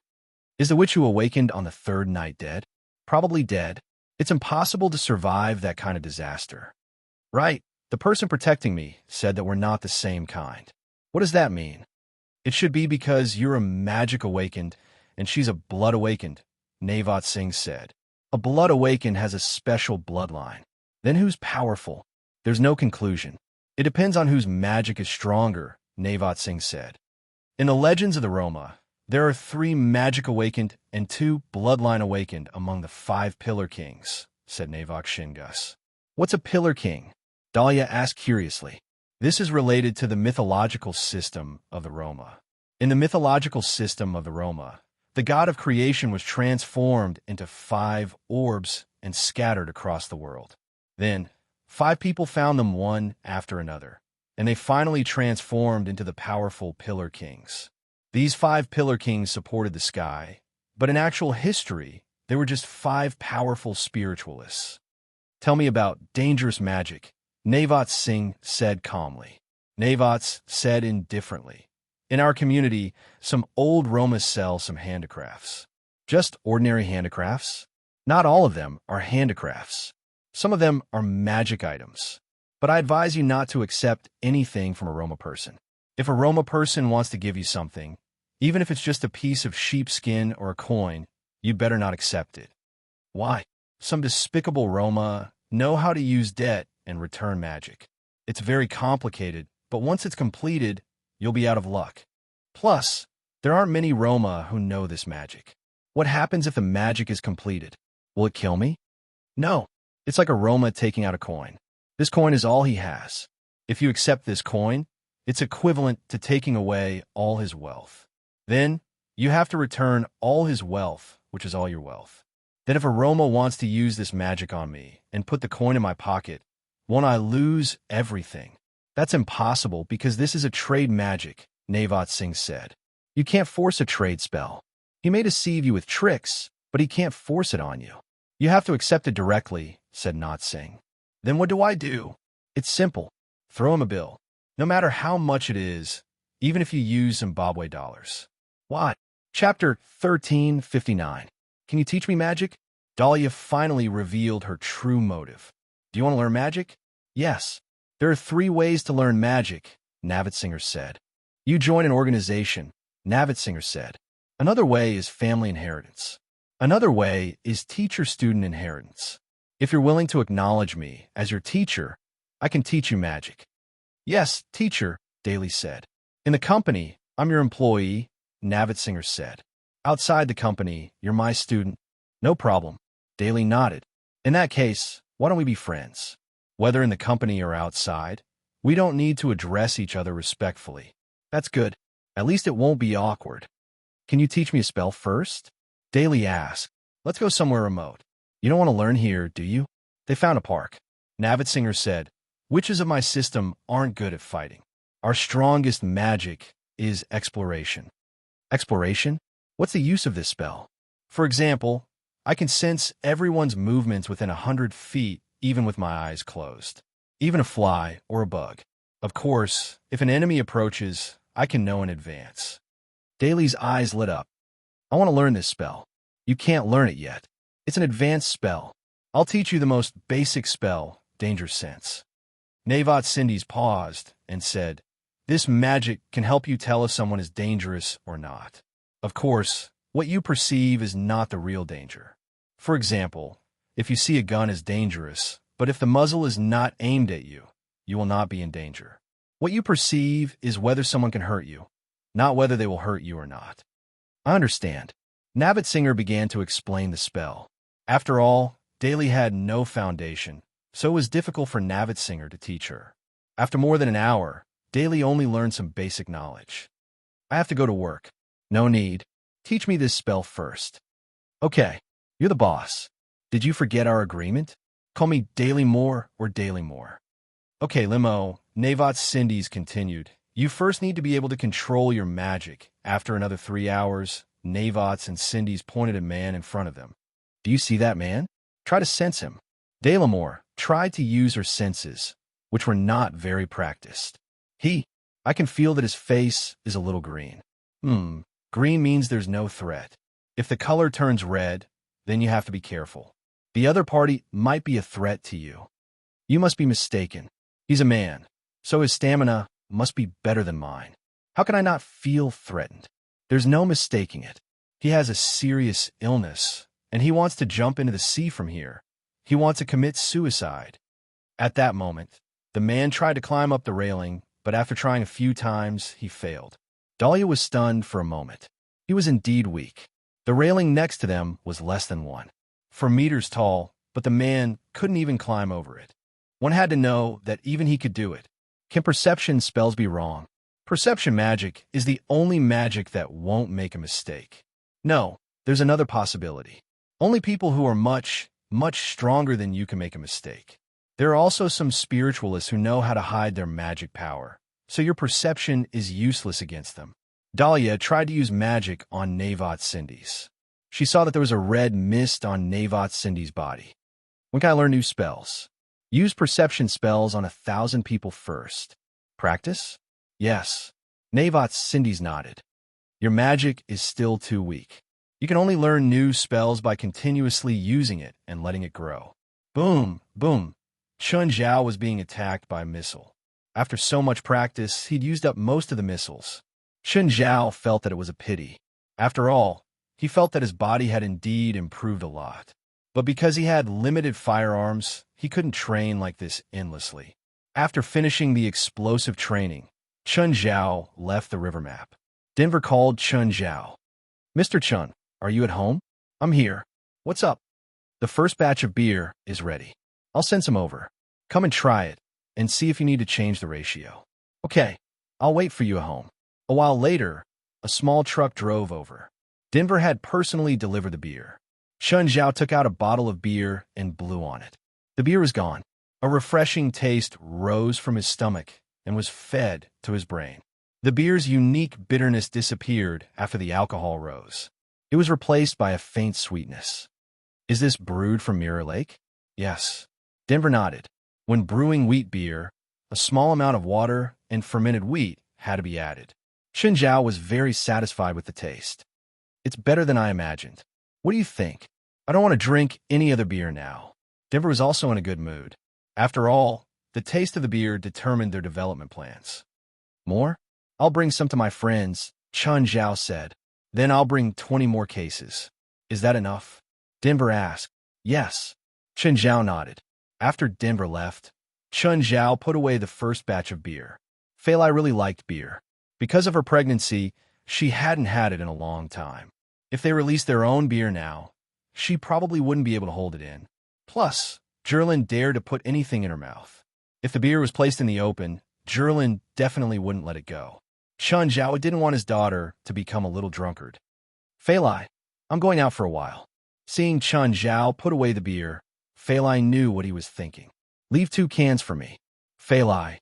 Chun Zhao looked at her. I haven't had beer in 7 months. Now that our own beer is out, can I have a taste? Chapter 1360. Fei Lai was just craving for food. She also knew that she wouldn't drink too much now. It was enough for her to keep one for herself. Chun Zhao drove the truck out. On the way, someone asked, Stephen, are you home? Are you coming over? My brewery has already produced a test product. I'm looking for you to test it. Call Rasfa too. Perfect. I'll call Rasfa now. Rasfa arrived at Stephen's house before Chun Zhao. When Chun Zhao arrived, Stephen and Rasfa had already started drinking by themselves. Hearing the car, Rasfa ran out immediately. Chin, where's your beer? In the car. Carry it yourself. Fuck you, how old am I? You want me to carry beer? Chun Zhao carried 2 boxes of beer from the car. It's not hard for you to carry 1 box. If you can't even carry 1 box, go home. We're not going home until we're drunk. Rasfa had no choice but to carry a box of beer. Ever since he'd become 20 years younger and Chun Zhao had taken care of him, he'd become much healthier. Even his personal health consultant couldn't believe that he was so healthy now. Stephen was barbecuing in the backyard. Before he even reached, he could already smell the thick aroma of meat. Fuck, I stole the meat that Stephen is barbecuing for my house. I'll go steal some from your house sometime, Rasfa said shamelessly. If you're not afraid of Princess biting you, just go. Chun Zhao tossed the beer on the ground. He picked up a piece of barbecued meat and stuffed it into his mouth. Don't eat too much, Stephen complained. I only have a few pieces of meat, and you ate so much in 1 bite. You took it from me, Chun Zhao said, widening his eyes. It's with me now, so it's mine. Stephen wasn't embarrassed at all. He spoke confidently and picked up a can of beer to drink. Yeah, delicious. Just a few boxes? That's enough. The 3 started drinking. As they ate, they didn't forget to insult each other. Stephen, how's the editing going? It's 70% done. I think it'll be done in another week, and it should be out in June, Stephen said. When's the earliest it can be released? Chun Zhao asked. A few more months of publicity, Steven said.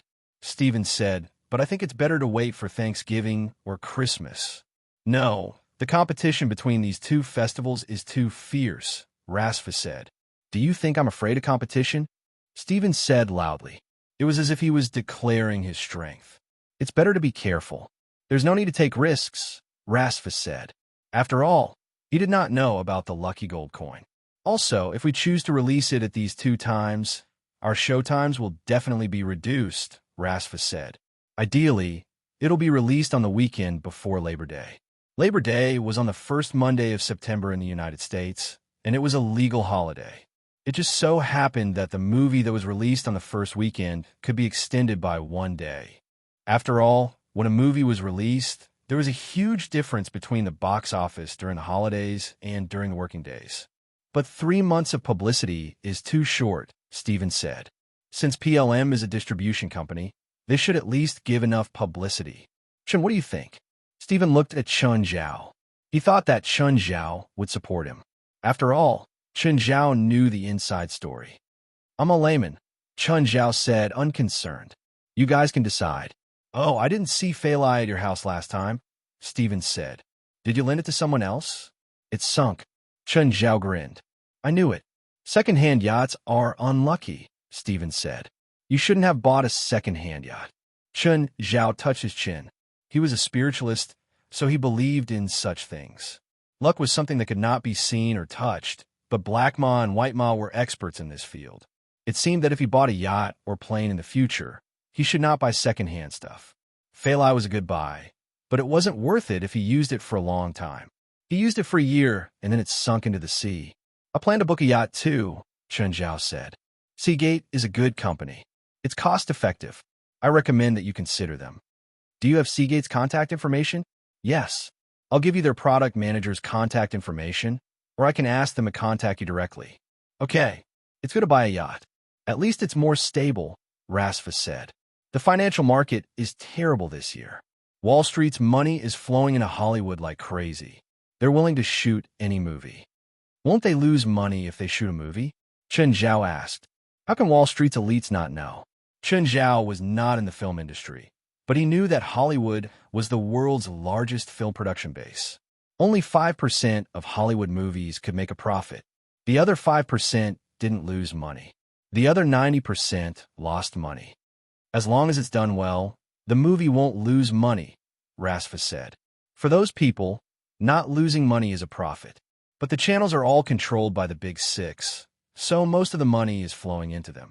As long as they see a good project, those Wall Street tycoons will rush over like crazy. I heard that too. Even James got a big project with a budget of $180 million, Steven said. However, he didn't look too happy. Instead, he looked worried. James is too impatient. If he can calm down, he can take a mid-range project with a budget of tens of millions first. It'll be good whether it makes money or not. But it's too dangerous for him to take such a big production for his second movie. Didn't you remind him? Chun Zhao asked. How do I remind him? Tell him that you shouldn't take the project? With Steven's status, it was indeed inconvenient for him to say it. Even if Steven did, James might not appreciate it. Instead, he might think that Steven was suppressing him or jealous of him. If James didn't suffer a huge setback, he probably wouldn't realize it himself. If it was a small or medium-sized project, it was easier to recoup. At least, it could break even if it was done properly. But an investment of $180 million would require at least $500 million in the world to recoup the cost. If such a large investment failed, it would be a huge loss. Any company would suffer a huge loss, and the reputation of the director would also be greatly damaged. Rasfa's foundation was still too shallow. He only had one successful movie now. Chapter 1361. Don't they say that when the economy is bad, rich people will invest in industries? It's not that easy to invest in industries. Taking out tens of millions of dollars to invest in a beer factory is child's play for the rich on Wall Street. It won't solve their problem of having too much cash. Even if they invest in industries, they won't invest in something that hasn't been discovered yet. Hollywood is currently the most promising and proven profitable project. Of course, they'll focus on Hollywood. Of course, This is only the investment projects that we can see. There are some projects that we don't know about or are illegal investments. Is blindly investing better than keeping the money in your hands? Chen Zhao still didn't understand. At least, Chen Zhao couldn't understand the logic behind it. The big shots on Wall Street definitely knew more than him. They might be crazy, but they weren't stupid. It was just like how Chen Zhao had invested in the beer factory because he knew that he could make money. To Chen Zhao, their investment was ridiculous, but who knew their true intentions? Nevertheless, this was just a casual conversation at the table for the three. The three talked about their own things, eating and drinking. They'd finished half of the 3 cases of beer. Stephen and Rasfa were both drunk. They lay on the ground, covered in mud. Chen Zhao sat on the ground and continued drinking. Just then, the sound of high heels came from outside. Daily Moore walked in with large strides. When she saw Chen Zhao, Stephen, and Rasfa on the ground, Daily Moore froze. Looking at the beer bottles on the ground, Daily Moore roughly knew why they were lying on the ground. However, it was understandable that Stephen and Rasfa were drunk, but they wouldn't drink to this extent with someone they weren't familiar with. Instinctively, Daily Moore cast a perception spell on Chen Zhao. Green gas, but Daily Moore thought of not Sinditha's words. "Are you the Chen that Stephen mentioned?" Daily Moore asked, trying to sound him out. Chen Zhao was quite sober. He'd drunk a dozen cans of beer, but it was like drinking a glass of water to him. "What spell did you use on me?" Chen Zhao felt the magical waves from Daily Moore. Daily Moore was surprised. "How did you know? There's too much of a difference between our levels." "How do you think I know?" "Perception magic," Dahlia said. "Do you want a drink?" Dahlia hesitated for a moment, then sat down on the chair beside her. "Perception magic? That's a rare spell. Mr. Chen, I'm very sorry about what happened that day. I didn't know you knew Stephen. What did you sense from me?" "I didn't sense anything." Chen Zhao stood up and said, "Tell your father and Rasfa that I'm leaving." Daily Moore looked at Chen Zhao's back. "Thank Gaia for me, too." Chen Zhao didn't drive. Instead, he put the car away. It was a matter of principle to drink and not drive. He still had to send some beer to the headquarters. After the sky darkened, the temperature in Los Angeles dropped by a few degrees, and the night wind was a little cold. Because the United States was a country with a high crime rate, if a person walked alone at night, they would either be watched by criminals or the police. It was like the curfew in ancient times in China. If a person walked alone for no reason, they would most likely be arrested. Although the United States wouldn't arrest people for no reason, the police would definitely stop and question them if they saw them. When Chen Zhao returned home, it was already late at night. After washing up, he went to bed. He liked to place his palm on Feilai's belly. It was a wonderful process to feel the pulsation in it. Chen Zhao would always think about the process of giving birth to this little life. In almost 8 months, the little life had completed its basic development. However, there were still some that hadn't developed yet. Many premature babies were born with congenital diseases, and most of them were heart dysplasia. Feeling Chen Zhao's palm, Feilai turned her head to look at him. She kissed Chen Zhao deeply and then went back to sleep. Chen Zhao also fell asleep. In the middle of the night, Chen Zhao heard footsteps. Zherlin had woken up again. When Zherlin first came to this house, she would wake up 3 or 4 times a night. Now, she would wake up in the middle of the night, not because she was hungry or because she was startled. She was playing with Little Nine. Recently, she liked playing with Little Nine. Little Zherlin was like a thief. She got up sneakily and clumsily put on her swimsuit. Zherlin thought that she was very secretive. In reality, Chen Zhao had always been watching. Sometimes, he would sit on the balcony and watch Zherlin play at night. Children's sleep schedule was very messy. They would sleep for a few hours during the day and at night too. Humans work during the day and sleep at night was cultivated through years of habit. They weren't born to work during the day and rest at night. If someone was used to working at night and resting during the day, they might not be as healthy as others. Chen Zhao didn't bother to restrict Zherlin and Little Nine's relationship. Also, because of Little Nine's size, he rarely came out during the day. Right now, Zherlin was sitting on one of Little Nine's heads. She used Little Nine's body as a slide and slid down the head. Then she rushed into the water. and there was a burst of laughter. Not long after, the Cerberus and the others also arrived. The Cerberus and the dog had the same temperament, and dogs really liked children. The three dogs were the same. Usually, when Chun Zhao scolded Zhurlin, the three dogs would also roar at him. This came from their genes. It was their nature to protect. Of course, Chun Zhao never worried that they would hurt Zhurlin. Only by truly interacting with them could one understand their gentleness. Just then, a flash of light came from the forest.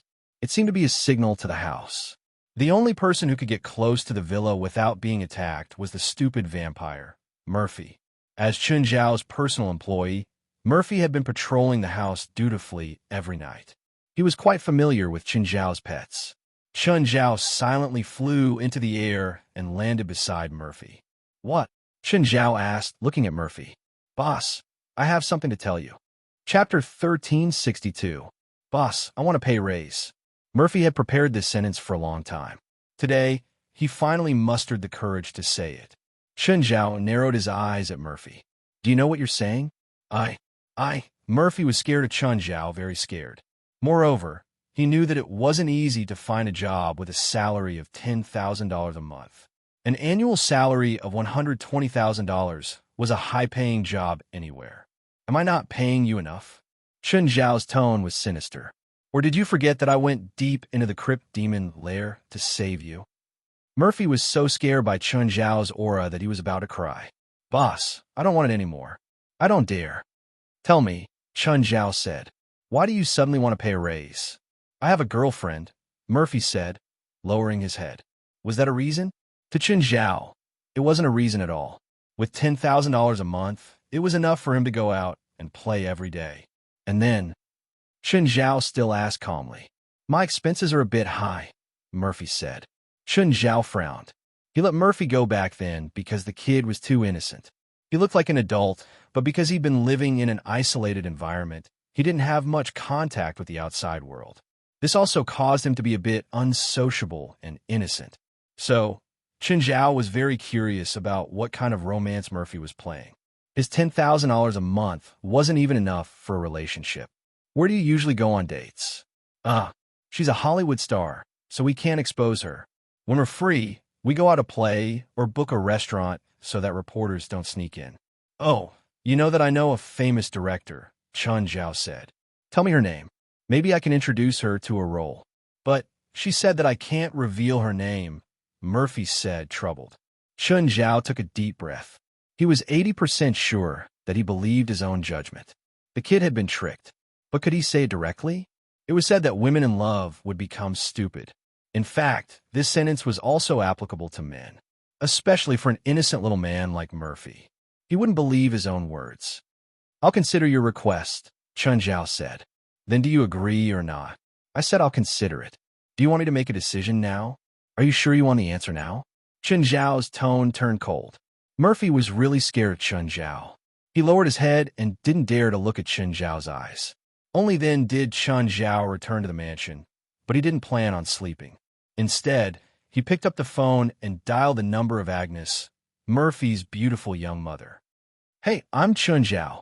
It's you? Why are you calling me at this time? Do you know that for a woman, adequate sleep can maintain long-term youth and beauty?" "You're a vampire," Chun Zhao said disapprovingly. "You can just find a few people to drink blood from. Also, isn't nighttime your activity time? Tell me, what's the matter?" Agnes said with dissatisfaction. "Your son just asked me for a raise." "Oh, I didn't expect him to have such courage." Even Agnes, as his mother, could not stand Murphy's cowardice. Her tone was quite disdainful. Agnes did not really care about Murphy's salary. What she cared about was Murphy's growth. "But I didn't agree," Chun Zhao said. "Oh," Agnes said, displeased. "You call me just for this?" "No," Chun Zhao said. "I suspect that he's been tricked." Agnes, who'd been nonchalant before, immediately lost her composure. "What did you say? Who dares to trick the Dracula family?" "I don't know.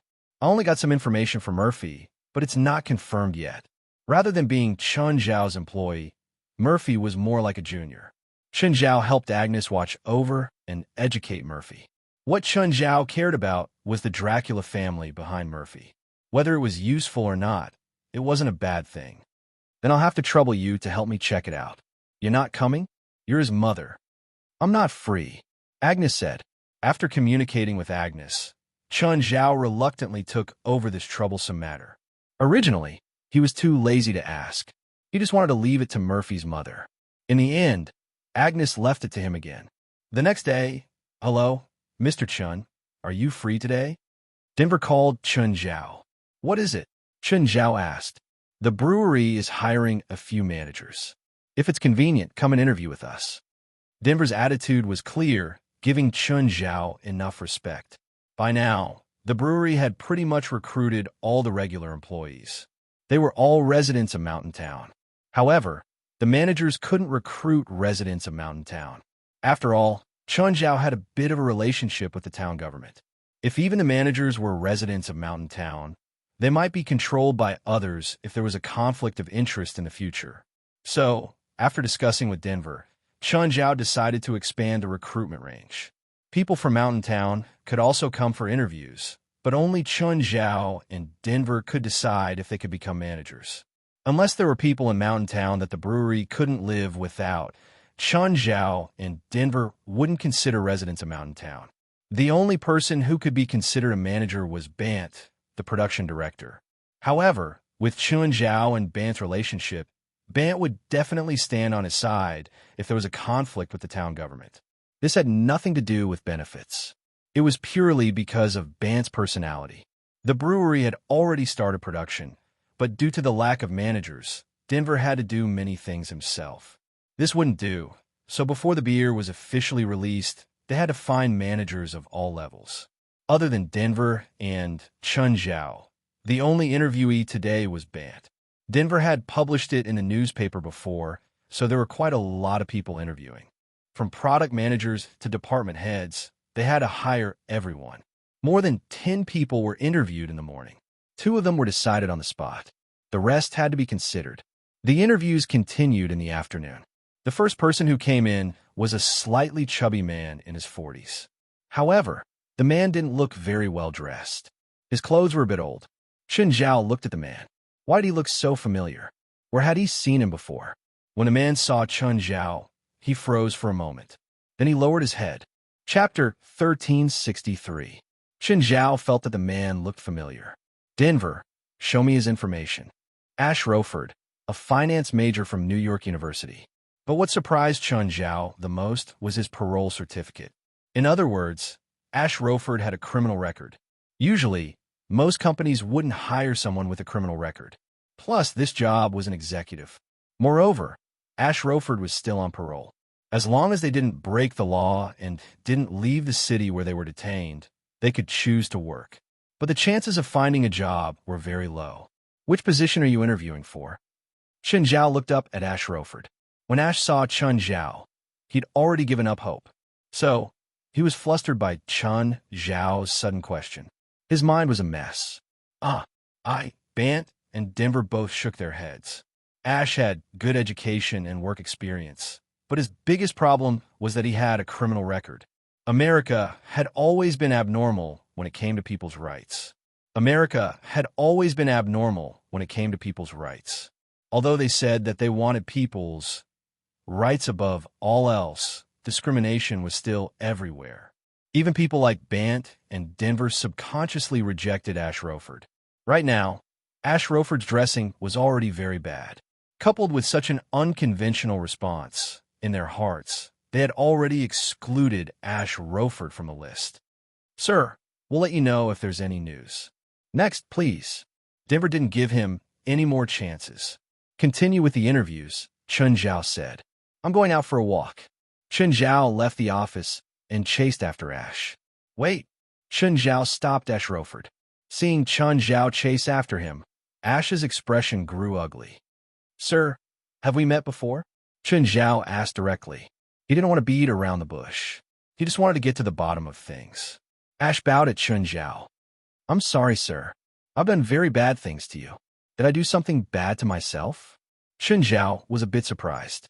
There weren't many people in the world who could do something bad to him. As for this abject man in front of her, she really couldn't see how he had the ability to do anything bad to her. The more Chen Zhao thought about it, the more confused he became. He kept thinking that Ash Roford was related to the supernatural world. But no matter how he thought about it, he couldn't remember. At the airport in Hawaii, Ash Roford said. Chen Zhao suddenly remembered the bearded man who had held him hostage. Ash Roford was the bearded man who held him hostage at the airport in Hawaii. He used to have a big beard, but now was completely shaved. No wonder he felt that Ash Roford was very familiar, but he just couldn't remember where he had seen him before. At the time, Ash Roford had held him hostage and wanted to see his daughter. Actually, Chen Zhao didn't hate Ash Roford at all. It was the worst of his wretched luck that Ash Roford had taken him hostage on the spot. Even if Gimli didn't interfere, Ash Roford wouldn't be able to harm Chen Zhao. Moreover, Ash Roford had said that he wanted to see his daughter. Chen Zhao, the girl's slave, could empathize with her. "Let's go," Chen Zhao said. "I'll treat you to lunch." Ash Roford looked at Chen Zhao, rather hesitant. "What? You don't want to go?" Ash Roford looked at Chen Zhao. Right now, he really wanted someone to treat him to lunch. At noon, he bought a hamburger in town to fill his stomach. His body was a little weak now. "I still have to go to other places for interviews," Ash Roford said. Chen Zhao looked at him. "You know that you're still on parole. You can't find a job, at least not a good one." "Then I have to work hard too," Ash Roford said. "I don't have custody of my daughter, but if I can find a job that pays more than $1,000 a week, I can see my daughter once a month." "You can't visit her if you don't have money?" Chen Zhao really didn't understand. "I'm still receiving welfare," Ash Roford said. Ash Roford said, "If I can't find a job in 2 weeks, the judge will think that I'm a danger to society. So forget about visitation rights. I might have to go back to prison." It was very difficult for a parolee to find a job with a decent income. "What did you do before?" "I was a stock analyst 3 years ago, but after I divorced my wife and lost custody of my daughter, I also lost my job. I've been living on welfare." "What position are you interviewing for now?" "Sales manager," Ash Roford said. "You have a tracking device on you, right?" Chen Zhao asked. Ash Roford pulled up his pants. Chen Zhao saw that he was wearing a tracking device on his ankle. If he moved outside of Los Angeles, or even near the border, he might attract surveillance. "Are you sure you can do this job?" "I studied financial management," Ash Roford said. Ash Roford said, "I've worked in many companies as an HR manager, a finance manager, and a sales manager. But if the company wants you to go on a business trip, you can't even leave L." Chen Zhao said. "It's not impossible," Ash Roford said. "I need to apply to the police, and the company also needs to help me prove it, but I definitely can't leave the country." Chen Zhao had seen Ash Roford's file before. His file was indeed very outstanding. Usually, people like him wouldn't work at the brewery and wouldn't be able to stay either. The people who came for the interview today had decent qualifications, but half of them would leave in less than a year. For them, working in a brewery might just be a springboard, a place to gain experience. "How many years are you sentenced to?" "1 year," Ash Roford said. Chen Zhao took out his phone. "Denver, there's someone for the sales manager position." To Ash's astonishment, Chen Zhao said, "Let's go. Can you eat with me now? You're the boss here?" Ash had thought that Chen Zhao was an executive here. But if he was just an executive, he wouldn't be able to get another executive position with just a phone call. "Sir, thank you. I hope that you won't bring any trouble to my brewery in the next year. Is that okay?" Chapter 1364. Ash Roford was starving. It was hard to starve to death in this country, but without money, one could really starve. "Roford, how long has it been since you last ate?" Ashford raised his head awkwardly and looked at Chen Zhao. He was still holding a sandwich covered in ketchup. His expression was awkward. "Sorry, I'm really short on money recently. I only eat 1 meal a day." "It's okay. Do you want more?" "If it's okay, give me 2 more burgers, beef burgers." Ashford didn't refuse. He really wanted to eat his fill. After all, he really didn't have much money left. "I'll lend you this 1,000. Chen Zhao took out his wallet and tossed it on the table. He could also tell that Ash Roford was really poor. Chen Zhao waved at the waitress. A waitress walked up. "Mr. Chen, what can I do for you?" "Sandwiches and beef burgers, please." Chen Zhao didn't come to this restaurant often, but he was quite famous in Mountain Town. A quarter of the town worked in his factory. Plus, Chun Zhao and Fei Lai usually drove the eye-catching Porsche 918 when they went out. It was hard for the people in town not to know him. Who didn't know the richest man in Mountain Town? Okay, please wait a moment. The rent in town is cheaper, Chun Zhao said. You can find a place to stay first. Mr. Chun, don't you blame me for what I did. I'm a father too. Chun Zhao didn't blame Ashford in the first place. Plus, there was nothing wrong with having Ashford work for him. He trusted Denver, but he still needed someone to watch over him. Chun Zhao would never overestimate human nature. Absolute power would only breed absolute corruption. If he couldn't control Denver, who knew if he'd changed the name of the brewery to Ashford? Legally, this couldn't happen. But there were always people in the world who could find loopholes in the law. It was highly possible that one's business would become someone else's without them knowing. Chun Zhao wasn't an expert in this, so he had to be careful. Just then, his phone rang. Eat first. I need to take a call. Mr. Chun, please help yourself. Chun Zhao walked out of the restaurant and picked up the call. Hello, who is this? Hello, Mr. Chun. I'm the business manager of Seagate. My name is Oliver Lurby. Mr. Steven gave me your contact number. Mr. Steven said that you plan to book a yacht. Is that true? Yes. Our company currently has a few models of yachts. I will send them to you for you to take a look and choose from. I don't like those standard ones. I want a unique one. Can your company customize it? Sure, but a custom-made yacht will cost at least $30 million US. May I know how much Mr. Chun is planning to spend? $100 million US. Oliver Labill shuddered. A super yacht. This was a huge business. Even their Seagate Yacht Company, which had been established for more than 20 years, had only built 2 super yachts. One of them was custom-made by Steven last year. He did not expect Steven to introduce him to a second super client like this. Mr. Chun, when do you have time? Let's meet up. At the same time, I will bring my company's designers to discuss the yacht design with you. Tomorrow. Is that okay? Yes, of course. Oliver Labill said immediately. Even if Chun Zhao requested to meet in the middle of the night, he would bring the designers. The next day, Chun Zhao went to the headquarters of Seagate Yacht Company in Los Angeles as promised. Seagate was a European company. Europe was the largest yacht supplier in the world, even stronger than America. It wasn't that their technology was very good or that their technology was very high. It was because people thought that Europeans could make yachts like works of art with their artistic senses. Of course, Europeans were especially attentive to big yachts and super yachts. Anyone who could afford such a yacht was either rich or respectable. Therefore, yachts were made with the highest quality. Hello, Mr. Chun. I'm Oliver Labill. Oliver Labill had probably already gotten Chun Zhao's information from Steven. When Chun Zhao stepped into the company, Oliver Labill and a group of designers were already waiting at the door. Europeans were not all arrogant. It depended on who they were dealing with.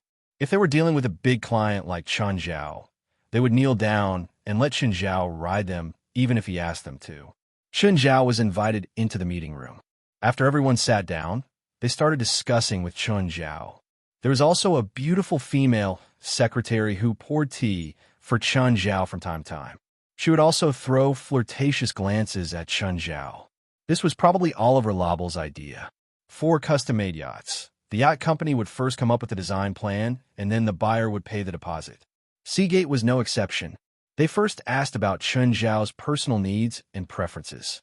What was the difference between a super yacht and a regular one? Apart from being big, the most important thing was that it could sail in the ocean. It wasn't like the yacht company could make it whatever Chun Zhao wanted. Yacht design was a very complicated project involving mechanics, physics, and dynamics. Just like an architect, there were many problems to consider. Yachts had a grading system, too. They were graded by the International Sea Organization.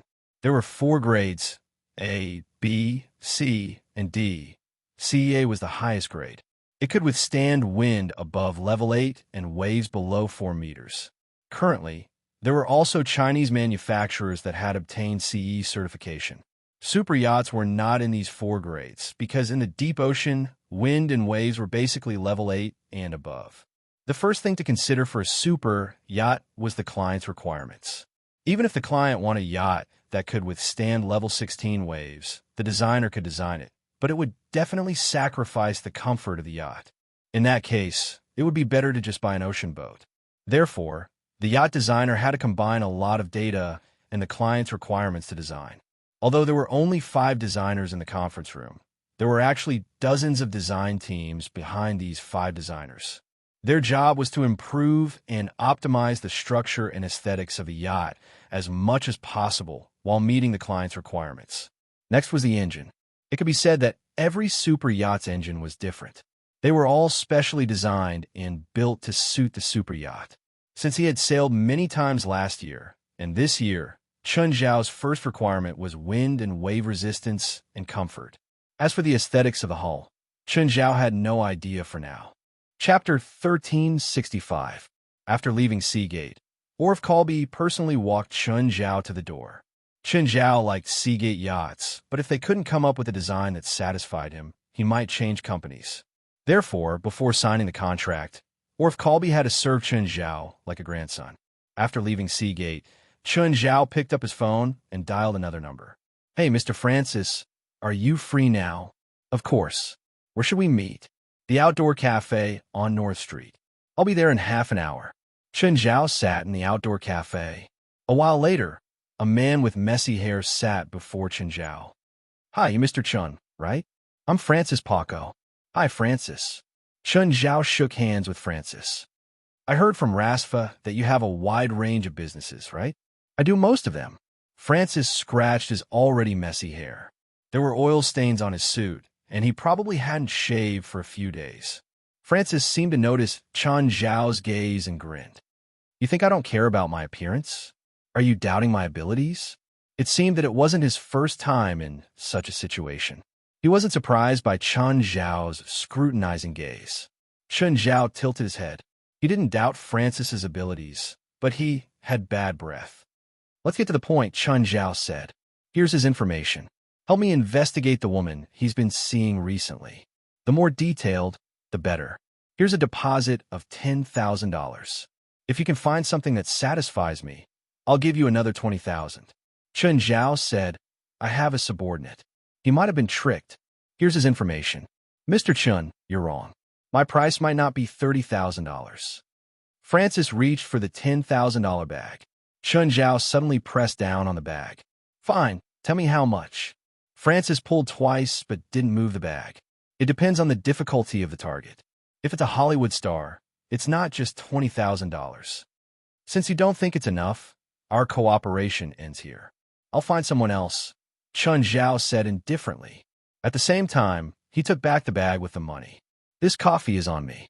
Goodbye." "Don't. Wait." Francis clearly needed money. Seeing how Chun Zhao gave money so easily, he thought that he could put on airs and ask for more. In the end, Chun Zhao didn't fall for it all. He just turned around and left. Francis hurriedly pulled Chun Zhao back. I was joking. I'm very satisfied with this reward. Not just a Hollywood star. Even if you want me to investigate the person in the White House, I'll do it for you." Chun Zhao nodded.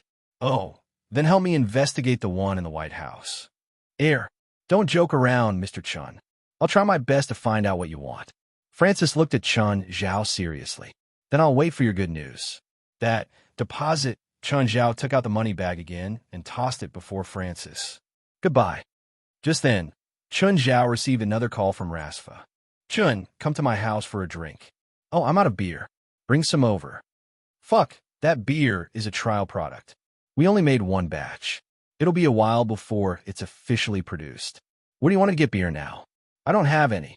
Chun Zhao had so many friends. 2 boxes for one person, 2 boxes for another person, and a few dozen boxes from the headquarters of the association. They were long gone. Unless Chun Zhao had the beer factory open the production line now. But was that possible? The first batch was to check if there were any problems with the production line, as well as the taste and so on. "Are there only 3 boxes of beer in your trial product?" "No, there are a few hundred boxes. Most of them are used for promotion." "Then bring some more of that meat," Rasfa said greedily. "I'm out of that meat too. I still have some octopus fish. Do you want some?" Okay. Octopus is fine too." "Chun, where did you get your supply from?" Rasfa asked, unwilling to give up. "I can't tell you. I can't break the rule." Chun Zhao first went home and changed his truck. Then he chose some ingredients. However, the ingredients he chose were the kind that couldn't be seen clearly. For example, octopus.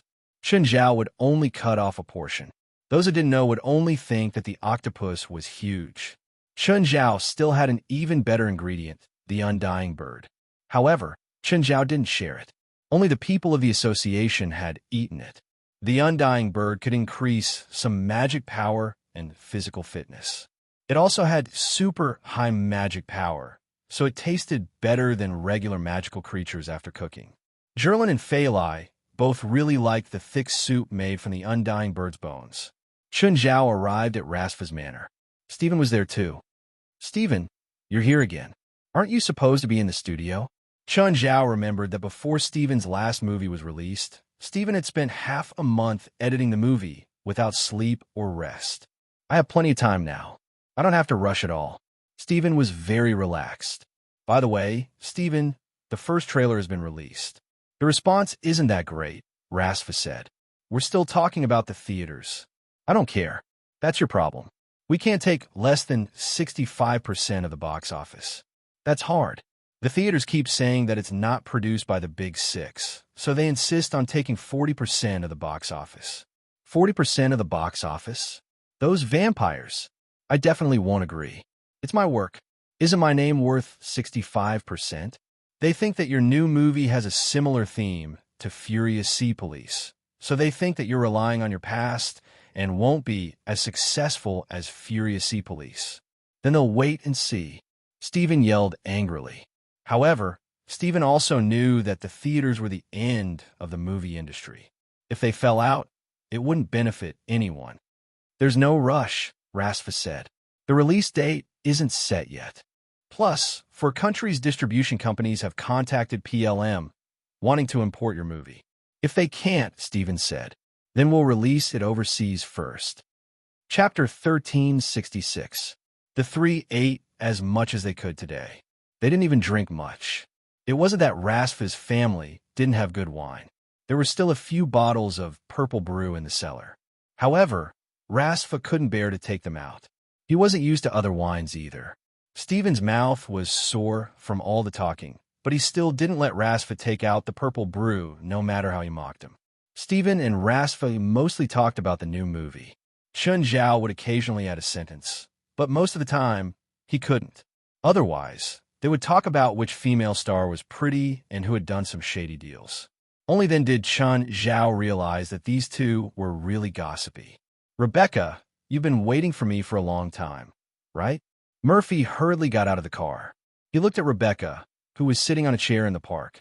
Rebecca said with a sweet smile, "No, I just finished filming. I'll definitely come earlier next time." Murphy said, "Are you still working the night shift?" Rebecca asked. "Yes," Murphy said helplessly. "I only have night shifts. Let's go for a walk." Looking at Rebecca's back, Murphy wanted to hold her hand several times, but he didn't have enough courage. Rebecca seemed to notice Murphy behind her. She turned around to look at him and then reached out to hold his hand. Murphy shuddered. It was probably his first time holding a girl's hand in his life.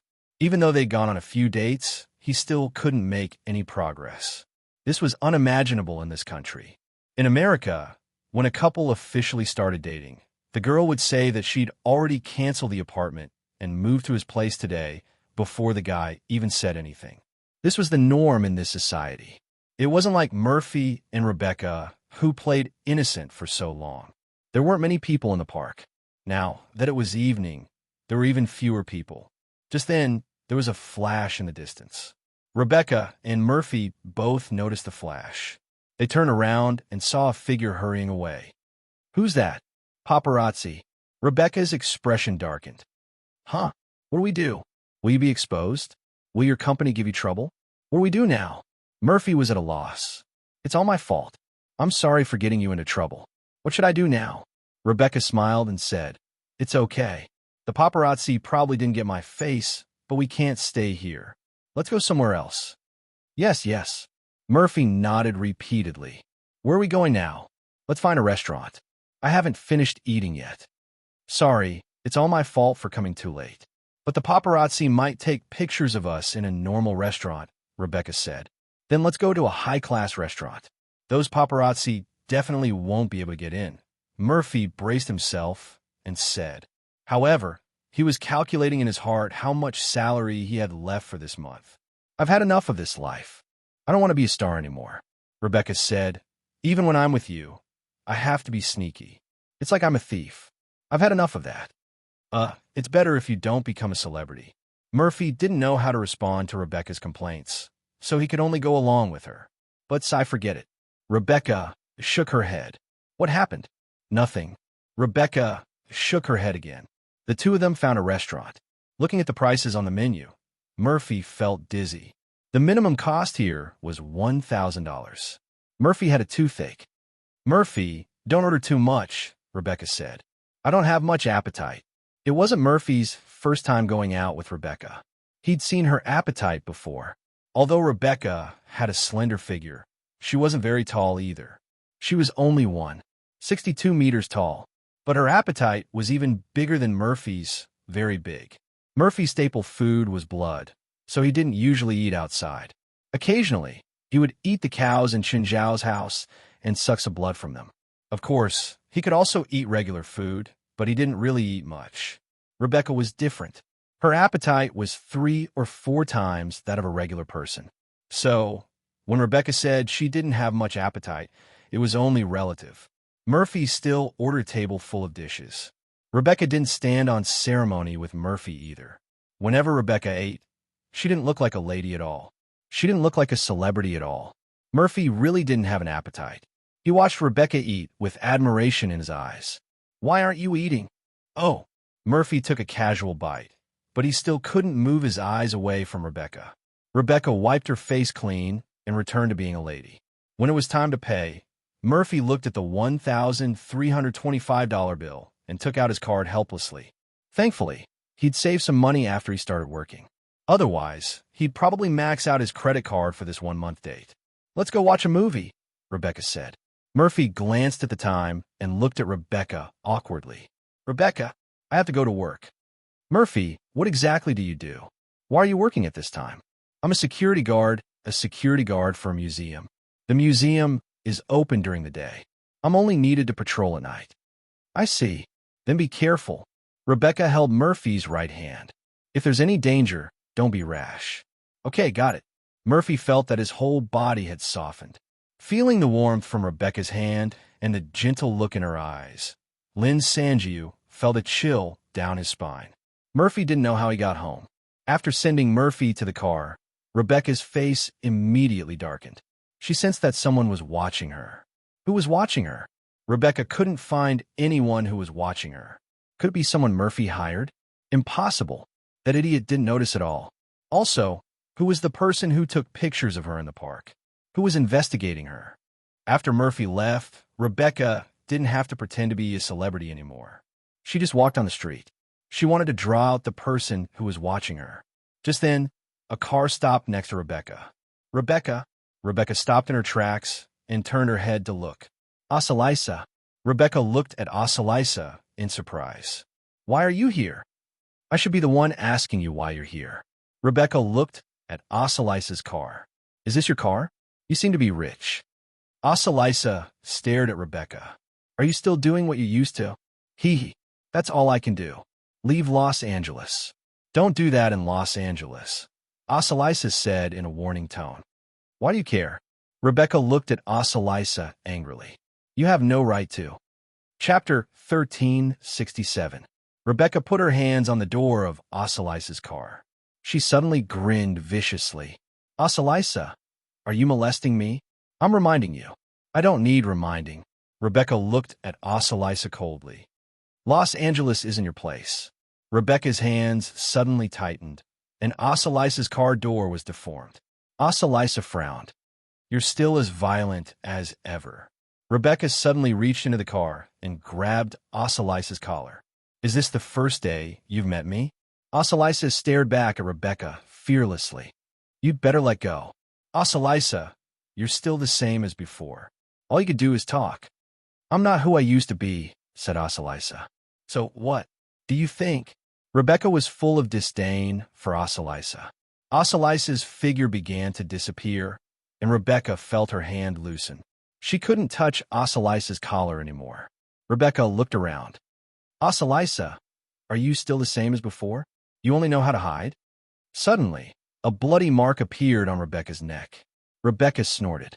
She knew what Osalisa was capable of. However, in her eyes, Osalisa was a coward who only knew how to hide and run. But today, Osalisa had actually dared to attack her. Suddenly, Rebecca sensed danger and immediately took 2 steps back. But the next moment, Rebecca felt a stab of pain in her back. Rebecca angrily swung her fist in a 360-degree arc. However, she only swung her fist and didn't touch anything. The next moment, another bloody mark appeared on Rebecca's wrist. Although Osalisa's 3 attacks hadn't hurt her seriously, it was a great humiliation for the hot-tempered Rebecca to be attacked and injured by a woman who was as timid as a mouse. Osalisa, you're still as cowardly as before. Do you dare come out? The next moment, a tuft of Rebecca's hair fell. Rebecca reached out to catch her hair, a little surprised. Leave Los Angeles, or it'll be your face next time. Osalisa's voice sounded in Rebecca's ears. Rebecca swung her fist again, but again she missed. Suddenly, Rebecca saw a man standing in front of her. The man carried a briefcase and wore a suit and tie. He looked like a white-collar worker. Rebecca immediately charged at the man. The man did not seem to know what was going on. Rebecca reached for the man. But the next moment, Rebecca felt pain on her face. She looked at the man again and took a few steps back. Rebecca was enraged and reached out to grab the man again. Ha! Not only did he fail to catch her, he even received a slap. Rebecca picked up speed and grabbed again. This time, she saw the man's movements clearly. She took a step back and slapped him. She did see it clearly, but the man's movements were too fast. She couldn't keep up at all, and her body couldn't react in time. Ha! Rebecca was slapped again. Covering her face, she stared at the man in shock. This man wasn't an ordinary person either. He was a spiritualist too. Clearly, he was a spiritualist of a completely different element. She used a strength-enhancing spell, while the man used a speed-enhancing spell. She was at a disadvantage in front of him. Rebecca took a few steps back and stared at the man in front of her. This man and Osalisa were probably in cahoots. She couldn't do anything to Osalisa anymore. With this man around, her chances of winning were even lower. Rebecca turned around and left without any hesitation. Seeing that Rebecca had left, Osalisa finally came out of invisibility. Ungalit, why are you here? Osalisa asked. I live nearby and saw you and that woman, Ungalit said. Who's that woman? My sister, Osalisa said. Your sister? She doesn't look like your sister at all. She looks like a lunatic, Ungalit said. She's a lunatic. Osalisa didn't dare tell him about Rebecca's glorious past. If the association knew that such a dangerous person existed in Los Angeles, they would definitely take action or eliminate her. Osalisa had thought that after 10 years, Rebecca might have changed. She didn't expect that Rebecca would still be as violent as before. That made Osalisa even more worried. If Rebecca did anything outrageous in Los Angeles, she probably wouldn't be able to protect her. In fact, if Rebecca were to meet her own leader, she would most likely die. She looks quite violent. You'd better find her quickly and get her out of Los Angeles, said Ungalit. Osalisa understood what Ungalit was trying to say. Don't tell the chairman about this, said Osalisa. Okay, I won't tell him. Ungalit nodded. How about a drink somewhere? Asked Osalisa. Rebecca touched the wound on her neck. It had completely healed. That was the benefit of strengthening spells. She had super self-healing abilities. However, running into Osalisa here didn't make Rebecca feel very happy. She hadn't seen Osalisa for 10 years. Osalisa, who only knew how to hide and run in the past, didn't run anymore, but attacked her. Rebecca didn't expect that. His weak sister had actually undergone such a change. Also, she knew how to use her spells better than before. Could she really change so much in 10 years? Rebecca and Osalisa weren't real sisters. Their parents formed a new family, and they became sisters too. But a car accident took their mother's life, and their father's personality changed drastically. He drank, abused, and even tried to rape Osalisa. That was the first time Rebecca killed someone. Their father. They found a secret of magic in their mother's belongings, and Osalisa was the first to awaken. At the time, they didn't understand what the Night of Awakening was, but Rebecca had protected Osalisa through that horrible night without any magic. When Rebecca awakened, she also relied on her own strength to get through it. From then on, they relied on their magic and began a life of theft and robbery. Unlike the gentle and timid Osalisa, Rebecca was a thug and a murderer. As long as it was for money, she would stop at nothing, even murder. Chapter 1368. That's basically it. I haven't seen her in 10 years. Osalisa took a sip of her beer. Looks like your sister is really dangerous, an elite said. If I had known, I wouldn't have let her go. I would have forced her to stay. Osalisa had wanted to prevent Rebecca from falling into the hands of the association. But now that she thought about it, she was wrong. It would be better to keep Rebecca here and beg for her life. That way, Rebecca might not die. But if Rebecca killed someone in Los Angeles, Osalisa wouldn't even be able to ask for mercy. Then what should we do? Find her as soon as possible. She can do whatever she wants, but not in Los Angeles. Rebecca had always been a vigilant person. She didn't return to her place immediately, because she vaguely sensed that someone was following her. Was it the person who took pictures of her? Rebecca guessed. Rebecca took out a makeup box from her pocket and looked behind her through the mirror on the box. More than 20 meters behind him, there was a car that was driving very slowly following behind him. There was a lot of traffic on this road. She couldn't make a move here. She would do it in a more secluded place. Rebecca thought to herself. Francis, on the other hand, followed Rebecca carefully. He didn't think it was necessary to be careful when following a woman. He didn't know that Rebecca had already noticed him. He didn't even realize that he had been led to a secluded place by Rebecca. Rebecca felt that the time was right. She turned around and was about to make a move. Suddenly, she felt a strong sense of danger. Rebecca knew where the sense of danger came from. A sniper. She had been targeted by a sniper. Rebecca suddenly ducked. Then a bowl-sized hole appeared on the ground next to Rebecca, and the concrete floor was kicked up with dust. A van sped over, and two men in black suits and sunglasses got out. They held machine guns and fired at Rebecca. Duh. Rebecca reacted quickly and jumped into the bushes on the side of the road. The two shooters looked at each other. One of them carefully walked to the side of the road, holding the machine gun tightly. But at that moment, a hand reached out of the bushes and grabbed the shooter's face. The hand pulled forcefully, pulling the gunman into the darkness. There was a burst of gunfire in the darkness, and then there was silence. Suddenly, gunshots rang out from the darkness again. However, this time, the gunshot was not aimed at the interior, but at the minivan. The driver of the minivan was killed on the spot. The remaining gunman cursed under his breath and quickly hid behind the car. The next moment, Rebecca dashed out of the darkness. She rammed straight into the van. Bang! The 2,000-kilogram van was knocked over, and the gunman hiding in the back was pinned to the ground. Rebecca turned to look at Francis' car. Francis was scared out of his wits. He immediately turned the steering wheel and fled. Rebecca wanted to chase after him, but the sniper fired again. Rebecca fell to the ground again. She could only watch as Francis escaped. She could only find the insidious sniper first. Mr. Chun, it's me.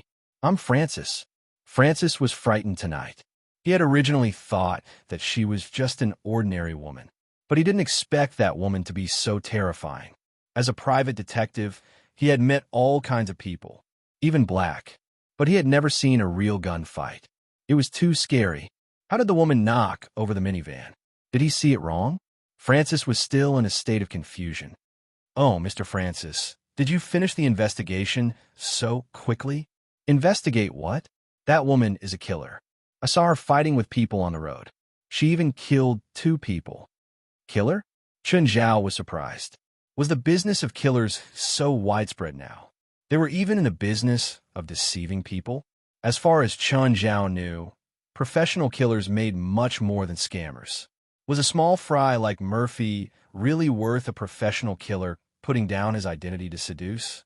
Francis spoke incoherently, and his words were contradictory. Chun Zhao could feel that Francis was really scared. Continue investigating that woman for me, Chun Zhao said. No, no way. That woman is too dangerous, Francis shouted. You took my money, Chun Zhao said. I don't care. Anyway, I won't take this investigation again. Your $10,000 is my compensation.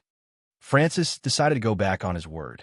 Mr. Francis, you're afraid of that female killer. Do you think I'm easier to bully than her? Chun Zhao didn't care how Francis felt. Since Francis had taken his money, he had to work for him. This was the rule. I don't want to talk about this anymore. That's it. Francis hung up. Chun Zhao looked at the phone and turned to Fei Lai. Fei Lai, I'm going out for a while. It's so late. Do you still have clients? Murphy met a female scammer. I found a private detective to investigate her, but he took my money and stood me up. Then you should teach him a lesson, Fei Lai said, unconcerned. Francis was feeling uneasy at the moment. He didn't take Chun Zhao's threats seriously. Someone who could find a private detective like him to investigate probably didn't have any connections. At least, that was what he thought. What he really cared about was that woman, that terrifying woman. Would she find him? The more he thought about it, the more uneasy he felt. No, he couldn't stay here. Francis decided to leave Los Angeles first. Francis hurriedly packed his luggage. But when he walked out his house, he saw Chun Zhao standing beside his car. Francis gathered his courage and walked up. Why are you here? Bang! Suddenly, a streak of blood appeared on Francis' cheek. A bullet flew past his face and landed on the ground beside Chun Zhao. Francis let out a cry and fell to the ground in fright. Mr. Francis, I told you that you'd regret it. Chun Zhao stood before Francis. Francis held his head, not daring to look up. No one has ever dared to take my money and stand me up. I don't know who gave you the courage. I was wrong. Sorry, I was wrong. Please let me go. Chapter 1369. If I could spend $30,000 to get you to investigate a woman's identity, I could spend $300,000 to buy your head. Chun Zhao stood up from the car and walked past Francis. Francis wanted to cry, but had no tears. He thought that Chun Zhao had no one to rely on in Los Angeles because he was Asian. He didn't expect Chun Zhao to be so ruthless. If the sniper had missed just a little, Francis' head would probably have been destroyed. After leaving Francis' field of vision, Chun Zhao gestured at Klaus, who was hiding in the dark. Klaus came out with a sniper rifle. Klaus, did you do it on purpose? That's more threatening. Klaus chuckled. Chun Zhao had originally wanted Klaus to shoot Francis to scare him.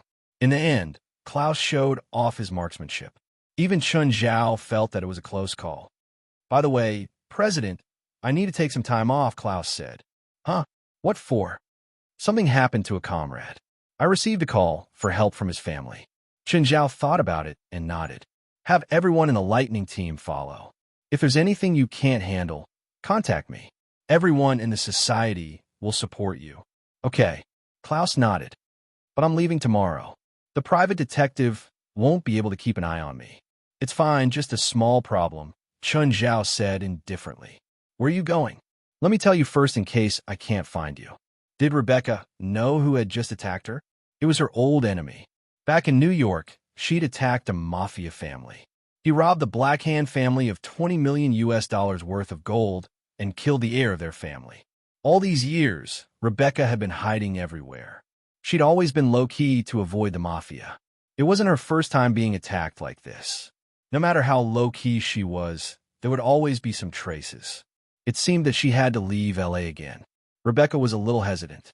That boy, Murphy, should I go and say goodbye to him? In this cold world, perhaps only that man could bring her a little bit of warmth. That shy big boy, just a little bit of sweet talk would make her blush. Pure and kind, he was probably the last person in Rebecca's life that she wanted to hurt. However, in the end, they were not the same kind of people. Rebecca sighed. After hesitating for a while, Rebecca finally picked up the phone. Murphy, are you working now? Yeah. Rebecca, you haven't rested yet. I miss you, Rebecca said suddenly. But it seemed like she was speaking from the bottom of her heart. Even Rebecca felt shy. She had never said these words to anyone. Me too, You're alone in the museum. Aren't you afraid of the dark? Rebecca did not know what to say to Murphy. He swallowed the words that were about to come out of his mouth. After a few times, he kept avoiding the main topic. Rebecca, actually, I have something to tell you. What is it? Actually, I'm not a security guard at the museum.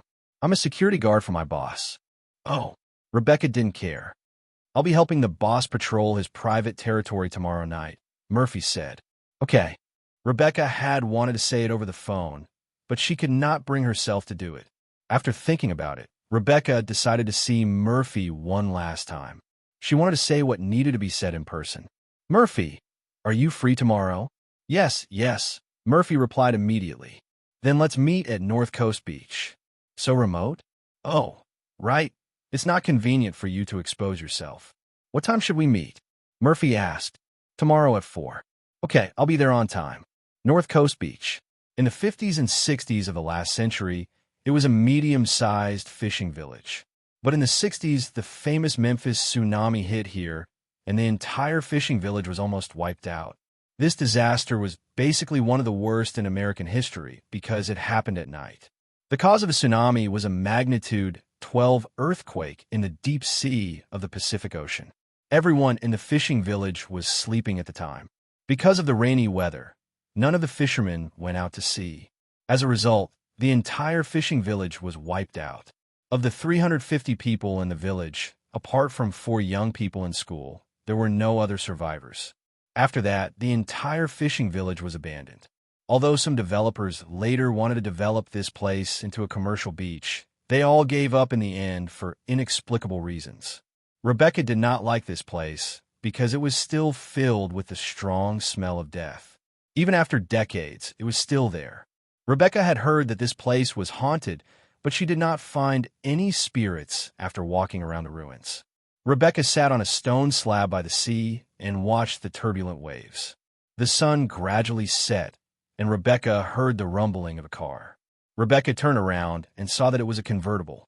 She was confused and a little wary. However, after the car stopped and she saw Murphy in the car, Rebecca finally let down her guard. Murphy, whose car is this? I borrowed it from the boss, Murphy said. Your boss actually lent you such a nice car? Rebecca looked at the black sports car and licked her lips inadvertently.